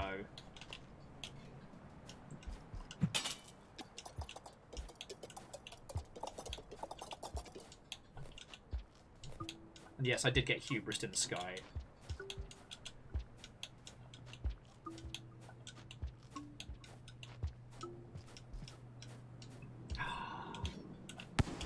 But they tried to... Do you notice the way the SCAVs waited until they could kind of like approach from all angles? Like, the way the ecology works in this game is brilliant. I'm always hesitant to say the AI is amazing, because as we know, the difference between very, very smart AI in video games and very dumb AI is just the experience. Oh, is that a Chaos Break? Is it J-Post? Freaking terror. It seems to be working... Was that working with the bit cup as well?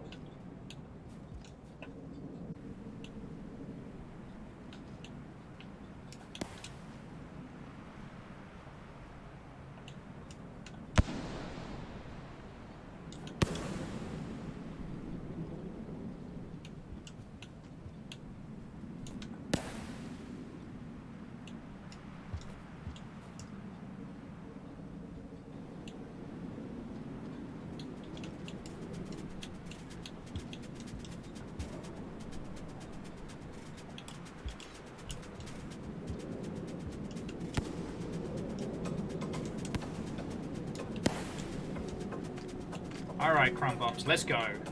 You're all covered in explosives and I have nothing to lose. Fight me! You know where I am.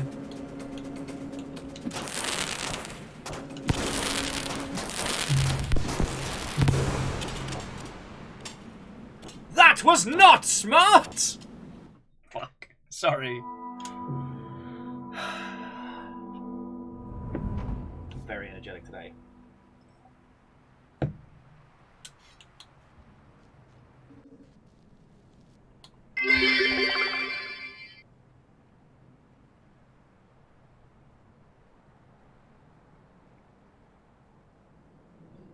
So Shaka was saying they saw a loading screen tip about dash, holding down and then forward.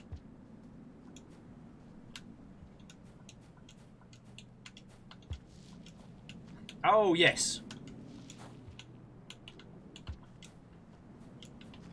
It's a tricky one to pull off, but it is doable. Now, I didn't know about it being able to pierce armor, though, Shackle. That's fascinating. So I might have to look into that one. Because, yeah, it'll make hunting lizards a little bit easier. Although, at this point, I'm so trained to do the old 1-2 maneuver that, I don't know. I don't know what I'd do without it, you know?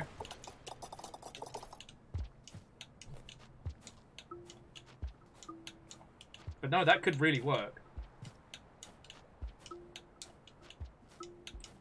I mean, I still haven't mastered the roly-poly, and I know the theory for the backflip, but I can't pull it off guaranteed every time.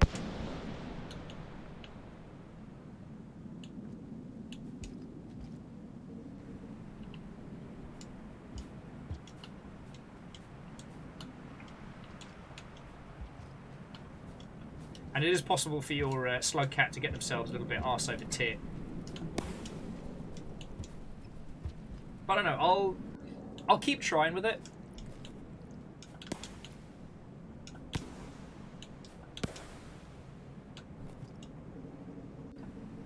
And yeah, and Durry, you're right. The 1-2 stab on lizards is really feckin' powerful. I did remember though the whole throwing things to jump farther. Like the momentum of throwing gives you like extra distance on a jump, which is very handy. Oh, here we go. Go get him, Vulture. Kick their ass. They deserve it.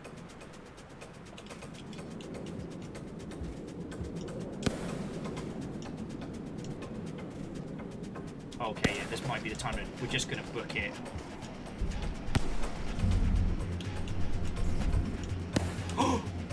Did you see that dodge? Thank you, Vulture! That's no problem, Will. You're the best SLUGCAT ever. Oh, Vulture, you're too kind. Seriously, I don't know why the Vultures like me, but I'm not complaining. Like, I know why the bull slugs don't like me, or the flying squids, or whatever you want to call them. Alright, this is a tribe area, so we'll be careful. I should say SCAV camp.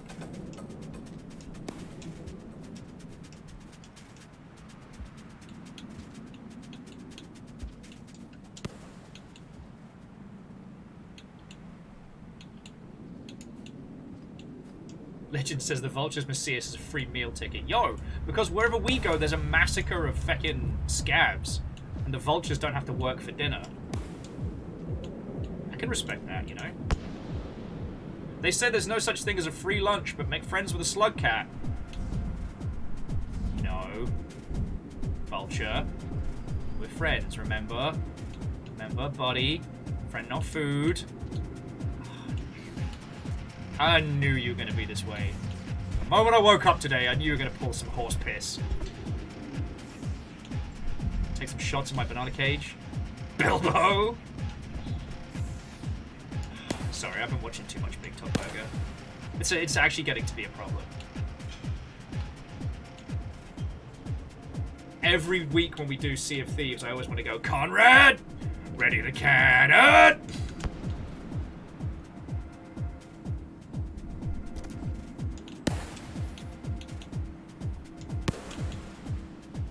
Alright, something is going down above me.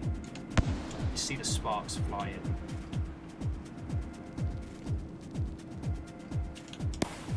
I guess basically whatever happened was someone just tried to feck with her. Oh, okay, yeah, here we go. Sup, nerds? Oh, fuck you! Sorry, friends, I thought that guy had fallen.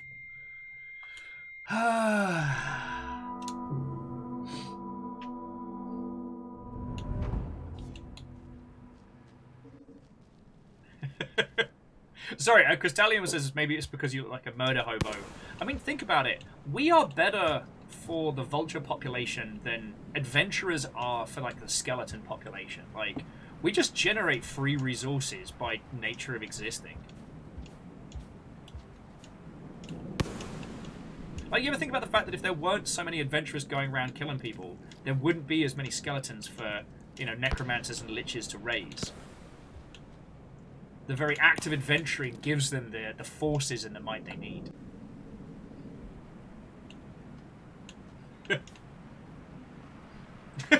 Will exists. Vultures. That's free real estate. That's an all-you-can-eat. And also, again, to those of you who've just joined us, I do apologise. Currently, alerts and chat are balked. It is server-side. It's not us, which is very good because it made me panic a little bit. So I'm asking very politely, and it's the fact that I have to ask this is a testament to the power of the Longship. But please refrain from, especially donations, for the time being, because I won't know they've come in, and it would really suck if I wasn't able to say a proper thank you, because you lot are very good to me. Hey up, bastards! Fight me! King of the Hill, let's go. One guy violently throwing himself off the side to avoid fighting me. What's up, coward nerds? I see a lot of you jumping off the hill, and I see none of you coming to fight me.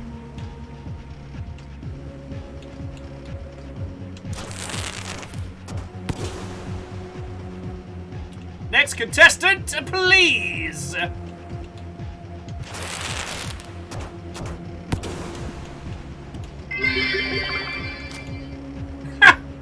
Beating that guy in the face.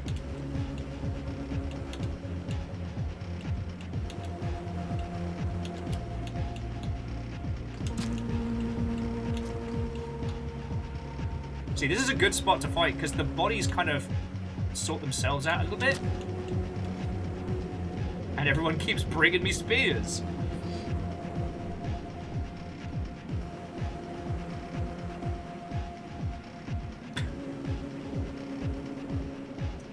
Oh, well, I mean, Shackle, if you have to get technical, you're right. I just killed a lot of scabs. I am going to take pride in that. Stop that incessant clicking. J-Post! I mean, J-Post, like, thank you for gifting a sub to this Crystallian. That's fucking cool of you.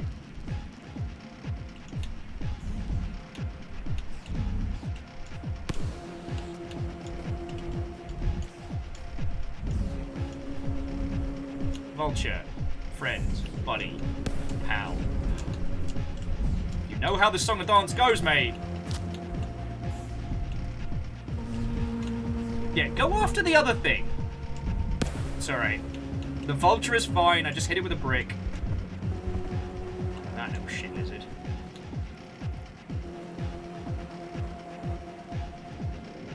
Go on, go on, go after the other thing, mate. Though I've said it once and I will say it again, whatever force of nature decided to make the SLUGCATs the most fucking delicious creatures in this whole fucking place, that person can fucking do one.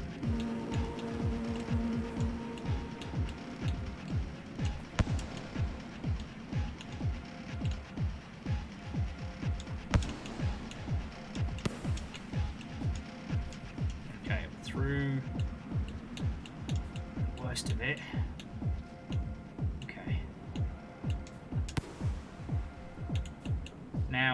Now we just need skill and luck. Actually, we just need luck, let's be bloody honest. So, Crystallian, we are trying to progress across the rooftops. So, when we met the blob, the Echo, who warned us against, you know, the never-ending cycle of hatred, that's when we went to the highest point. Now, we're trying to head across. And we've made it to an extent, but previously I got distracted by River one time.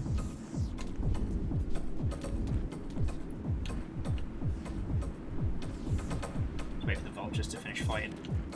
I got distracted by River one time, and the previous one I got caught between like a rock and a hard place.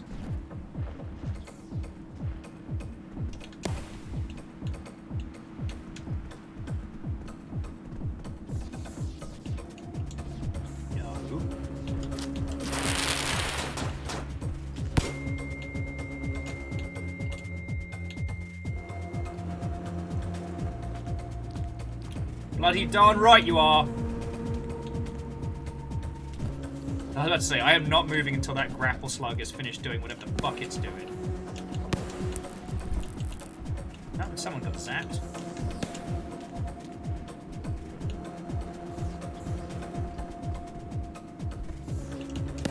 Yeah, you know what, Vulture? Go have one of the lightning bugs. They're tasty, they're weird, they're the little treat that shocks back. You'll love it, don't worry about it.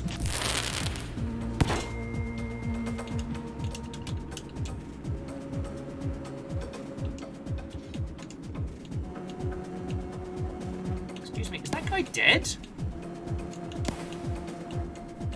Excuse me, are you dead? I mean, I saw his mate go the other way. Oh, we are starving though, so we're gonna need to find some food somewhere.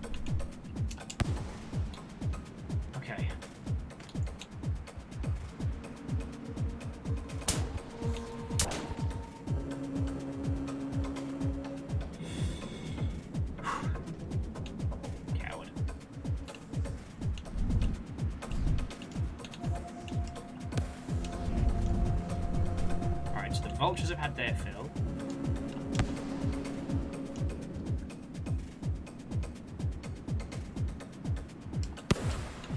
Doesn't seem to be anywhere we can head up from there.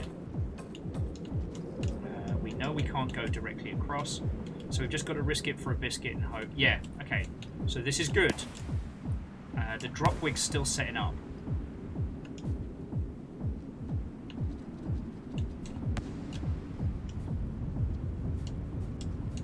actually making real good progress. This is all new, by the way.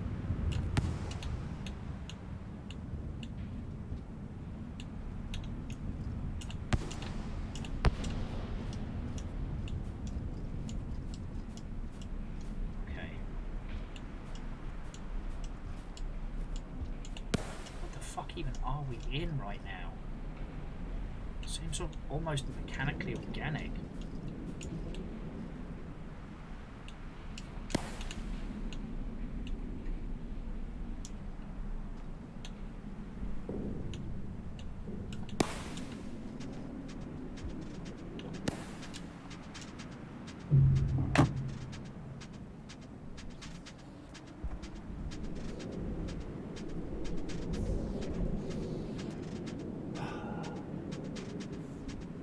For those of you with headphones, I'm just going to mute the mic for a second.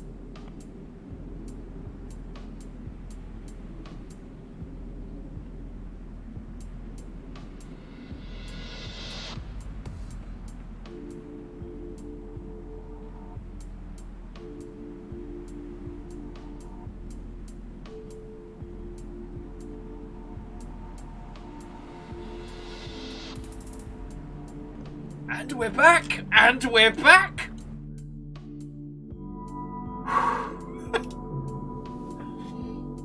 I tried to keep it down. I tried to keep it pushed down, but I couldn't do it.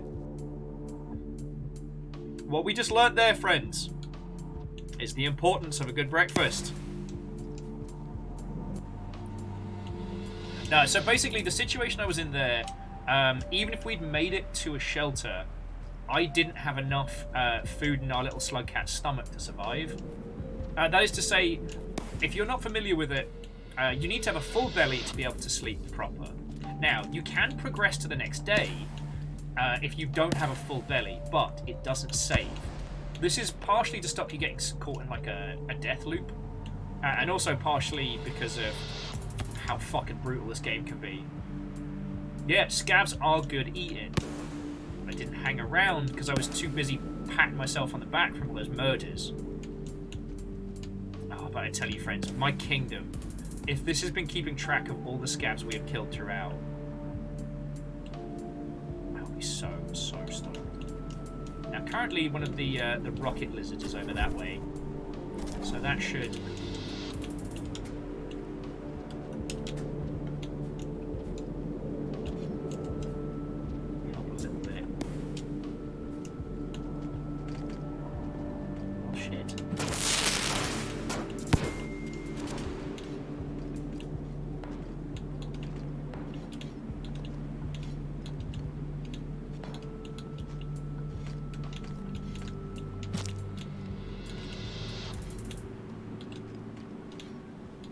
But this is the thing that peeps were talking about.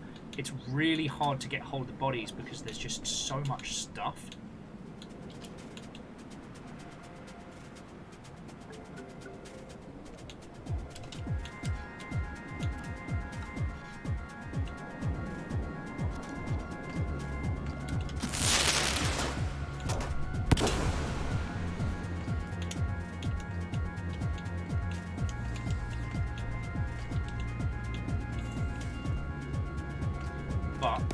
Whilst the vulture is doing them a distract, I pop it away!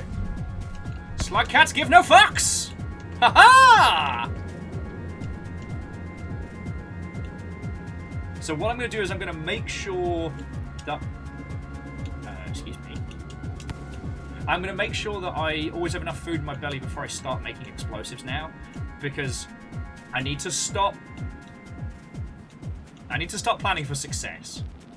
Stop planning for failure, stop planning for success, right? Not if I keep making dumb jumps like that.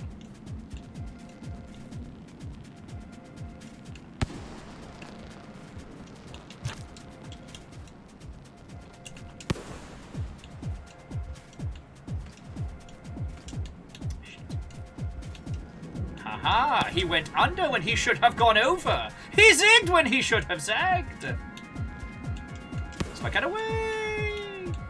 Also, like Dinga, and those of you who played a lot of Rain World, I don't know how I'm going to go back to playing as a not rocket jumping lunatic. Like, how did we even get around this fucking game before we were allowed to rocket jump? Like, what the shit? Okay. And the important thing to remember here is that everybody's on the wall. We don't have to kill everything. I can just give it a cheeky quick knock, and then it falls off the wall, and I'm winning.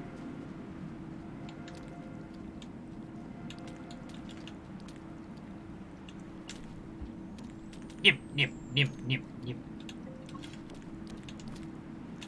Tastes like batteries.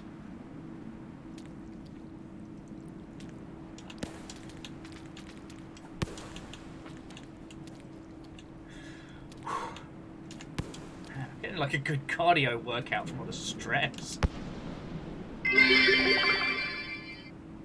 Using spears to make poles and ledges like fools? Yeah, I still can't remember if we could pull the spears out the side back then.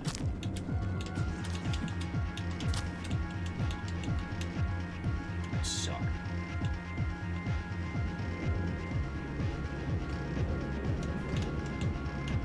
So if you assholes want me, you have to come and fucking get me. Yeah, surprise SCAV army's like, hello!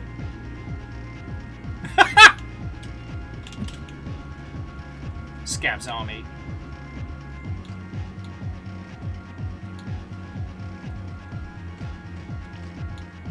Got my little anti-SCAV bunker.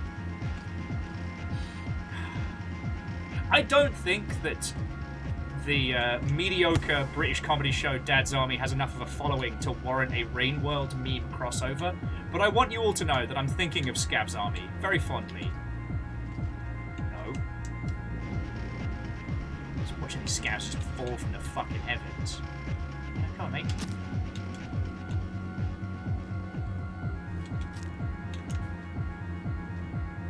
Shit.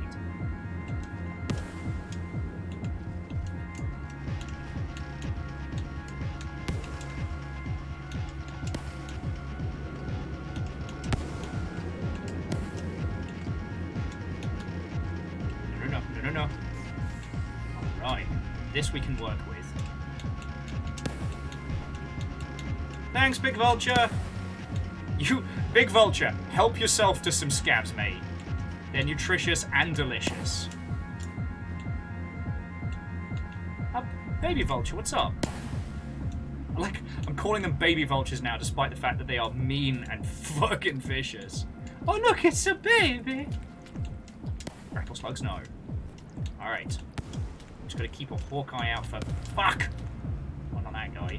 I was gonna say, I'm gonna need to keep a hawkeye out for, drop wigs.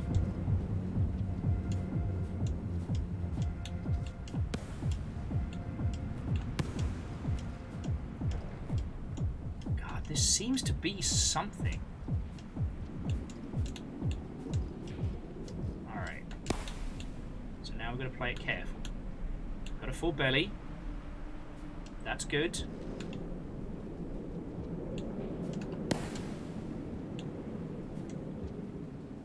Could this be it? Okay. Okay, eyes up navigating. Head on a swivel, friends. Head on a swivel. It's quiet, and I don't like that. Spent days going through that last part.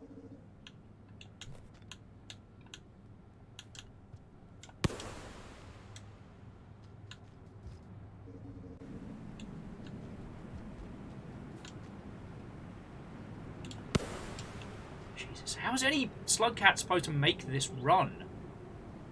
This is redonkulous.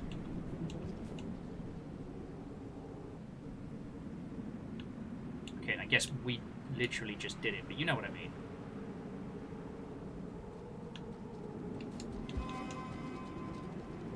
Oh, fuck off, Dropwig.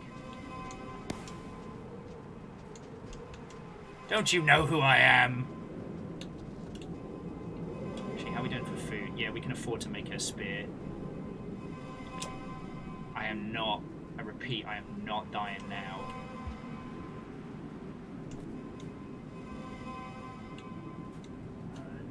rooms. Okay, yeah, shelters beneath.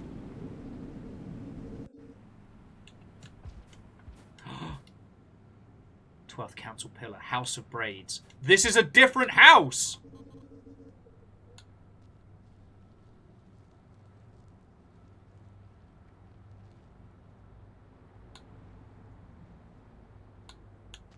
This is just like the entrance towards Pebs.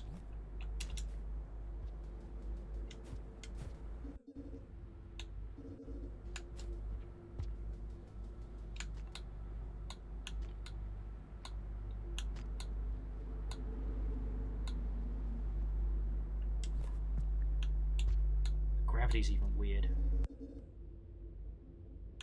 Oh no, there are Citadel spiders in there. No!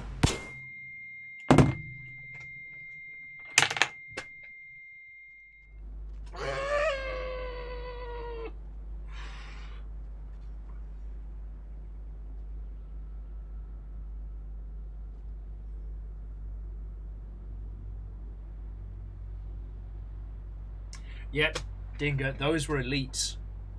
Those were night hunters. Shit, I think I had to go down the wall to get to the... We're in such new territory! So this is one of the houses that may or may not have been... that may have been against even the construction of... We're getting into the good shit!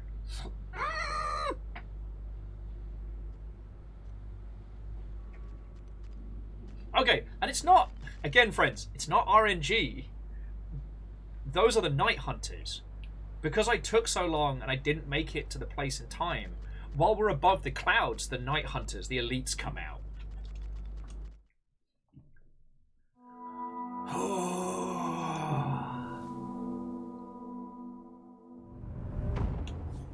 Alright. Dear friendos, I need to take a break. I need to pee. And I need to not absolutely... excuse me. I need to not absolutely fucking scream the house down. So I am going to inflict upon you some more 2000s video game screen music and just quickly check the state of...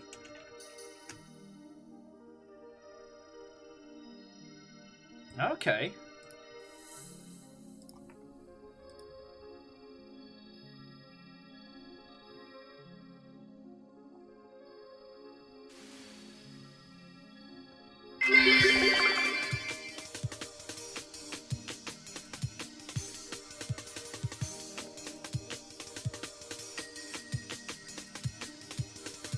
Let's just quickly test with my favorite combo. Aha!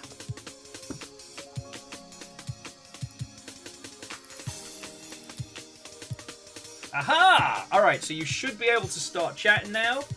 And if we...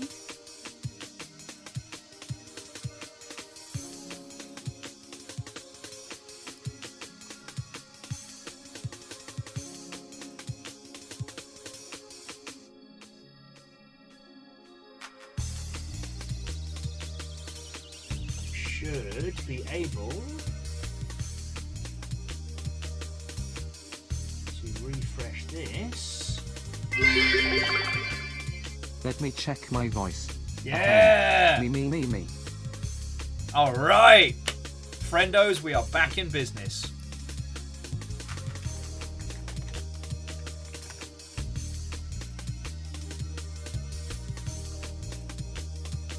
Alright, so I'm gonna take a bathroom break and grab some water, and then let's keep feckin' going, alright? Now, of course, you all have the power to distract me whilst I'm trying to rain world. Let's see how this adventure goes, my friends. Alright, back in a sec.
Hello, friends, and thank you for waiting.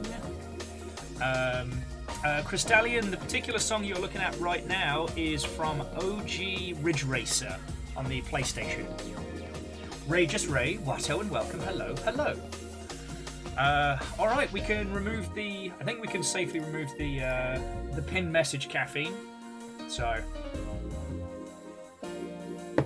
To those of you who have just joined us, Watto, and welcome. We made it further than we've made it on this run so far. And we got to some banging spaces. We've made it close to another area that looks very similar to the housing of Pebs.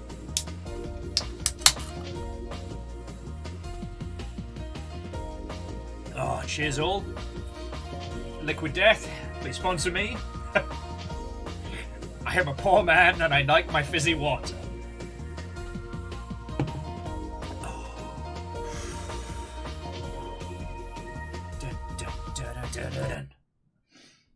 So let's keep going with Rainworld, because we know what we got to do. And if I make it to that space again, we're going to try head down the wall rather than direct.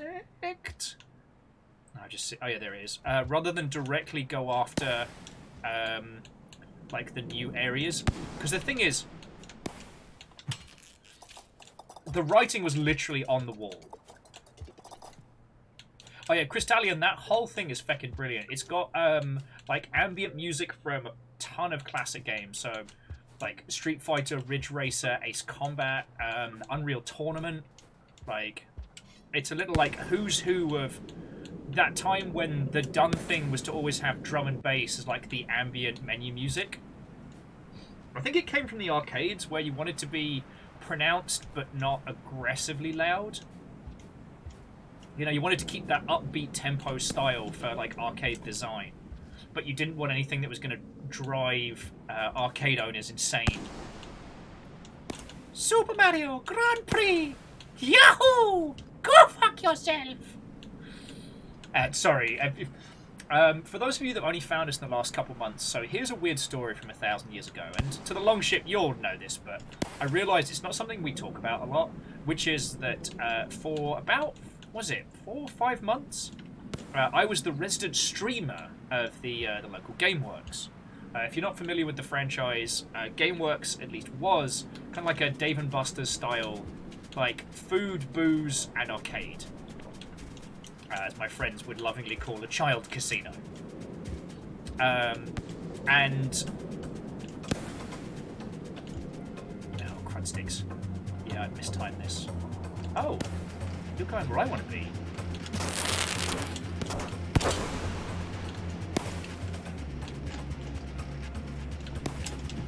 Oh!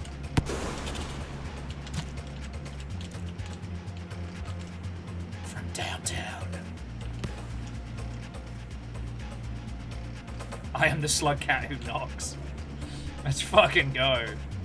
Anyway, let me tell you that thought once we get through this little bit. Shit. Alright, we just gotta run for it. Whoop!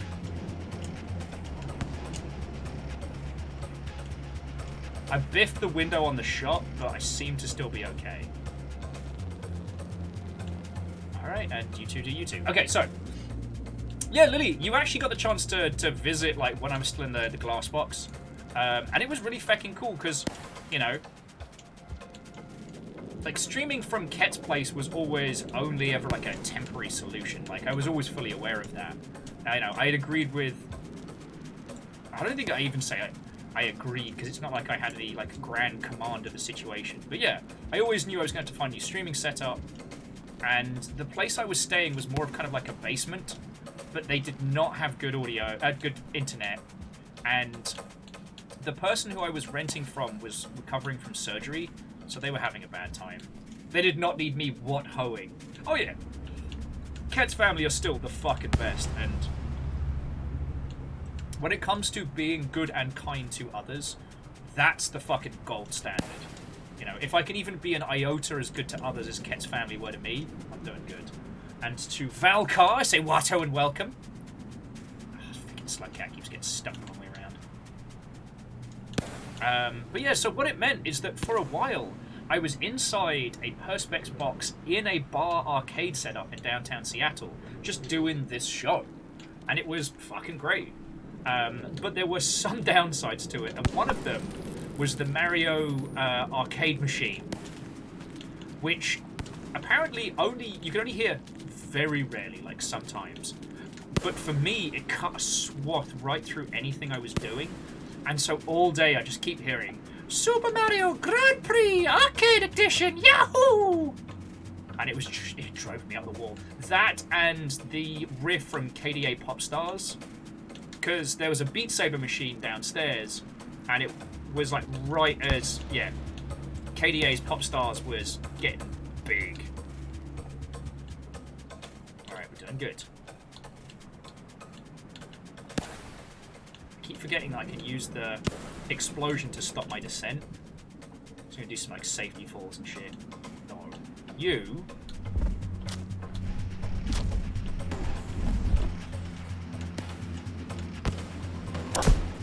Oh, that got spicy. That drop wig nearly took my fucking head off. Scavs.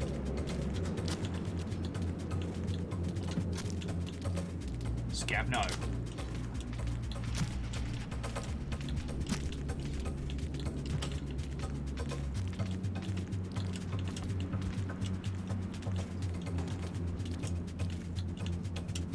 But also...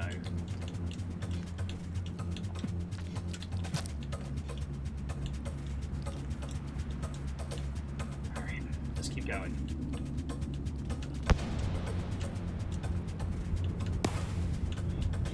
I mean, Lily, it's kind of scary to think actually how long it's been since the Game Station era. Sorry, the GameStop era. No. What's Game... No, GameWorks. Fucking hell. Need a new naming convention for these fucking game places. Anyway, it was a wonderful and surreal experience. I got to know so many fucking cool people, that's for sure.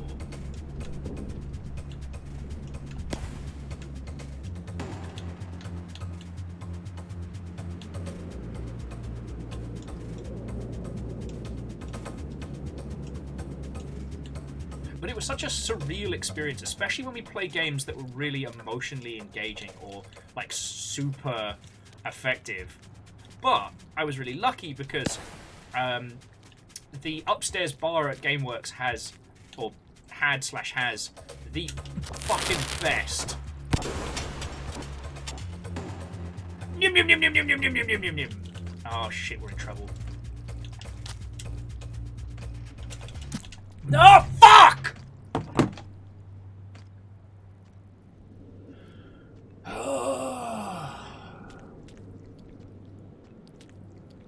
God darn it.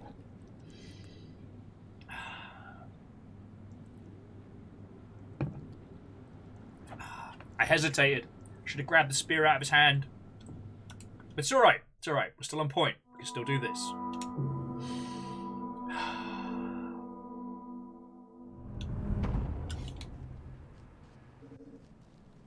But yeah, so while it probably wasn't good for my insides, what I did have, which was very lovely, is that when we came off particularly stressful or like emotionally engaging games, I could just go over to Sean and be like, Sean, please make me something very strong with gin in it.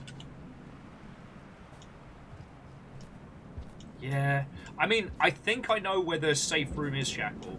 Like, I think I just had to follow the brickwork down.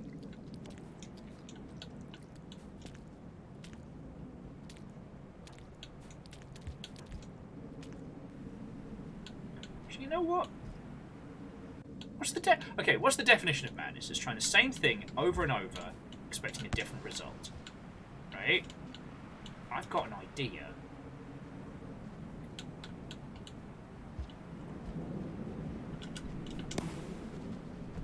I don't particularly need to kill any French fries, but...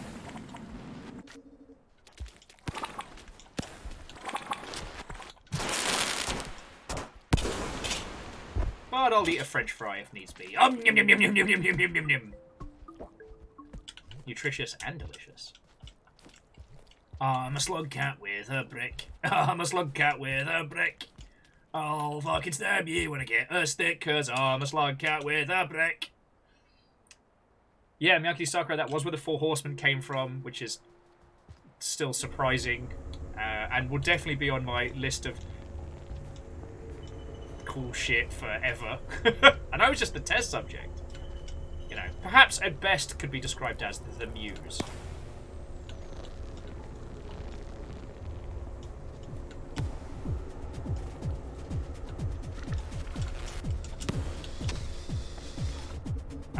As an FYI though, I would play the absolute shit out of Artificer with a shotgun. Like, that's the video game that I fucking deserve.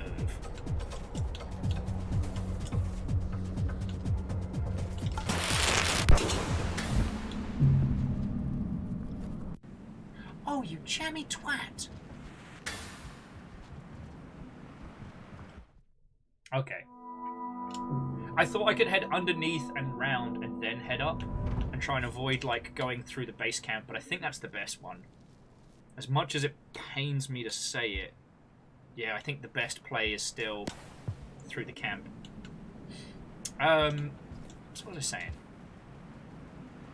Oh yeah, so it was just a wonderfully weird time in my life, and I still have some scars from it.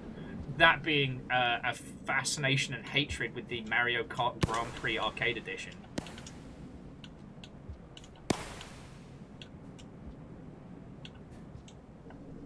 Well, so Legend of Morad, one thing I'm very hopeful for is that now the dev tools are part of Downpour, is we may see some more mods like that. Because, yeah, SLUGCAT with a shotgun would be a fucking great mod. What are you what are you trying to sell us, Pebs? Need a break from the ads? Give 5 Pebs, a whole bunch of money. So PBS, our current goal is to progress, and it seems to be like we're exploring one of the other houses. Ooh. Oh, shit.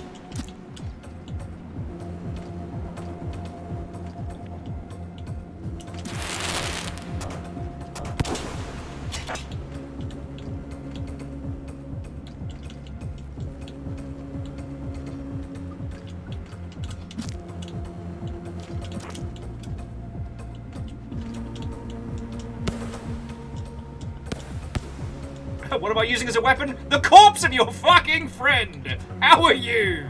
It's SLUGCAT time.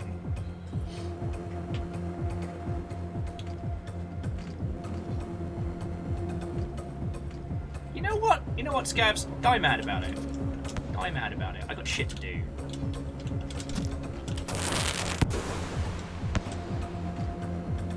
I got shit to do. I got places to be.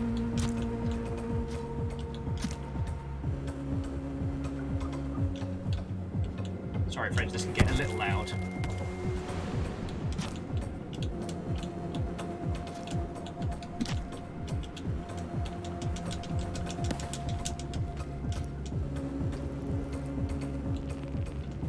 In the words of that one Godzilla trailer, let them fight. Oh, this is not going good. Alright, this is not a clean run, but it's working.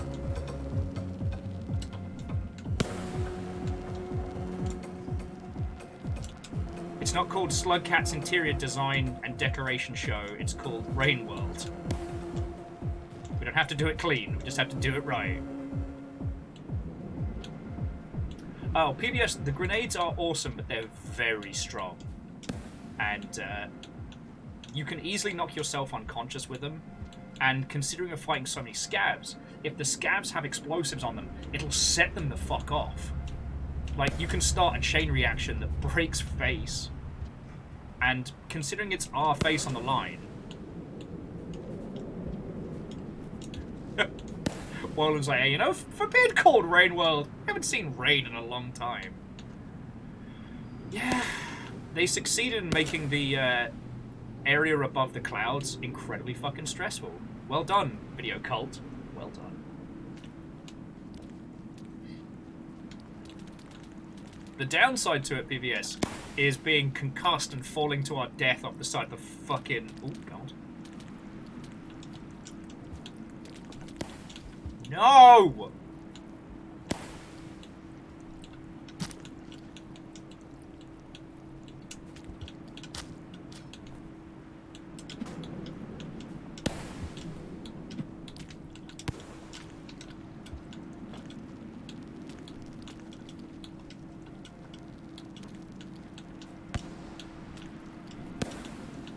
Grapple slugs. The grapple slugs are incredible, and especially when going to the wall, they are like the bestest of helpful bestie best friends. But here, they have the ability to just kind of trap you in the worst possible situation.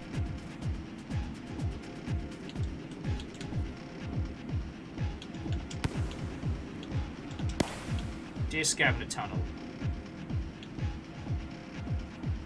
Better run. Metal Gear SLUGCAT, let's fucking go.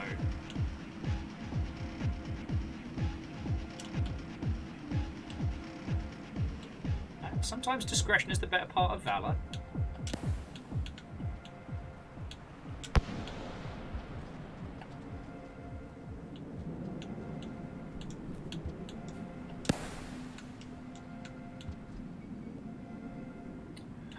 So Shackle, the grippy tongue slugs, they just do that as their movement. So they're not actually doing it specifically to go after anybody. Thank feck. Oh, feck off, bug. I know you don't want to get eaten. I don't want to eat you. The longer I stick around here, the longer there is a chance of me getting my face eaten off by, I don't fucking know. Drop wigs. Oh look! All that big bastard.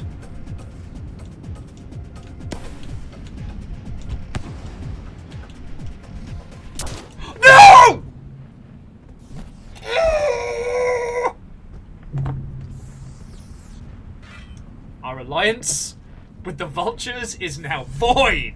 It is now null.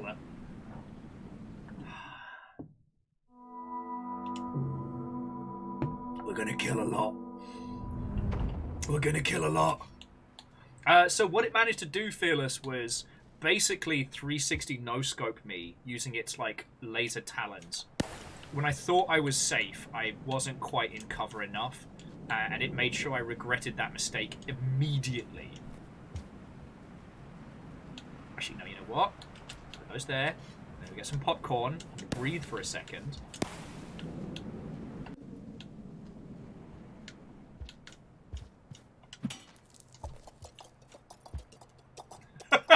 Oh, Crystallian, I'm sorry. Oh yeah, no, so the alpha vultures have laser-guided talons. Well, they're more like retractable spears. So they use them to spear their prey and then pull them back up for easy snackle action. Alright, so as long as I didn't wake anybody's cat or anything, I feel fine. Yeah, I probably don't put me on the big telly, friends, when it's Rainworld o'clock.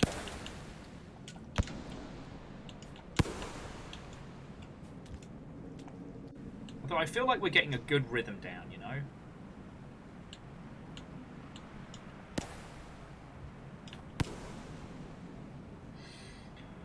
Oh, okay.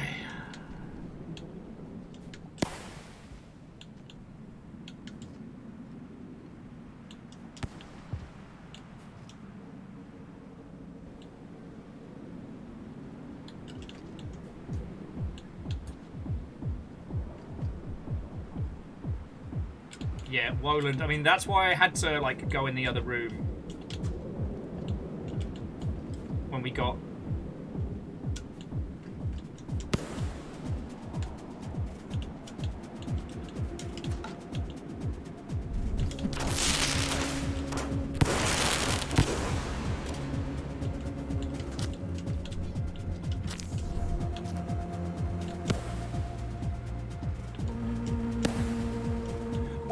that Rainworld does that I haven't seen too many games do is really embrace, like, there's a big difference between being hit and being hurt. That it is possible to wound a creature so much that it might die. But It's not immediately dead. It can still come after you. I don't know. I think about that one a lot. Ha!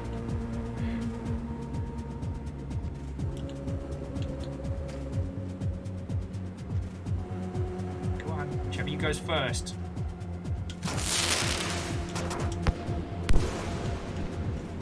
Missed me!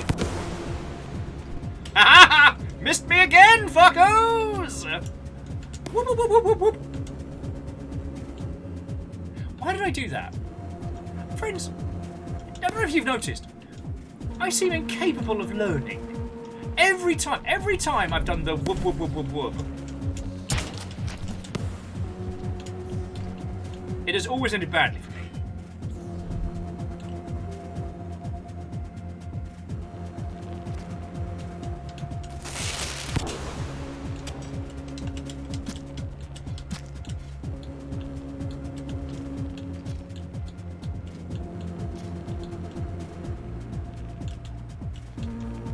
Time to go.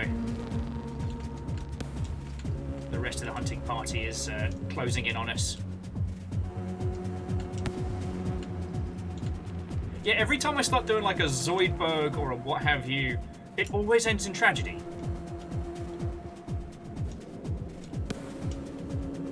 It's just a tragedy, that's all it is.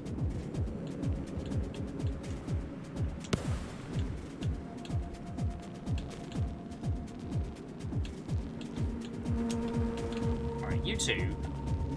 I need everybody here to fuck off.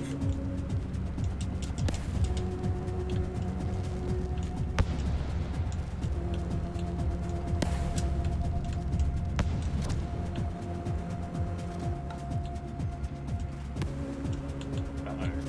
This is bad. Oh no, we're good, we're good.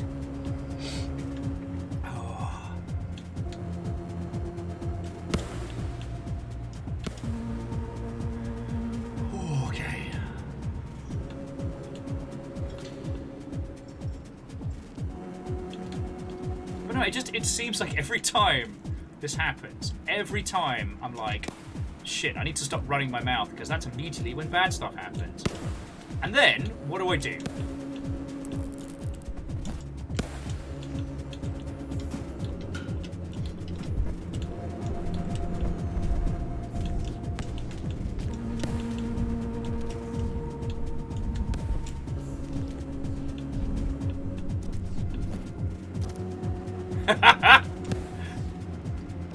You know what? It's not going to stop being fun when they go after the SCAVs instead of me. I'm not going to stop having a good time with that. Although this is some kind of fucking murder disco right here. And to quote Abraham Lincoln, fuck that! I'm going to sit here and drink. Look, Vulture, you've already got a SCAV. Just enjoy it, mate.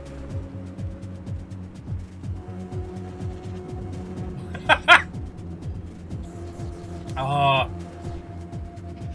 Dingo, I have made it so close to the new fresh hotness. So many times now.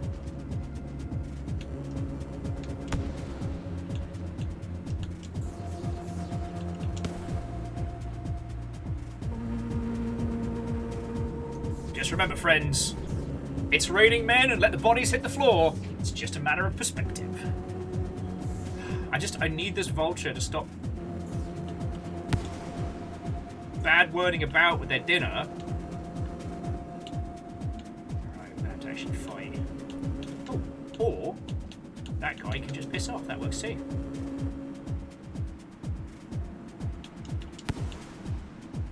Yeah, we've got enough food in our belly that we can have good sleep. All right.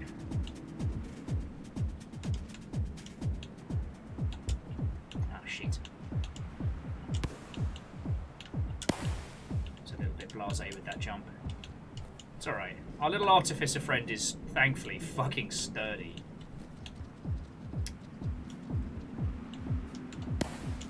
Alright, we have to keep an eye out for a pearl. Right, there's the pearl. Where's the fucking drop wing? There's the bug. I mean, alright, mate. You're not really worth Piss, piss, piss, piss, piss, piss, piss!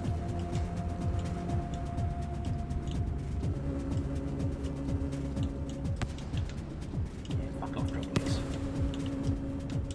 Sorry, I can't imagine anyone's not encountered the dropwigs before, but just in case. So they are a fascinating species of ambush predator, and they will literally go in the world, go and find food, bring it over, leave it down as like a little like, oh shit, here's my snacky snacks.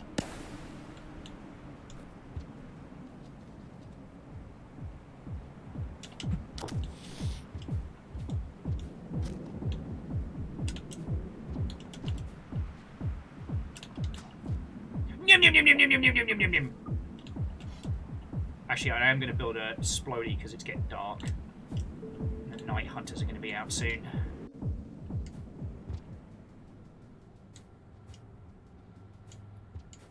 Those guys don't fuck around.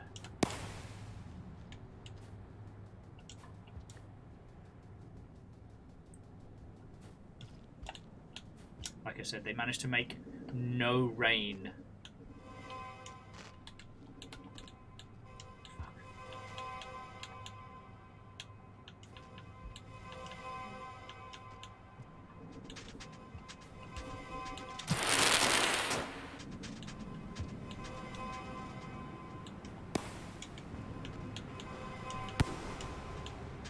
Managed to make no rain in Rain World.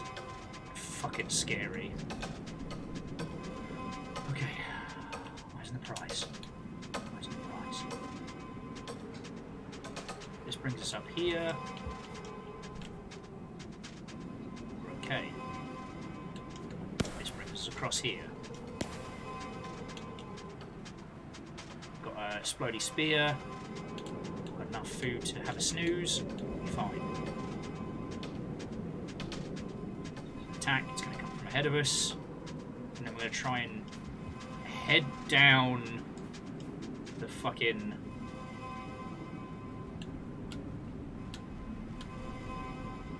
there we go.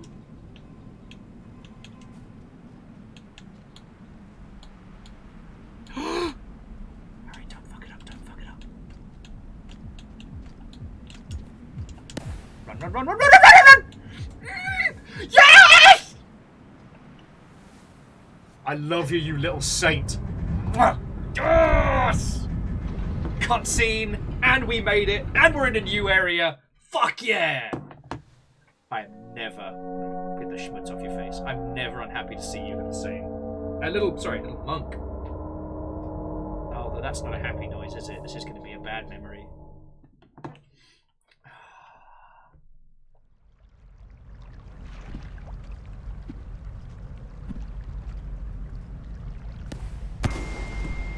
No!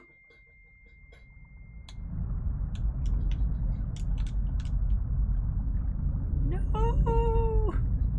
Baby! No!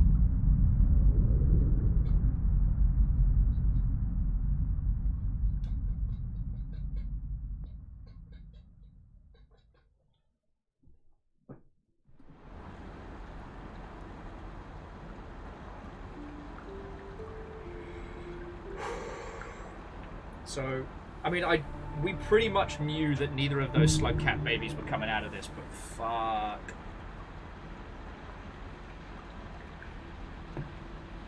And the worst parts of caffeine, like, that wasn't even a cutscene. That's what happens when the leeches drown you in game.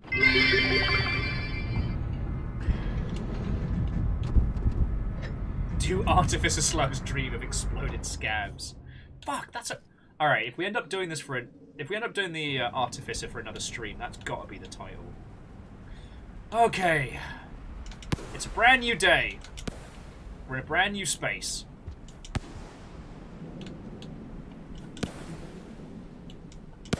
All we know is it's very similar to what we've seen around in the area around Pebs.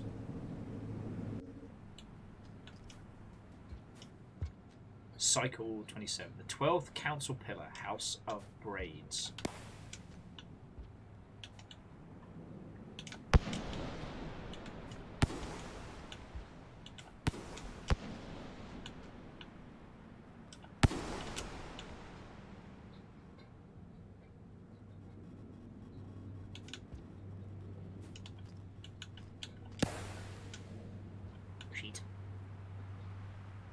I don't think I can make that jump up there, but let's explore. Let's get our bearings.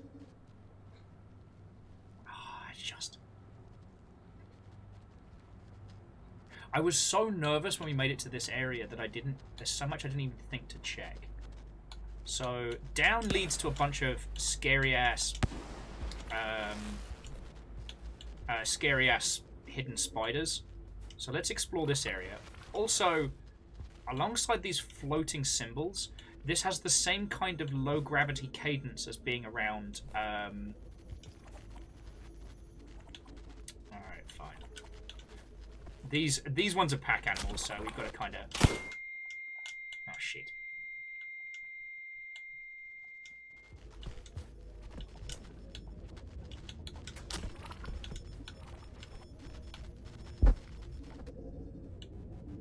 Oh.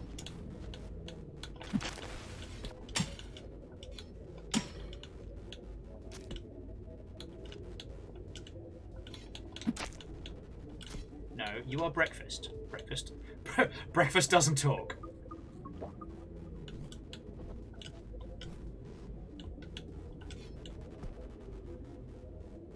Yeah, this definitely looks like an array. There's jellies and everything.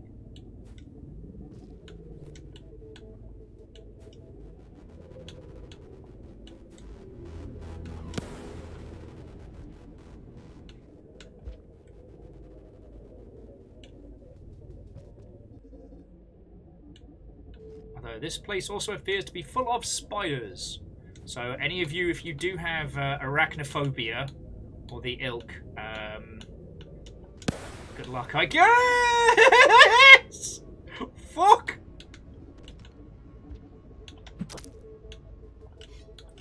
There are still scavs here, alright.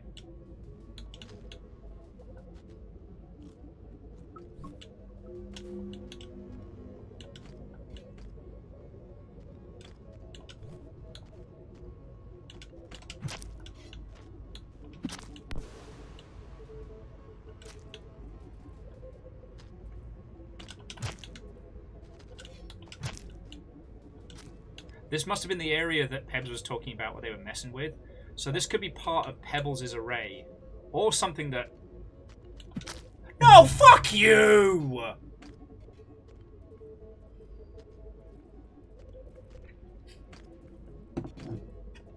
Sorry, I was reading Dinga's comment of, look at that graceful shoal of brain cells. Matey boy McScavington there's like, oh, hello! Drops in, stabs me in the gob. Yeah, low grav plus detonation-based propulsion equals I'm fucking flying!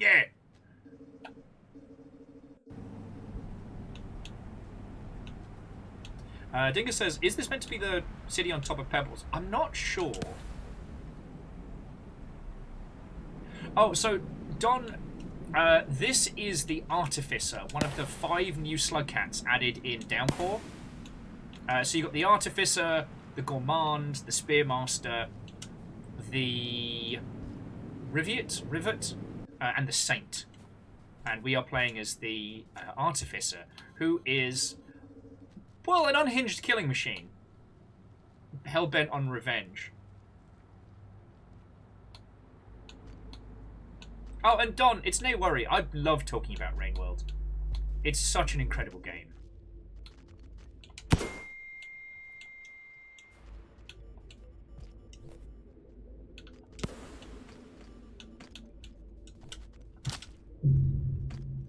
Alright, there are a fucking ton of scavs in this area.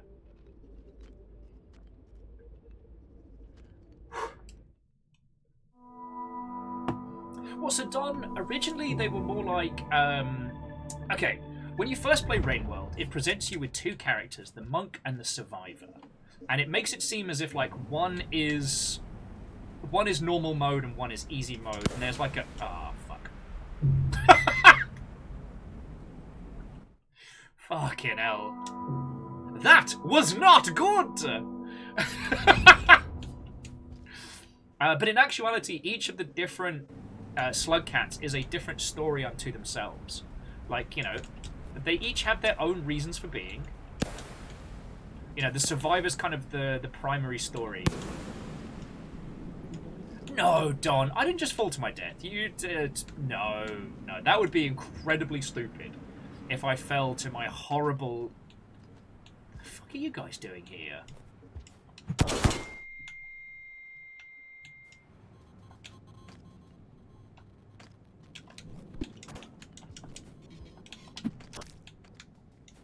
Alright, I guess dinner came early.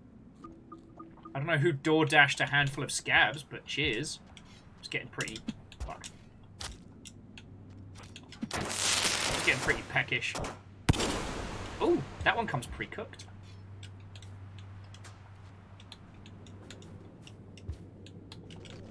But yeah, so initially they aren't so much classes. So the DLC dropped on Thursday, and it contained 5 new SLUGCATs with 5 new stories. But these SLUGCATs seem to have, I don't know, each of them seems to have like a power, an ability, a something. And we're still learning what all of that is. You know, Rainworld's a massive game, and it takes a lot to decipher.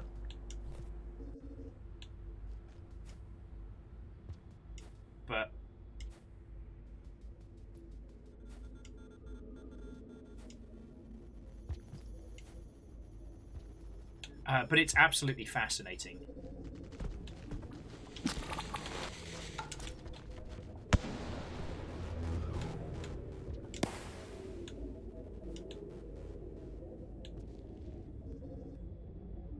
Yeah, this area is mostly packed with spiders.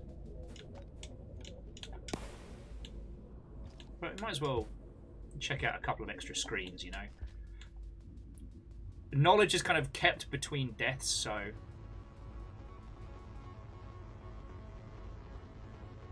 Oh, wow.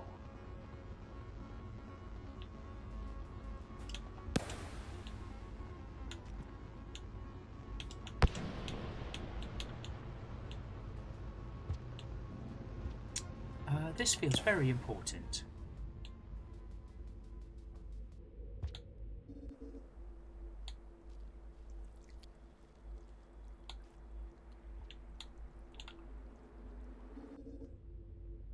That is a bundle of horrifying spiders. Let's leave that alone for a sec.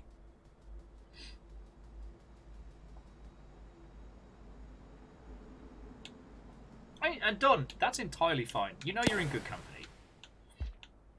You know, I love the excuse to talk about this game because for a long time it was one of those unknown gems, and like since the team behind this kind of split ways with Adult Swim Games, they seem to be doing feckin' great.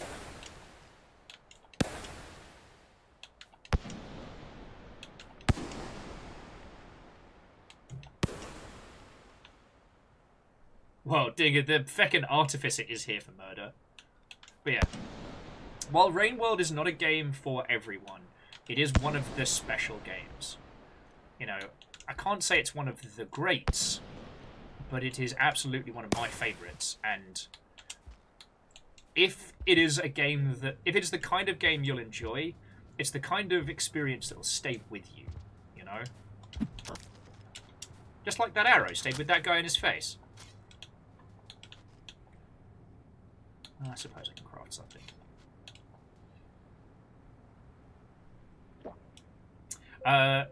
Adinga, I love the Artificer's Bice, and it has...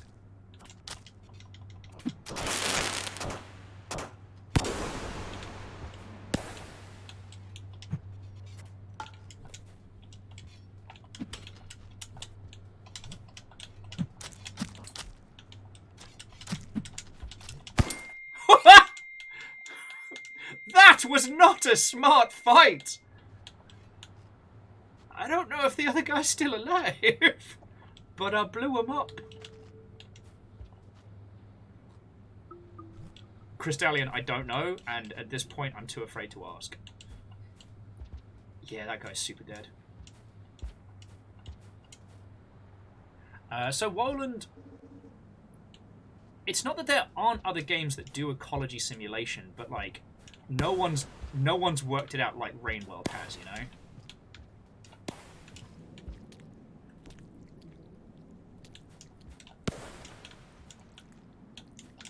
Alright, I want to explore a little bit higher before we go into that shelter, but... No, you know what? We're going into the shelter. Those bastards are coming for a fight.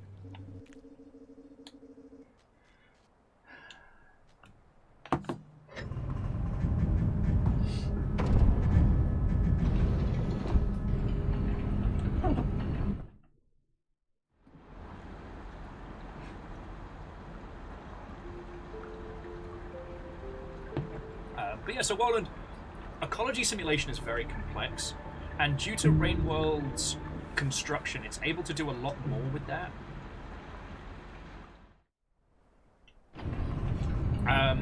3D is very, very complicated because, I mean, if you think about how complex all the interacting parts are with Rainworld, like, then adding the third dimension to that adds a lot more variables.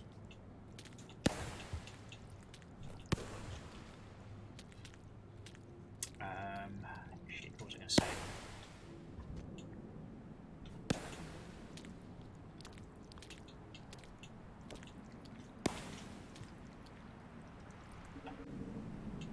Oh, the other reason why this works so well is that when it comes to ecology simulation, a larger portion of the trick is making it feel correct, right? Like, we all know that all video games are an obfuscation, you know.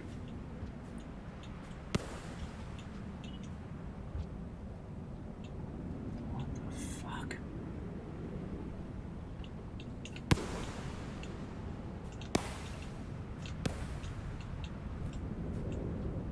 What the fuck? What the fuck?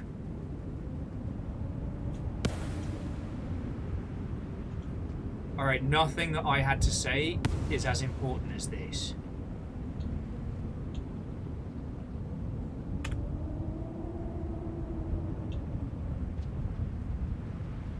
Fucking yo.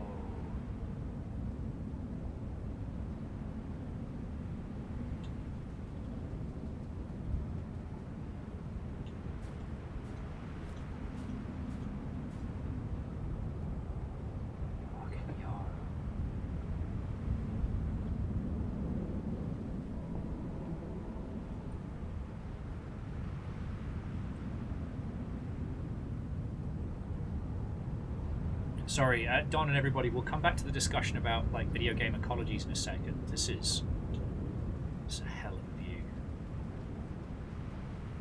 Honestly, I think rather than looking at this as a place to fight, I think this is a place we need to explore. There's a lot to be found here.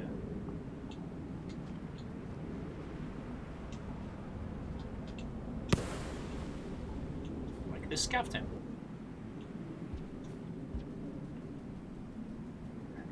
Fuck this is.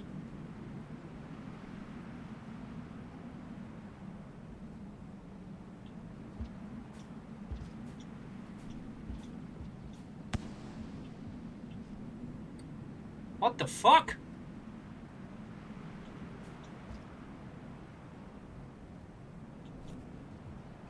That other SCAV has a fucking...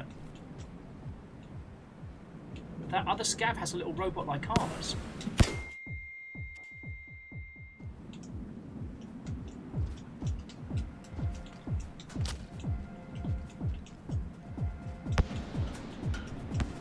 Kingdom for a fucking spear right now!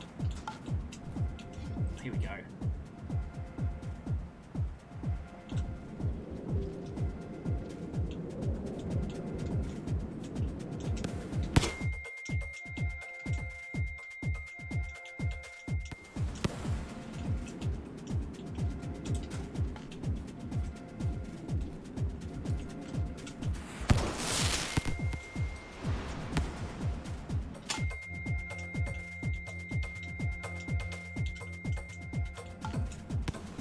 They have a little robot as well.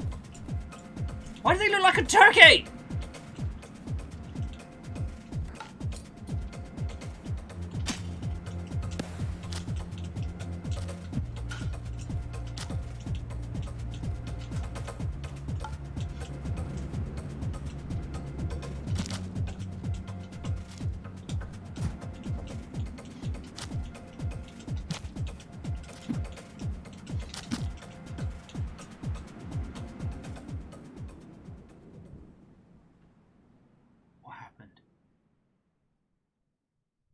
What happened? No!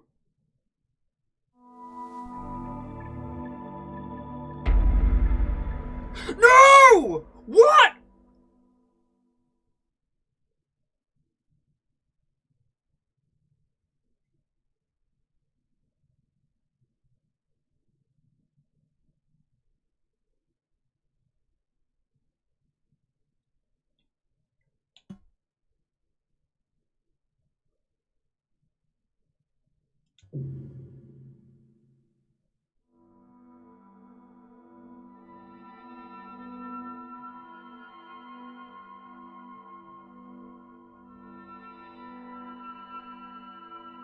Oh, shit!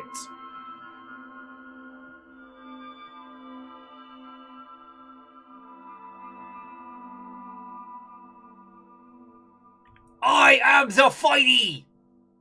All hail the fightiest of SLUGCATs!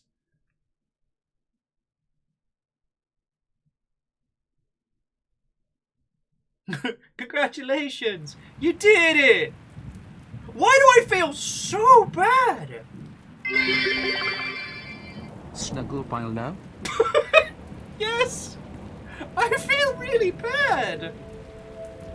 There's the squad. Joa, James, Del, Lydia. Fucking yeah. Cool people. I need a fucking hug again!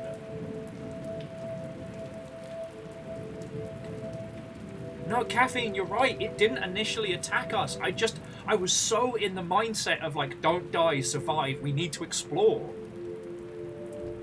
Fuck.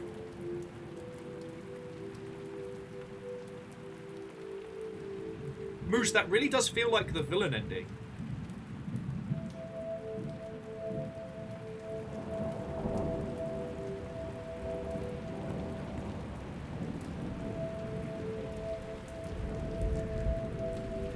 Moose, you're right, it did have a square over its head. Also, its little robot was pointing to us and our, like, low karma? Oh, wait, maybe we needed more to be able to speak to him. But we were eating all of his people.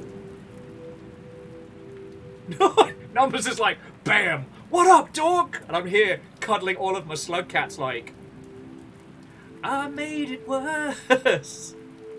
But that was the thing that we were warned about. We did not break the cycle. We gave up on enlightenment in exchange for revenge. Forever locked into the cycle ourselves.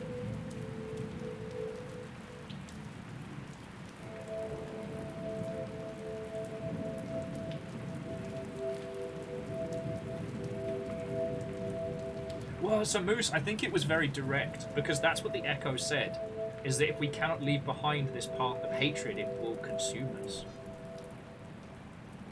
But, like, I mean, Roland, maybe it's a bad ending. This is the first time we've ever had the possibility of multiple endings.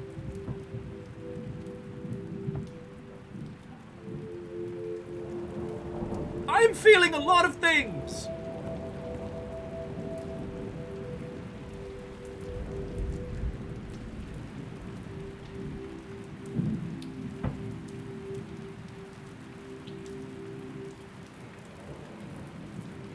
Maybe Moose. Moose, there was a lot more to that area we didn't explore. If it turns out that we can just load from the last save, I'm gonna go have a look around.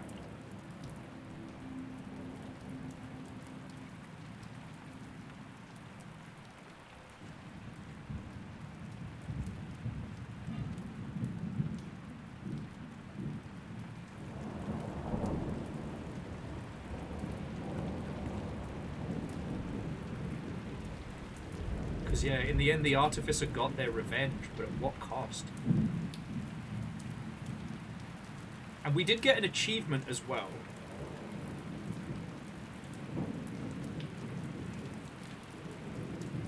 Well, so Legend of Morad, if we can't, then next week we start the Gourmand.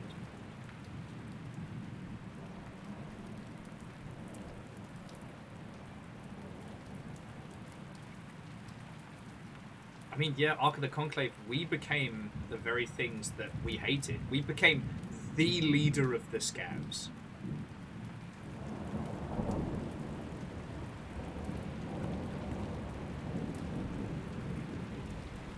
Or maybe if we'd thrown the mask away. I was so panic grabbing the spear out the guy's side and stabbing into him.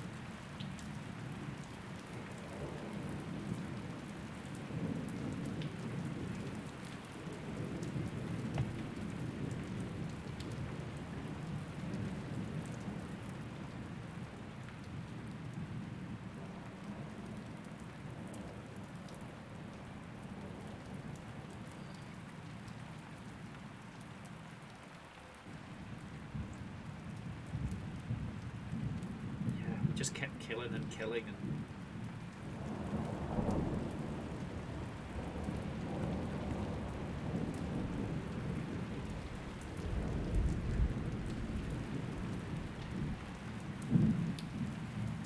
Well, so Dingo, all I saw is that we were wearing the skull of the leader by the end of it. Maybe we kept murdering or otherwise, but we were definitely the last person standing.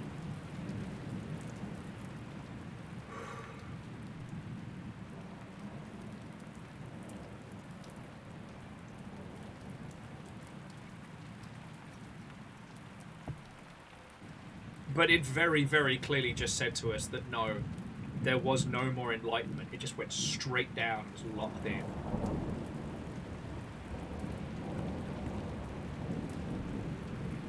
Yeah, Digger, it was definitely nice to know on those ones. And also, again, the other person had one of the little personal computers like we did. So again, it is entirely possible that we could have sat and communicated. But I don't know if they were saying, oh shit, don't talk to these people, their karma is too low. Or if they were just warning us that we are a complete psychopath.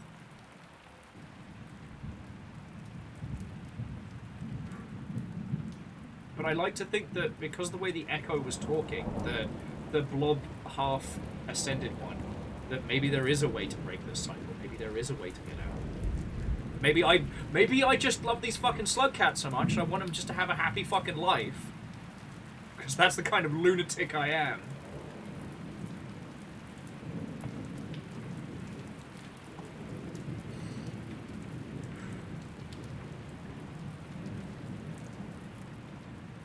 I'm just letting the credits roll because I'm not ready to go back in.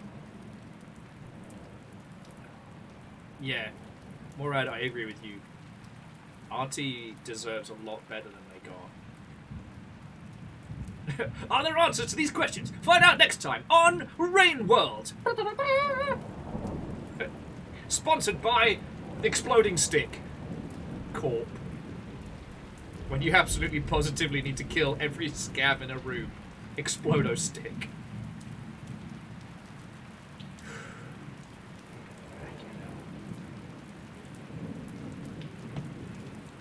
Rainworld Z, Kai. Rainworld GT. Fuck.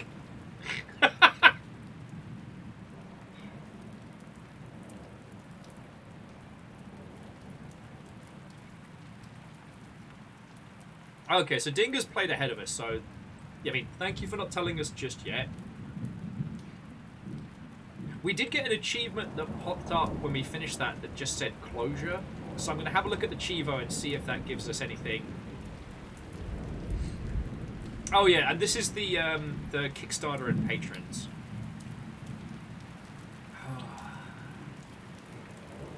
Well, so Iced, we killed... Oh, here we go. It's time for the score. 29 successful cycles, 174 bits of food. Holy shit! 238 238 deaths, 1 quit. I was angry. 2 unique pearls red, and it took us... Okay, so that's 4 hours and 45 minutes from start to finish. Alright, here's the tally.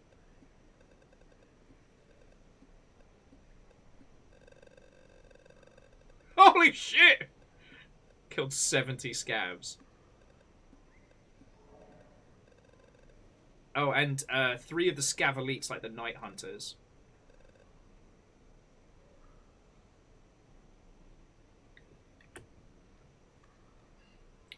But those are all the kills that we banked. I didn't kill a deer! Oh my god! That was the bastard at the end.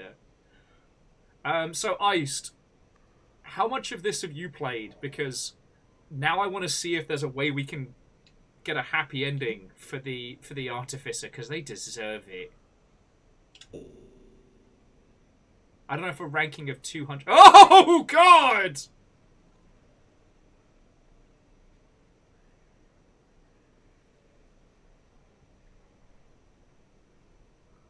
Beep!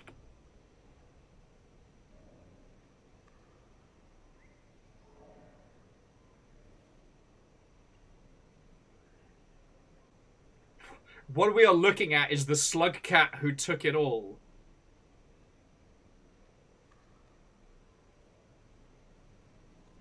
So it says, try continue first. Okay.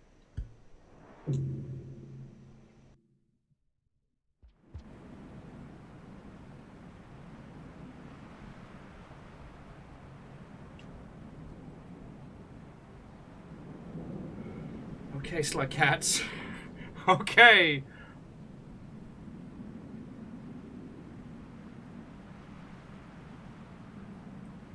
Oh yeah, no, Dinger, it's dead easy. We'll just ascend.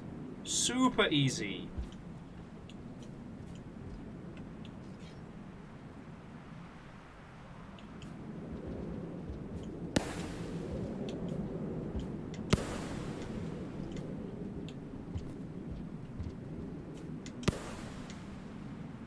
Now let's see what happens. Let's see if the scavs now, like, treat us with respect or fear, or if we just fucking killed them all.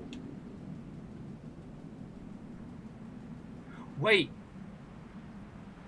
What if we went back to Pebs from here?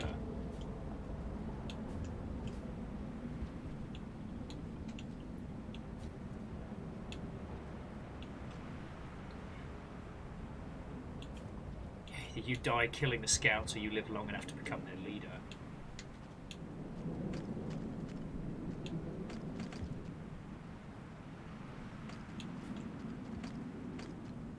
Oh, I'm their fucking leader now.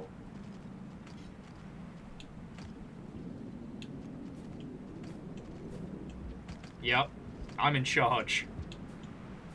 I am the SLUGCAT who knocks. Yeah, they're shit scared. Oh, interesting.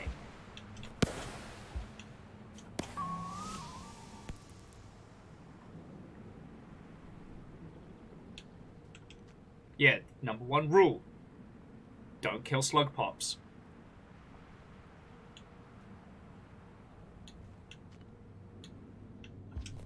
The only thing they fear is me.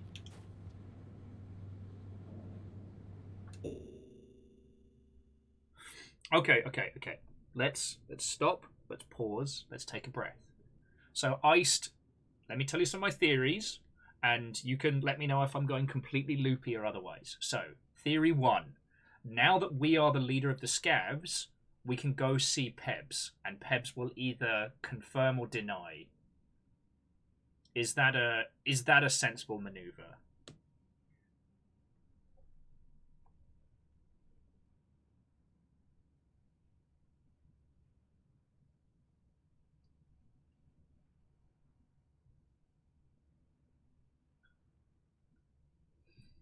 Yeah, seeing Pebbles feels like it could be a thing. Pebbles will see new things. I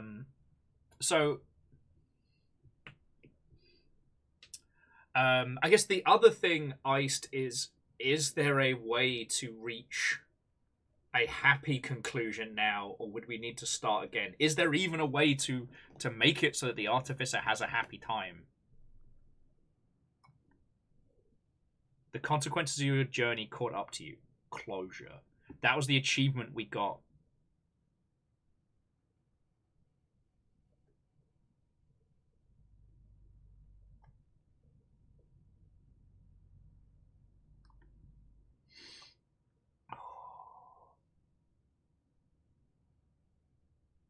Iced says, I believe you have to start again, as you are locked in at the lowest karma. Okay.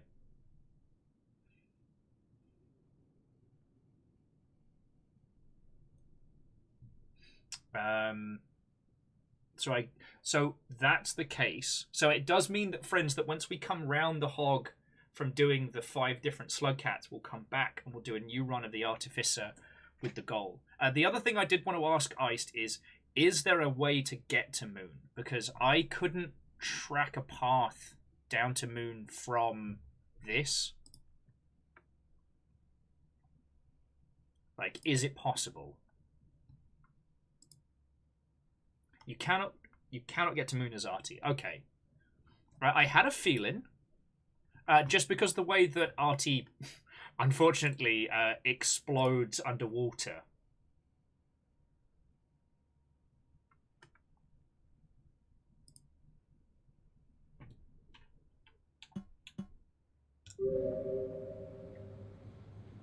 But now that the SCAVs fucking love us, let's explore all of this.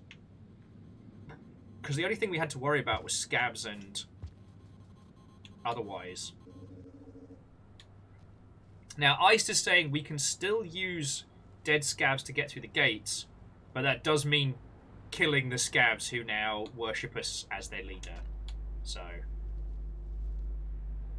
yeah, so we've basically chosen the path of violence. And I guess the other question, Iced, is, was there anything else to be doing in that encounter with the chieftain? That's the thing I find myself curious about, you know?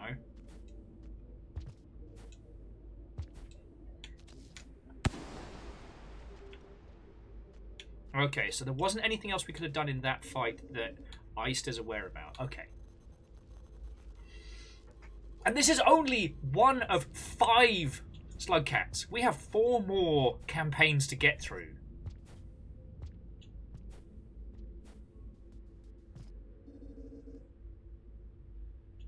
Okay. I mean, the reason I was asking was mostly because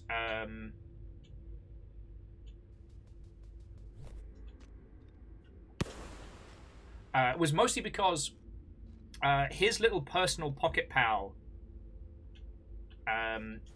does a thing where it denotes you based on your karma level.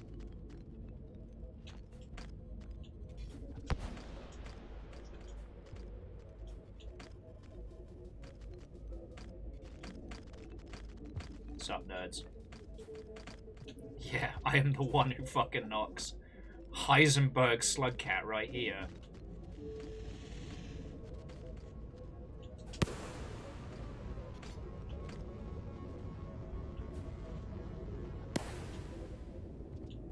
What the fuck is that?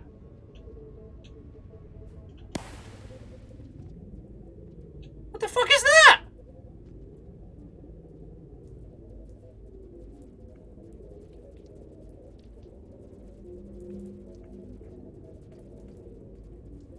Wildland's like, eat it. Iced says, special friend. I mean, it's not trying to kill me. Okay, go to top middle of this room. Whoop, whoop, whoop, whoop, whoop, whoop, whoop, whoop. Oh, this might be where we saw the gravity chamber. Yeah, there we go.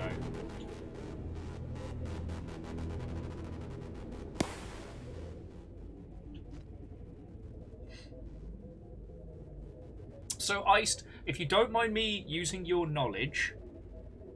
what was I going to say? If you don't mind me using your knowledge, is there anything, aside from going to go see Pebs, that we can do now that we are, like, the super violent Artificer?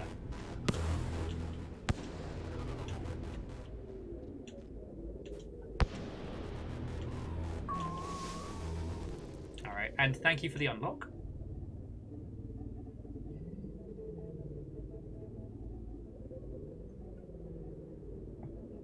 Ah, okay. So that thing is like a caretaker of the jellies. I think that's real cute.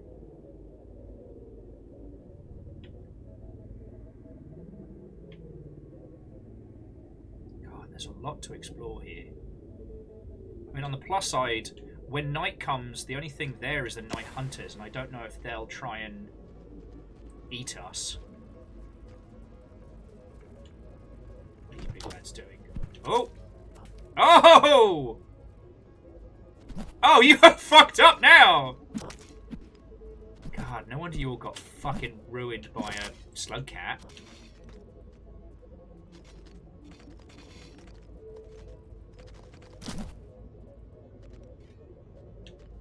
Yeah, fuck you guys. That thing looks cute as shit, leave it alone. As your new fucking leader?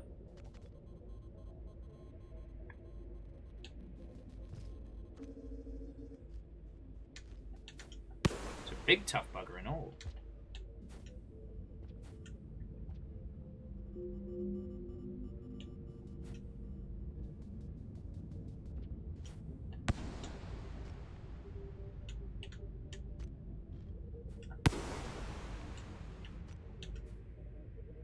Also, I'm absolutely not letting go of this mask. This is the coolest shit ever. And if we die in this cycle, we just respawn with the mask. And that's okay. Oh.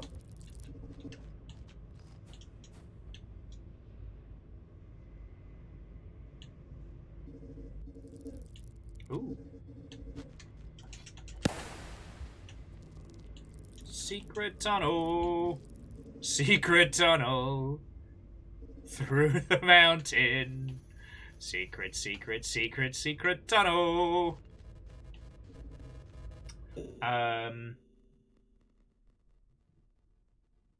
So Iced says that they do not believe you can get the other ending at this point. Pebs can still read pearls. Oh, and that was an item I hadn't seen before. Interesting.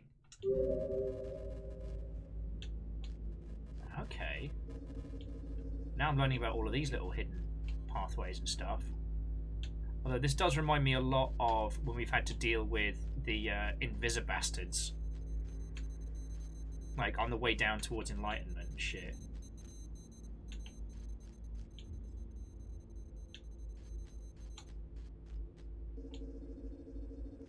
It all feels eerily... This feels eerily familiar.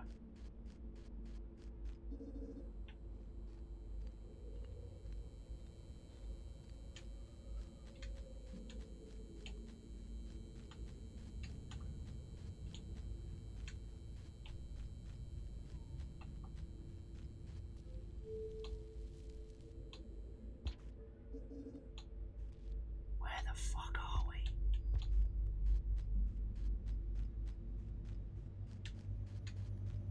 Where in the absolute hot shit are we?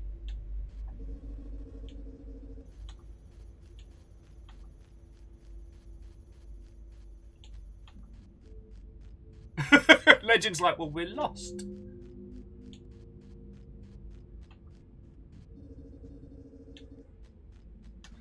Don says, so no other character other than the Artificer can double jump by way of explosion. No. We haven't really had a proper play...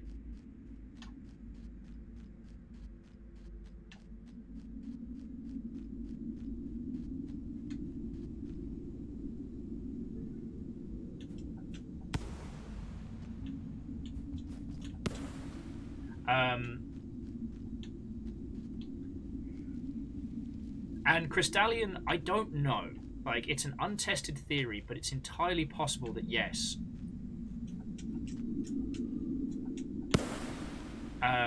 With this mask, the Night Hunters won't come for us as well.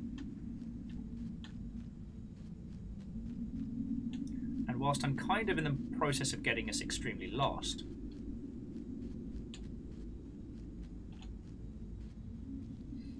so Woland, I will say, in the main Survivor and Monk story, there is a section where you go through areas like this and are absolutely chased, and it is fucking terrifying. Hey, you guys. Sorry, not to not to go for the generic bloke's introduction, but more to quote the Goonies. Anyone else fucking recognize this shit? Because I do.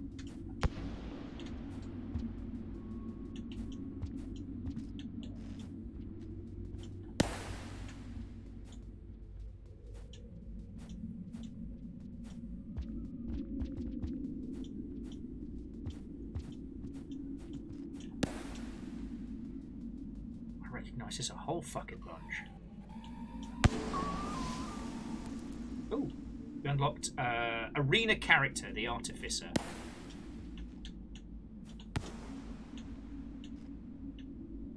And Zeke, how are you doing? So, to answer your question, good but full of feelings. But it looks like this might be as far as we can go here. Alright, so usually, friends, this would be the way that leads you down towards some very, very fascinating places, like beneath the surface. Oh. Yeah, it very much looks like the depths, Jenga.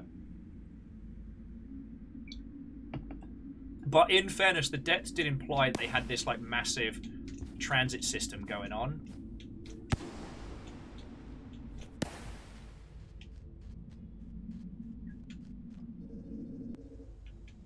So that would make a weird sense. But yeah, so we got RT unlocked. Sadly, I did have to use some of the unlocked back-end stuff so that we could get this stream up and going.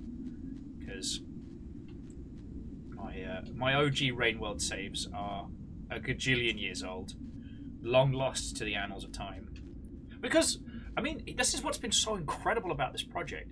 If you had asked me, from both a biz dev and as a Rainworld fan, if we were going to get more content on it, I would have said no. Because, like, Rainworld was by no means a failure of a game, but it was not a huge, big, gigantic gangbuster of a seller. And, you know, I've often said I really feel that for all their love and care, I don't think that Adult Swim handled the game correctly. I think the manner in which they marketed it, i.e. it's a cutie patootie platforming game with a cute SLUGCAT, led a lot of people to have a bit of a cognitive dissonance. And you can see that when people start hitting the reviews, at least the early ones. Whereas now, like, it has a following, it has a better weight and understanding, but as it currently sits with me, it's weird. Shit. Wallen was asking how old this game is. When did it come out? 2018? Was it 2017? It's been a while.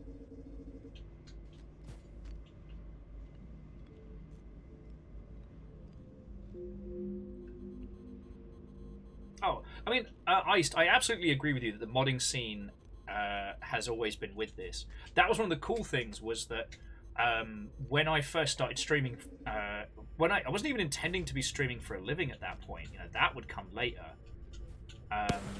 But when I first started streaming, you know, as I'm sure you've guessed from all the SLUGCATs, and from the grubs, Hollow Knight was a very big part of my little world during that early stream time.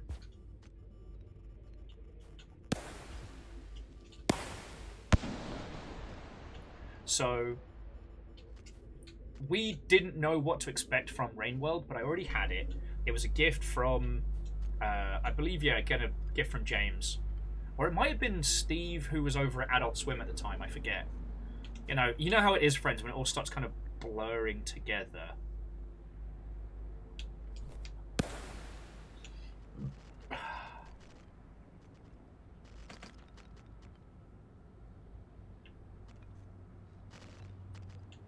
Yeah, friends, the Night Hunters are leaving us alone. Fucking hell.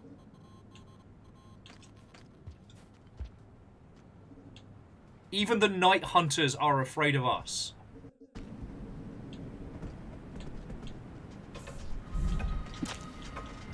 What the fuck are you?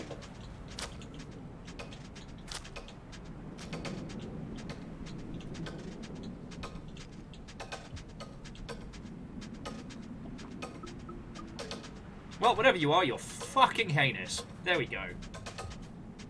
But it's definitely enough for dinner, so we'll be good.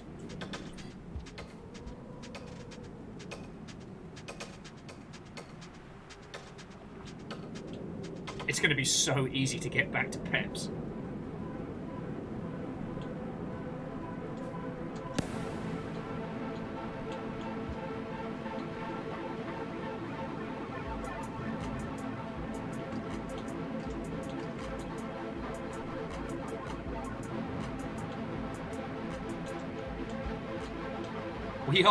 We are the fucking danger at night. Jesus.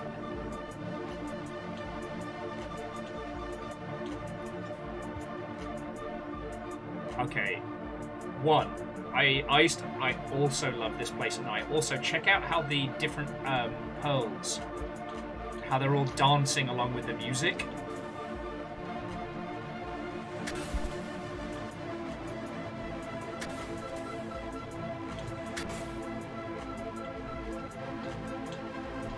Is that lizard? A lizard running from me? Dweeb.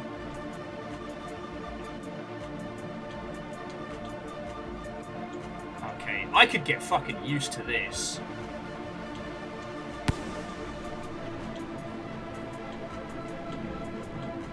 And a SLUGCAT and a power trip.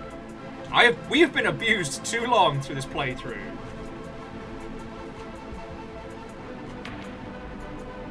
So Don, the primary SLUGCATs are omnivores. I guess you could say all of them are to an extent, but the Hunter and the Artificer, they don't get much nutrients, so they can digest fruits and vegetables, but they don't get much from them. Except for popcorn, because popcorn's a superfruit. Fuck off, Tromwig. Friends, we can just walk through the night. Go see Peps.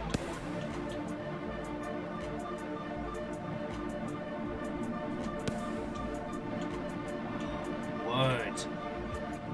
This is what it's like to be a fucking powerhouse in this game. This is what it must feel like to be good at Rain World.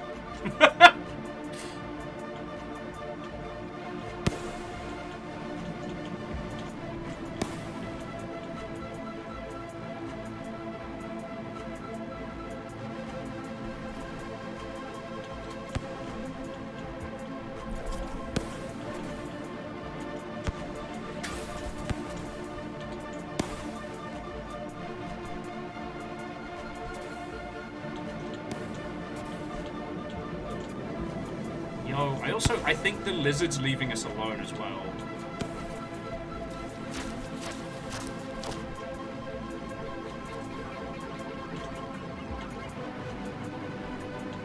Shit.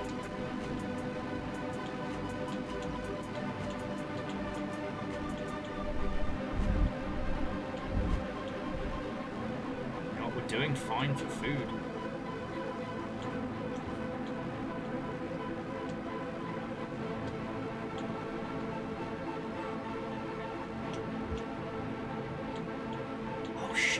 Colours. That's really pretty. Usually I'm not able to survive long here in the dark, so...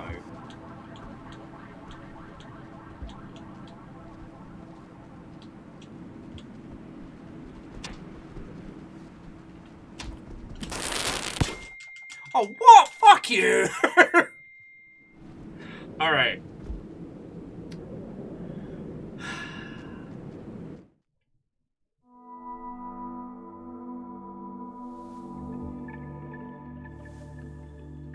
But yeah, so we're now locked into this. You know, we're always going to spawn here as King of the SCAVs.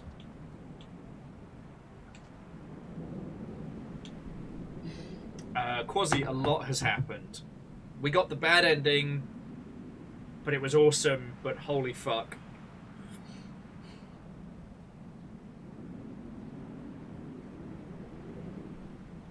Alright. Let me have a quick pee break. Let's make another run at Pebs. And then, yeah, I guess, so let's, yeah. Next week we'll start doing the gourmand, and I'm looking forward to that because he's a great big roly-poly. So Zesty McLime, there is a second ending. Now, I did ask Iced about this after we got this ending, which I kind of semi-stumbled upon. I mean, when we spoke to the Echo was very clear that if you continue along this path, you'll never ascend. You'll always be locked into this constant cycle of strife and hatred. And I think that was more than just a casual hint. And so Ice, who's done QA on the title, very kindly let us know. But at this point that we're at, we can't go back and do it. We have to start the campaign again. So yeah, Dingo, yeah, we're full on fucking cornflakes here. Zesty says they didn't meet the Echo though. See, I only met one after I met Pebs. What I'd like to do is see if I can meet that other one. Yeah, Dingo, maybe ascend? How? I don't know, but fuck it. We'll find it out together. But what we'll do... Looks down at Belly, thinks about the gourmand, and declares that SLUGCAT is their spirit animal. It's such a cutie. And, you know, what better celebration is there than the joy of food, right? Bacon, thank you for the bits. Because I've been hydrated, I do need to go pee. And then let's go see Pebs, and that can be a nice little cap on our evening. The fact that even the Night Hunters won't cross us is just blowing my mind. Anyway, I'll be back in just a second, friends.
Hello there.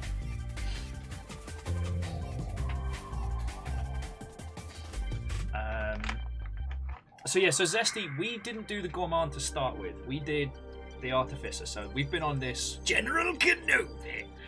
We've been on this pretty much... And pause. We've been on this pretty much since pre-launch, because I fucking love this game. But what I did notice is that as the Gourmand, there appears to be a couple of things that you can do to unlock pretty cool stuff in the rest of the campaign. So I believe the Gourmand can unlock slug pups, and I don't know if it's through Chivos or through otherwise. Just trying to see if there's any special coloured pearls, because we've got one on us. I think that grey pearl. Because, I mean, again, sorry to pick on you, Iced. I really appreciate having the... Like, that grey pearl isn't a special magical one. I'm trying to see if there is one. Because, as we all know, like, some of the pearls contain information. Some of the others...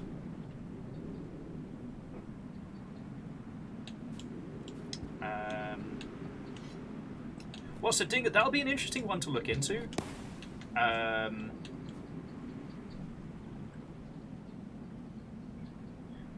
Slug sensors will show up on the map after you pick it up. Okay, so if it's an important one,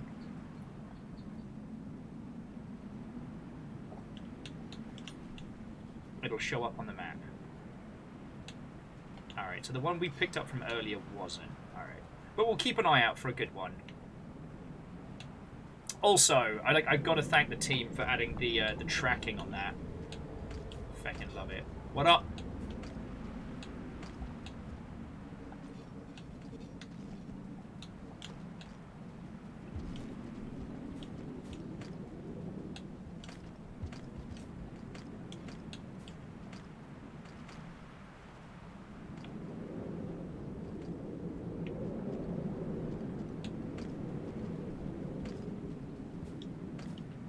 They're brave, they're getting close, but they know.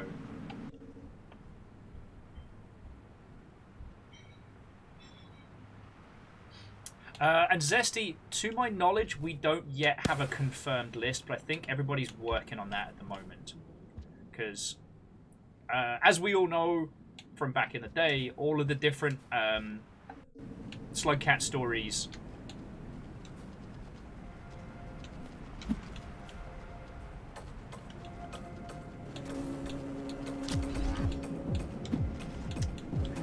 Dodging those.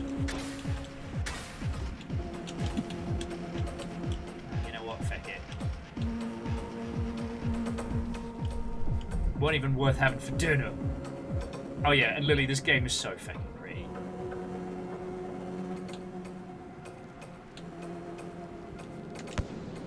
Yeah, and I'm with you there, Ice. Like, in terms of like the story and the layout and stuff, I'm okay not knowing, at least for now. We all know that the long ship community. Lol. I mean, I hope we're considered part of the Rain World squad overall. But yeah, I've seen a couple of things behind the scenes that I don't want to get into too much now. Just because I don't want to spoil it for people that.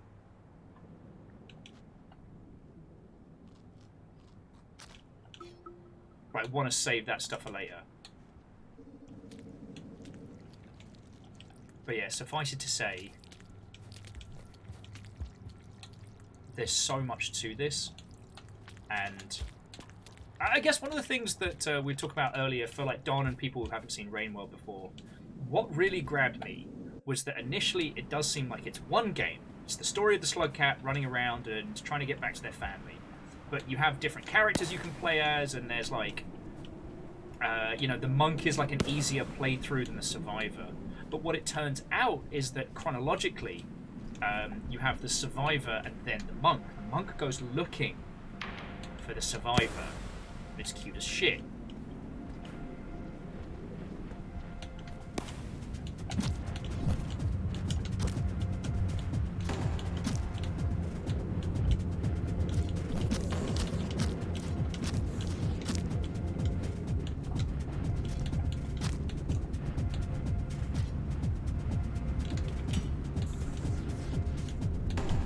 better fucking run. Anyway, we've got Vulture for dinner, if that's alright.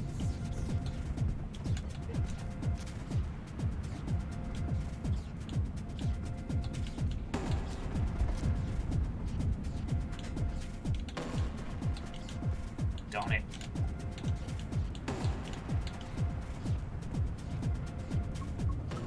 There we go. Delicious. So it's one vulture fighting another, and yeah, wasn't ready for SLUGCAT. But yeah, so with the SLUGCAT stories, also the hunter, while the hunter is unlocked after the others, for all intents and purposes, the hunter is... You should not play the hunter first, but chronologically, the hunter is essentially a prequel campaign. Also, fuck off, Dropwigs. Goddamn SLUGCAT. Wait a second. The only reason we don't go down this way is because of the SCAVs.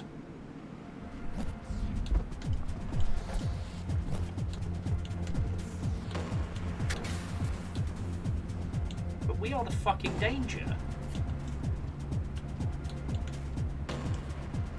Like, we don't have to fucking worry.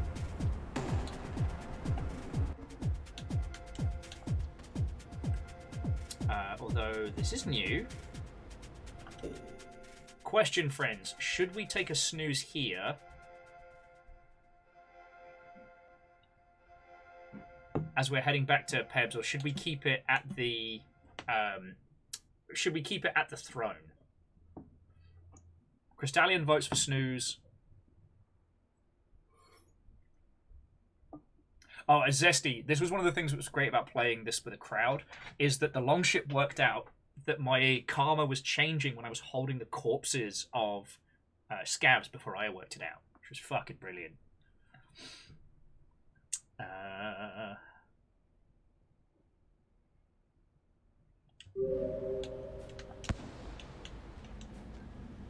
Yeah, you know what? Let's have a quick snooze. I mean, worst case, at some point, we're going to have to restart this campaign again in a few weeks or months. We're going to be playing a lot of Raid World this year.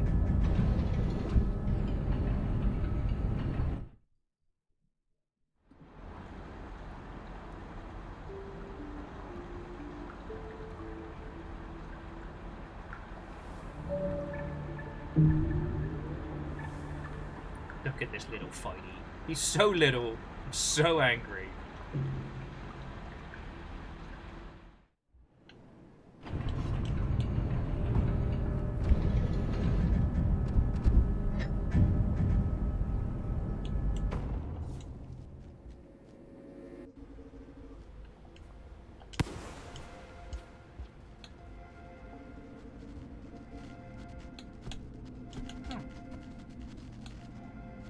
Yeah, you're gonna wanna...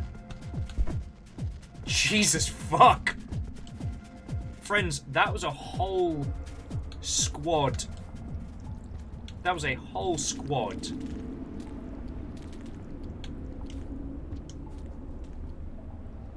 Oh, French fries that just booked it. Oh shit! We missed a whole section here. Oh well. Oh, and Zesty, thank you for the follow as well. I love talking about this game, and I try and make sure we have like a bunch of interesting and weird indie games on the regular. So tomorrow we're finishing up something that is equally complex but completely different from Rain World, called Infra, which is... What if a walking sim and an ARG... The Teenage Mutant Ninja Turtles, Aww. our 4 reptilian heroes, have overcome the arch villain Shredder. Hey, Iced, that's really fucking cool of you. Thank you. That's really fucking cool of you.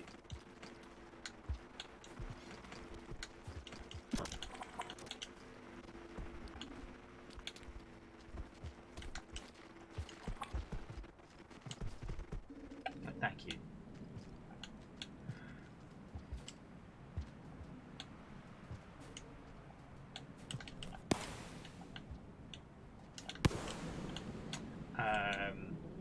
Shackle, there are some things.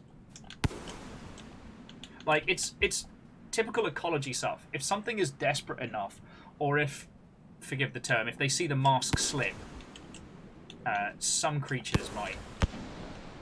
Oh, my fucking life. Sorry about this.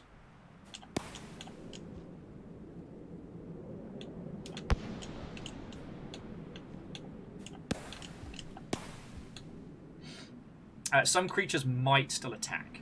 So if we drop our mask and they see that we're not... Oh, fuck me running. That we're not the big scary bad.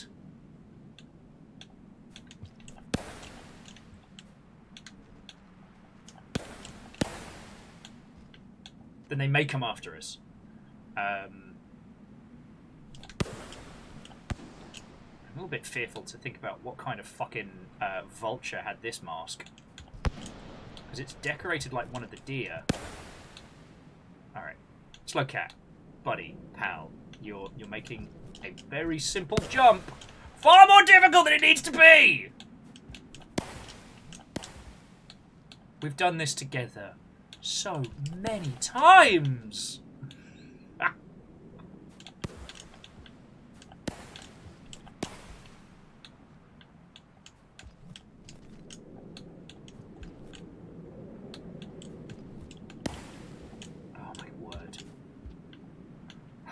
Oh gods and you, my SLUGCAT friend, you are going to drive me up the wall. There we go. It's Jump King now, yep. Always was. Now, there's a few things to be eaten. SCAV mask to be handling. We do need someone's... Shit. We're gonna need someone's... SCAV.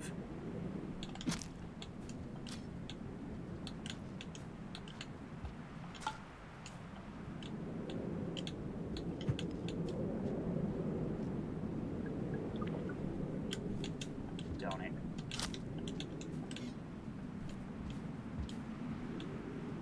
Okay. So yeah, so basically we now have to kill a SCAV that has the right karma to get us through this. That's the only way we can get the gate open to go see Pebs.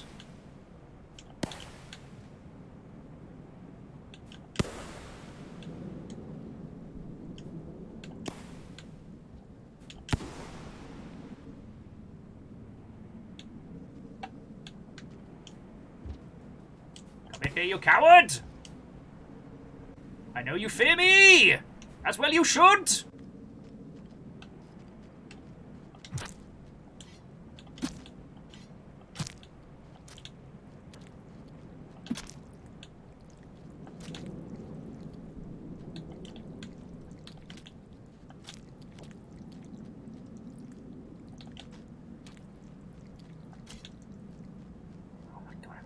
Spears do you have?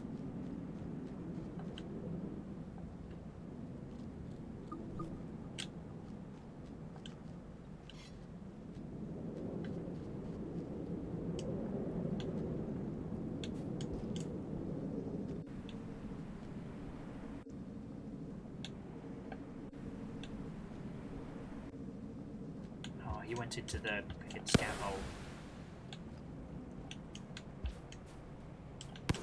Scabs and their cool kid houses. Yeah, I saw the elite, but before there was time. But yeah, hard agree. The scabs don't trust us. They're afraid of us.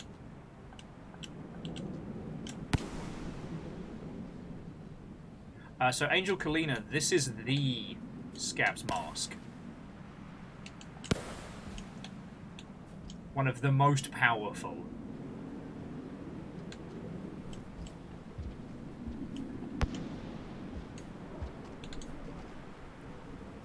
Fuckers better run.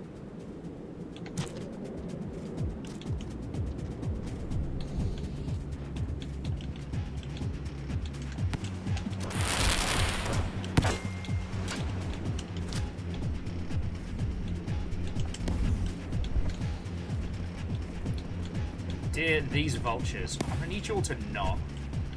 I'm trying to get shit done today. You know?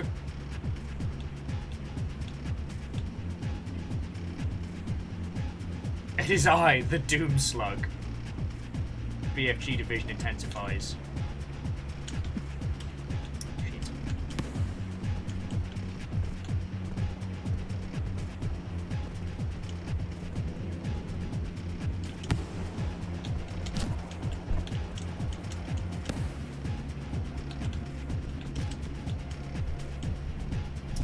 Well, I needed that corpse, but fine. Fuck you very much, I guess.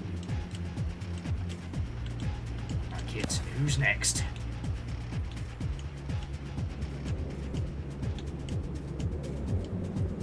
God, remember when we'd come through here and we couldn't swing a SLUGCAT? That's just the sheer amount of bastards who wanted us dead. Good times, good times. Get out of here. Now they run in fear.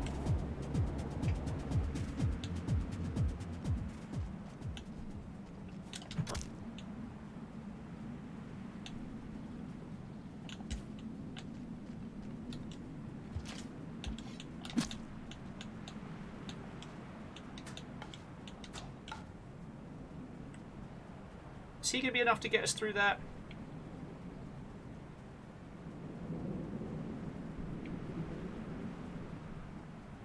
No, we need someone...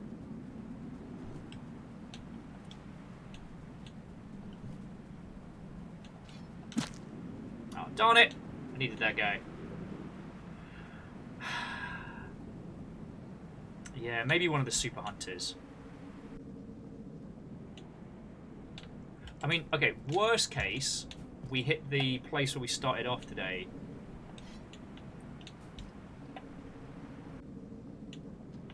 Yeah, I know. I was the one that was like, hey, we need somebody. SCAV falls from the sky. I stab him and immediately falls the wrong way. Damn it. I was the one who did this. I done broke it, and I'm sorry.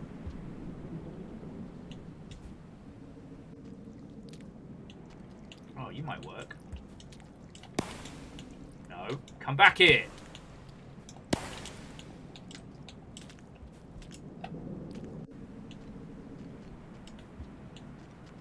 No. Fucking scavs, man!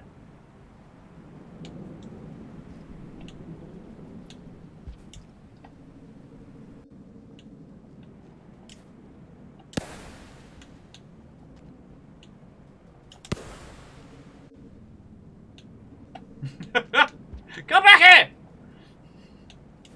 Fuck!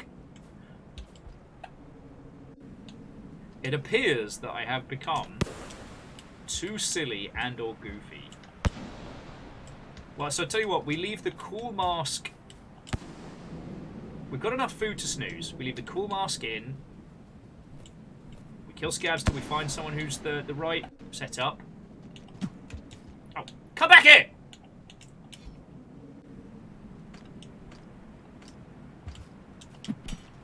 Oh, good throw. Do you see that ricochet?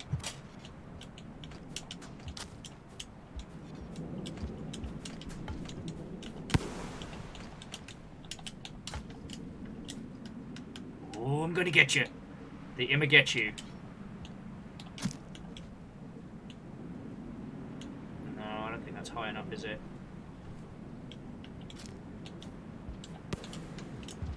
Where the fuck we are?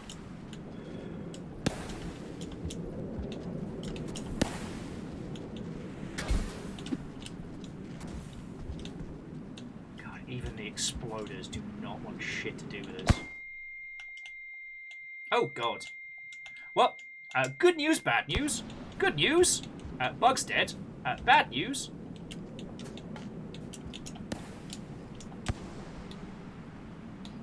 So is that poor bastard.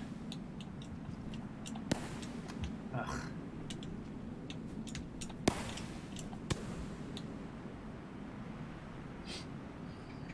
Sorry, what was that? I can't hear any of you over the crippling tinnitus. Yeah. Artie's not having a good time.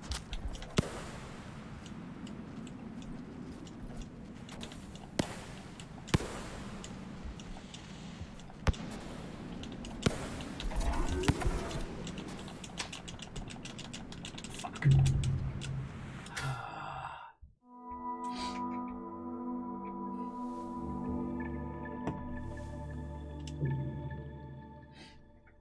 Okay. So if we see an elite, we drop them. And that is basically our main strat for getting to Pebs.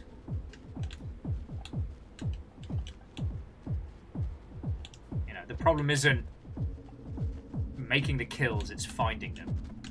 But yeah, watching the entire family of French fry run in fear, like, that's how powerful we are right now. Like, French fries are pack hunters. They are tough as nails, and even they're like, nah, fuck that shit. I'm not fighting that.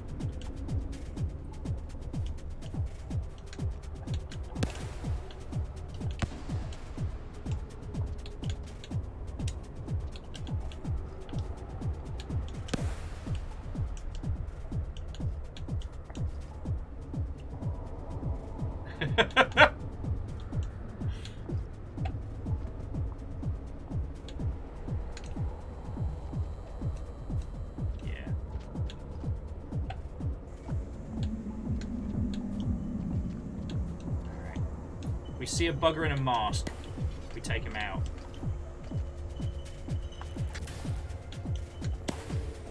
Oh, there they are.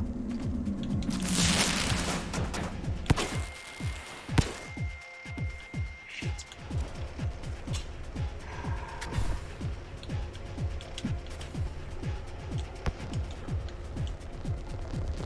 Oh, fuck offs. Alright, so we found the person, but they're up there. There we go.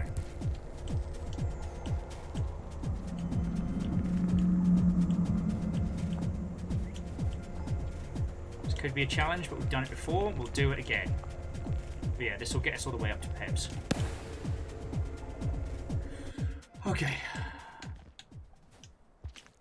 Even if that flying squid bug has taken a fucking exception to our existence.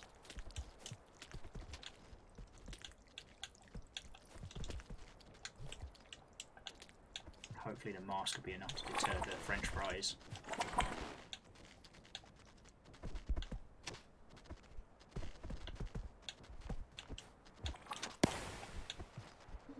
Oh yeah, they do not like.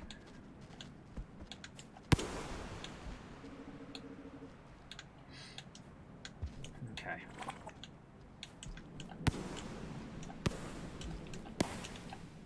Okay, there we go.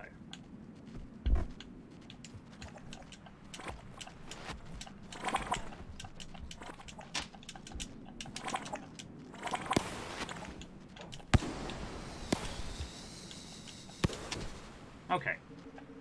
French fry, I need you to feck off and calm down.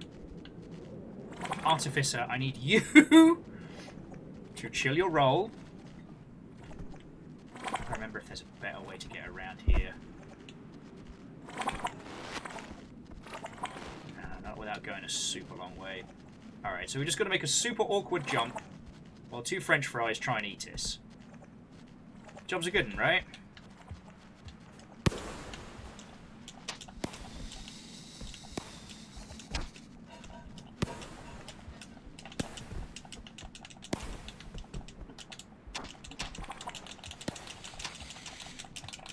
Fuck sticks.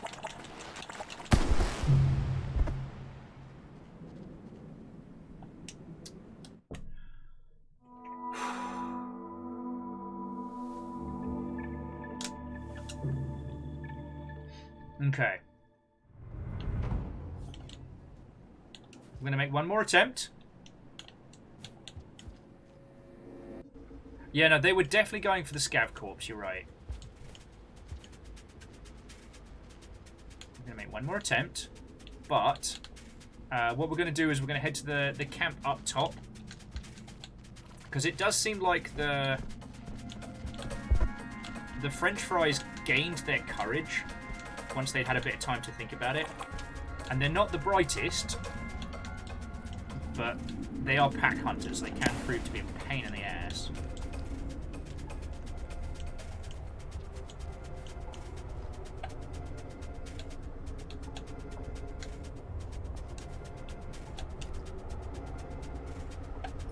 So PBS, we found the cult mask off of, like, King SCAV of Scavdonia. We are the ruler now.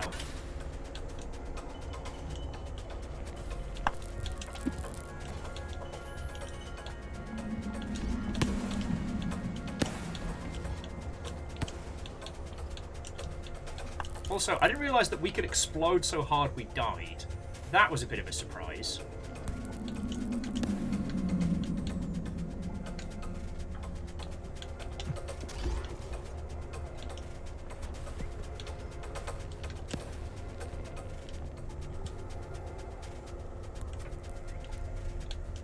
Like, we've been playing this character now for, like, what, 15 hours? We still have so much to learn.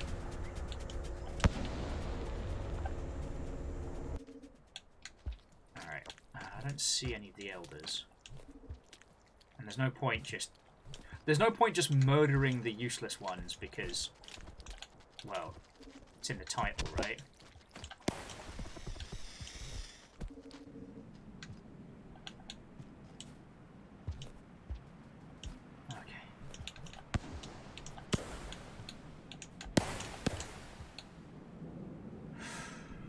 Whew.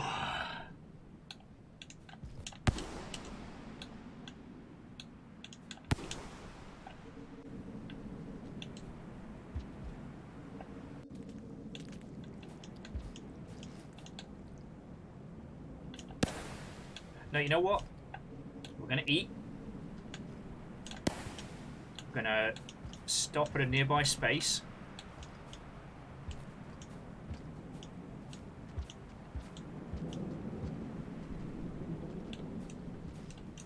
Sorry, Scav. You are the dinner.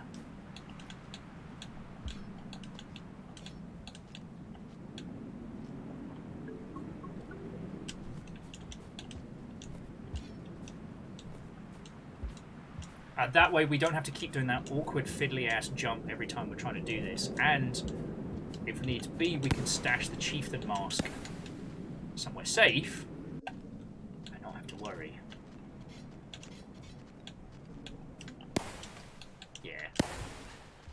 You all might want to get out of the way of your new king. Just saying. There we go. But yeah, so PBS, to give you the TLDR, we got the bad ending as the Artificer. So we did it, but at what cost? So now we're looking to go see Pebs, have a chat.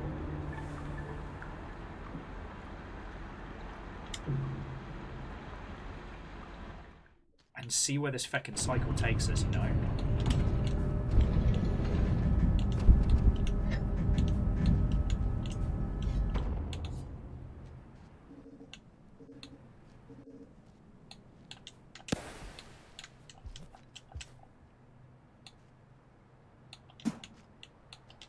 But we may need to put the mask down here.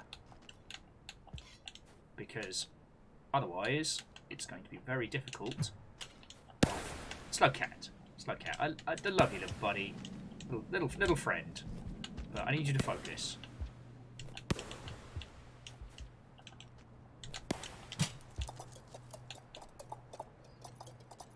And yeah, it does remind me that we can eat the superfood snack.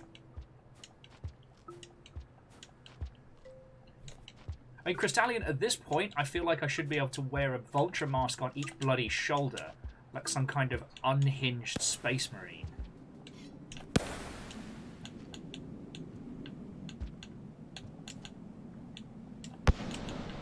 Alright, so the goal is find a SCAV, possibly a fancy SCAV, who has the right level of clearance, and then get the fuck out of here, go see Pebs.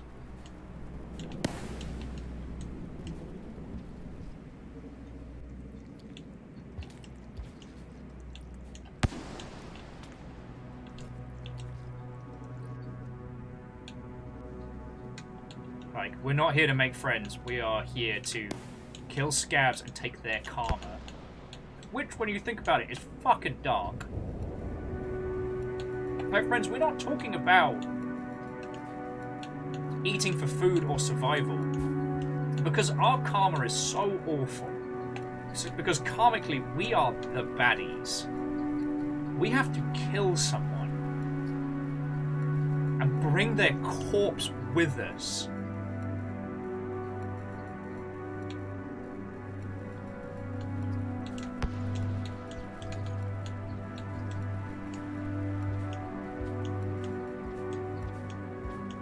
Like, that's still dark as shit.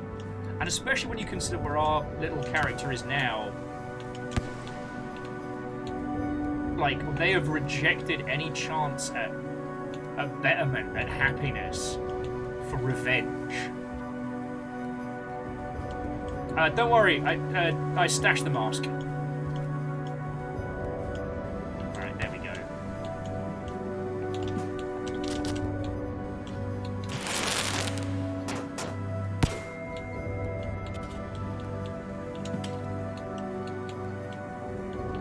Alright, we're good to go.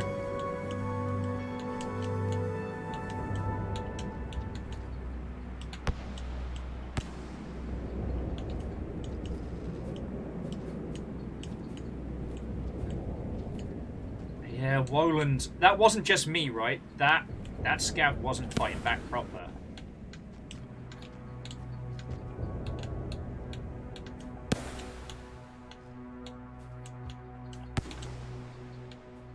Like, we are a fucking monster now.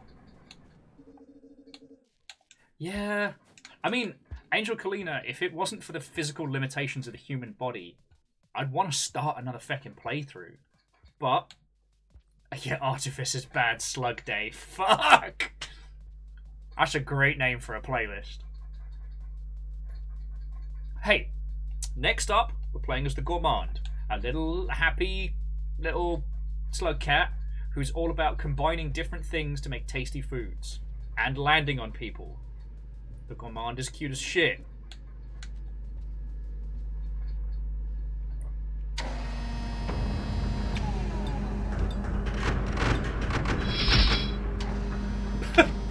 Well, to Slippy Leg Jones, thank you for a follow. Oh, yeah, Dingus, so many butt slams. Actually, after the Conclave, I don't know how the Gourmand system works, but I'll be interested to see. Like, I avoided seeing any more than the absolute, like, bare minimum before we got started on this.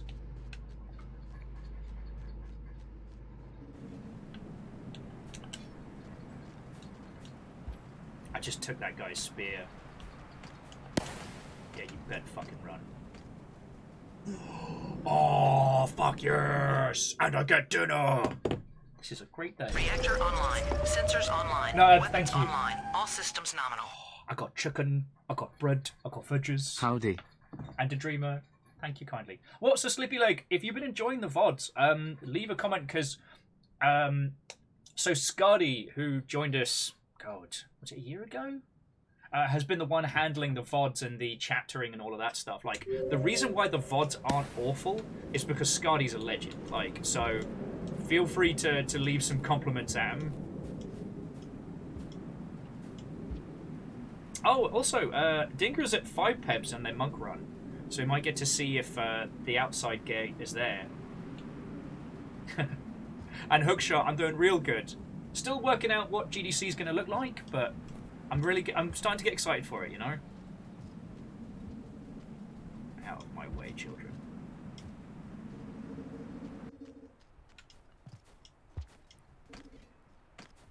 I've eaten enough, so we can also have a snooze here.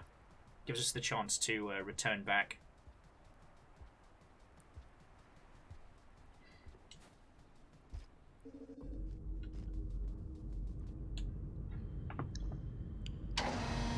Oh, sorry.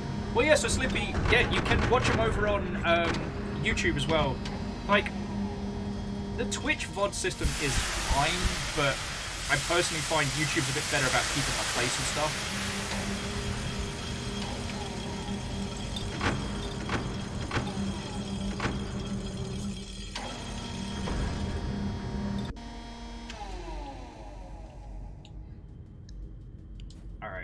let's have a snooze, just in case, and then let's go see Pebs.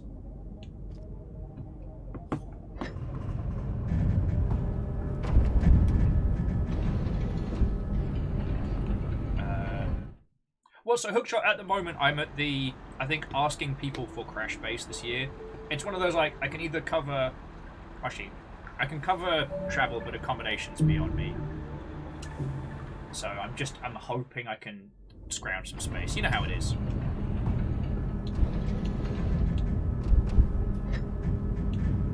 But...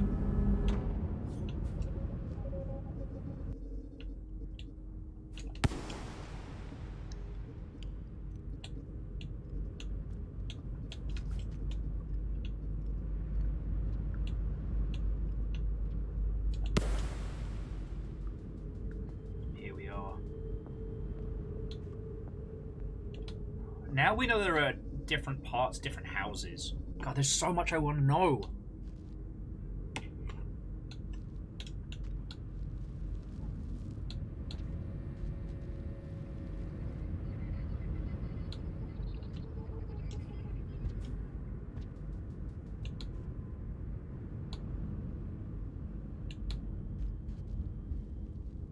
But anyway, so Slippy, it is lovely to make your acquaintance live rather than on... recorded leftovers. Yeah, we just finished the Artificer campaign with the bad ending. So in the future we'll go back and get the good ending because we have to. That's we don't leave things half finished. But we'll be we'll be starting the Gourmand after this. That's always. Now the question will be, after the Gourmand, do we do Vampire Reigns or, you know, Professor Fishman? God, it takes so long to remember how to move in 0G.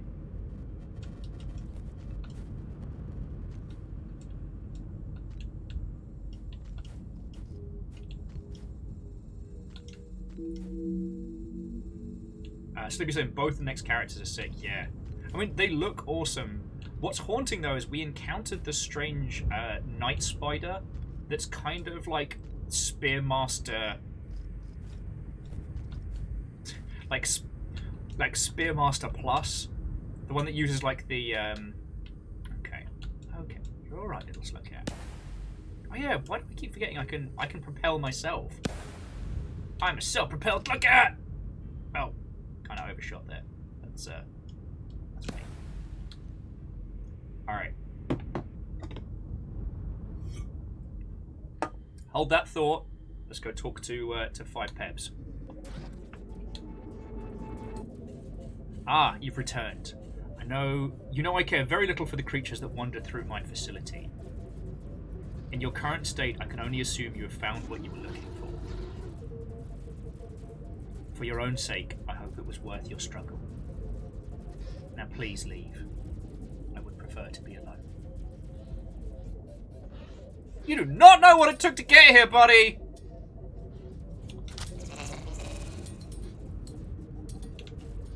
Oh, he's mad because I think I just accidentally threw something at him.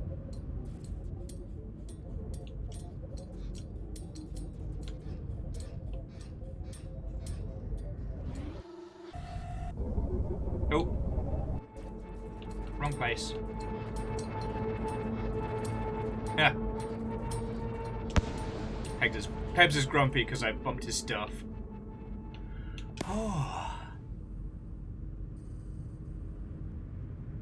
But yeah, at least we didn't have to do the feckin' map of all of Pebs in 0G.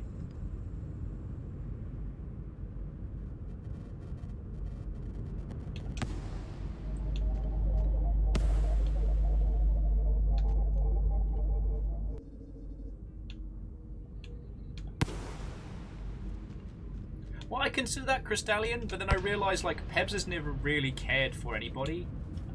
You know, we were useful for a bit, but it wasn't like we were mates or friends or anything. So, yeah.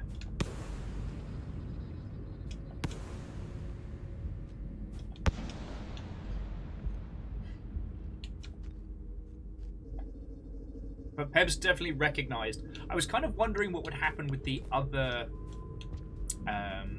like, servitor style thing. But so that's a story for another time.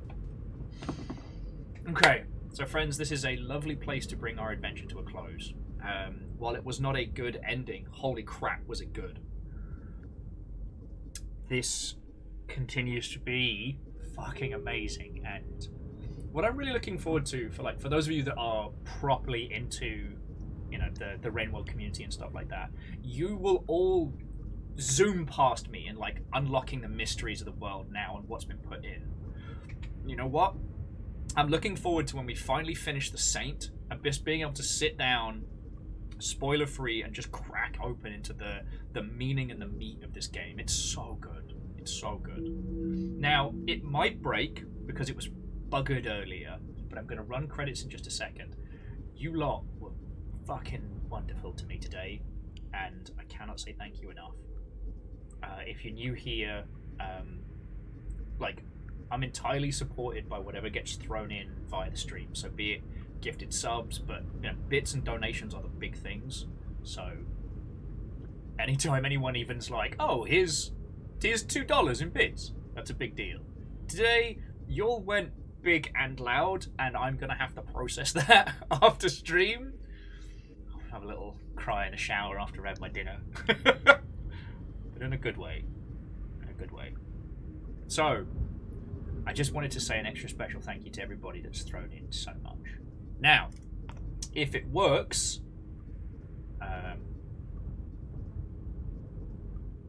fingies crossed, this should be the proper credits. Okay, yeah, so to Fearless Sun and Hamsonator, thank you for the donations, because it hits our account immediately and fucking helps us so much. To Lily Longbean, Eraman, Megaboss, Wolfcrat, Shackled Draconis, Fearless Sun, Keldra, PVS, Bacon Avenger, Favor 6, J-Post, and Crux. No! Vanderbeest, and Caffeine, and Fun Spectre, and Deus Jay-Z, Clan Crusher, and Sadlin, and Rainier, and Dariquil, Navalis, Daramaniac, and Dust in Your Eyes! Thank you all. Like I said, it's bits and donations. Your moderator today was Caffeine and Rhymes and Moose Balls. Thank you to Lizzie T. Pow and Tull. Now, Slippy and Zesty McLime are our new followers, and I hope we get to hang out.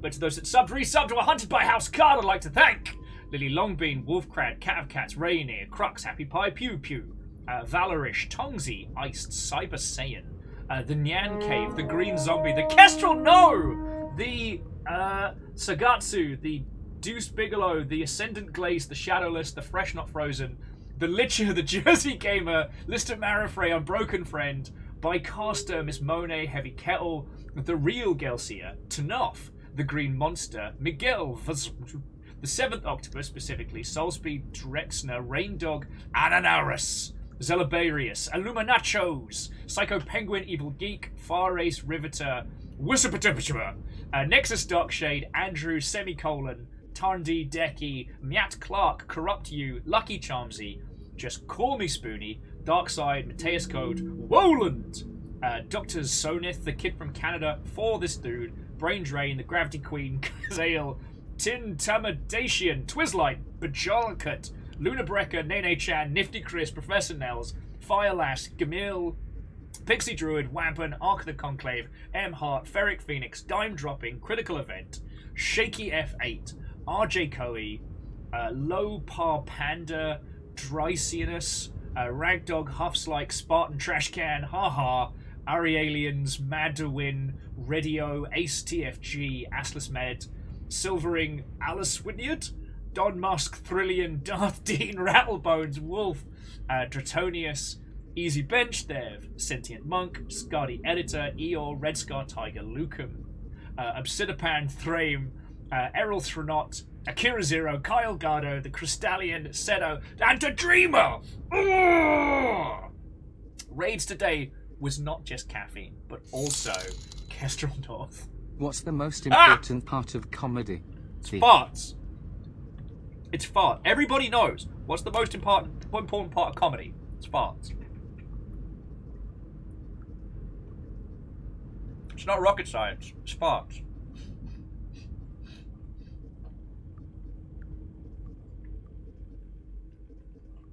No, but seriously, all of you, thank you so much. So, little Artie, this is not the last time we will hang out. Like, we will get the Artie, the happy ending, but we'll be doing that after. We'll be doing that after we have probably gone through like the Saint and everything.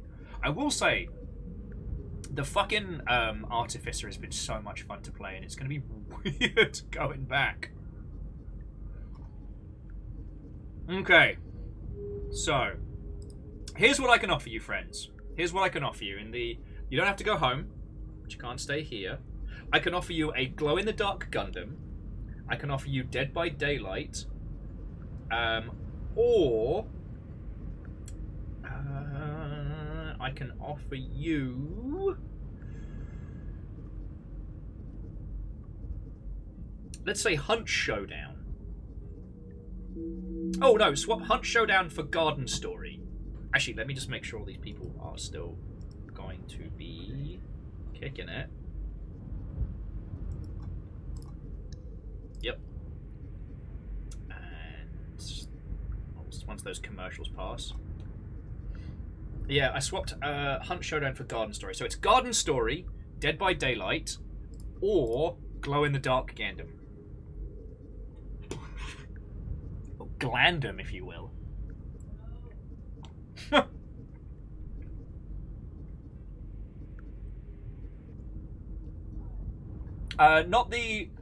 Not Fire Emblem Vanderbeest, just because. Oh, I mean, thank you, my machine. But I'm looking forward to playing the new one at some point myself. Probably not as a stream, because I'm one of those people that likes to take a gajillion hours romancing the shit out of everybody and doing all the little side stuff. I am a massive nitpicking jerk when I play Fire Emblem, so I want to do that quietly away from prying eyes.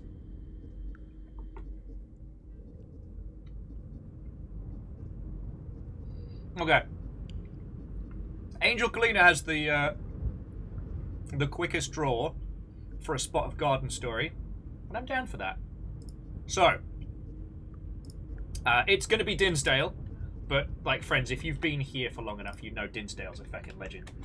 Kestrel, thank you again for bringing a raid in, and I'm real sorry I wasn't able to give you the full thunder. Rain World, good! We just finished the Artificer, and, well, we finished one of the endings, but, oh boy.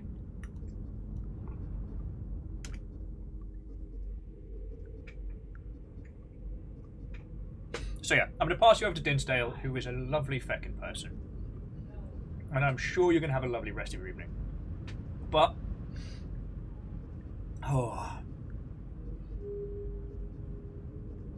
Rainworld continues to be feckin' great. And maybe Rainworld does need to become our Wednesday main staple, you know?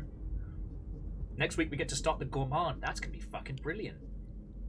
That's going to be really fucking good. Okay. Love to you all. Have an exceptional rest of your evening. I'll see you on Discord, and we'll go from there. Take care, friends. Have a good evening. Alright, where are my buttons? Where are my buttons? Onwards to buttons.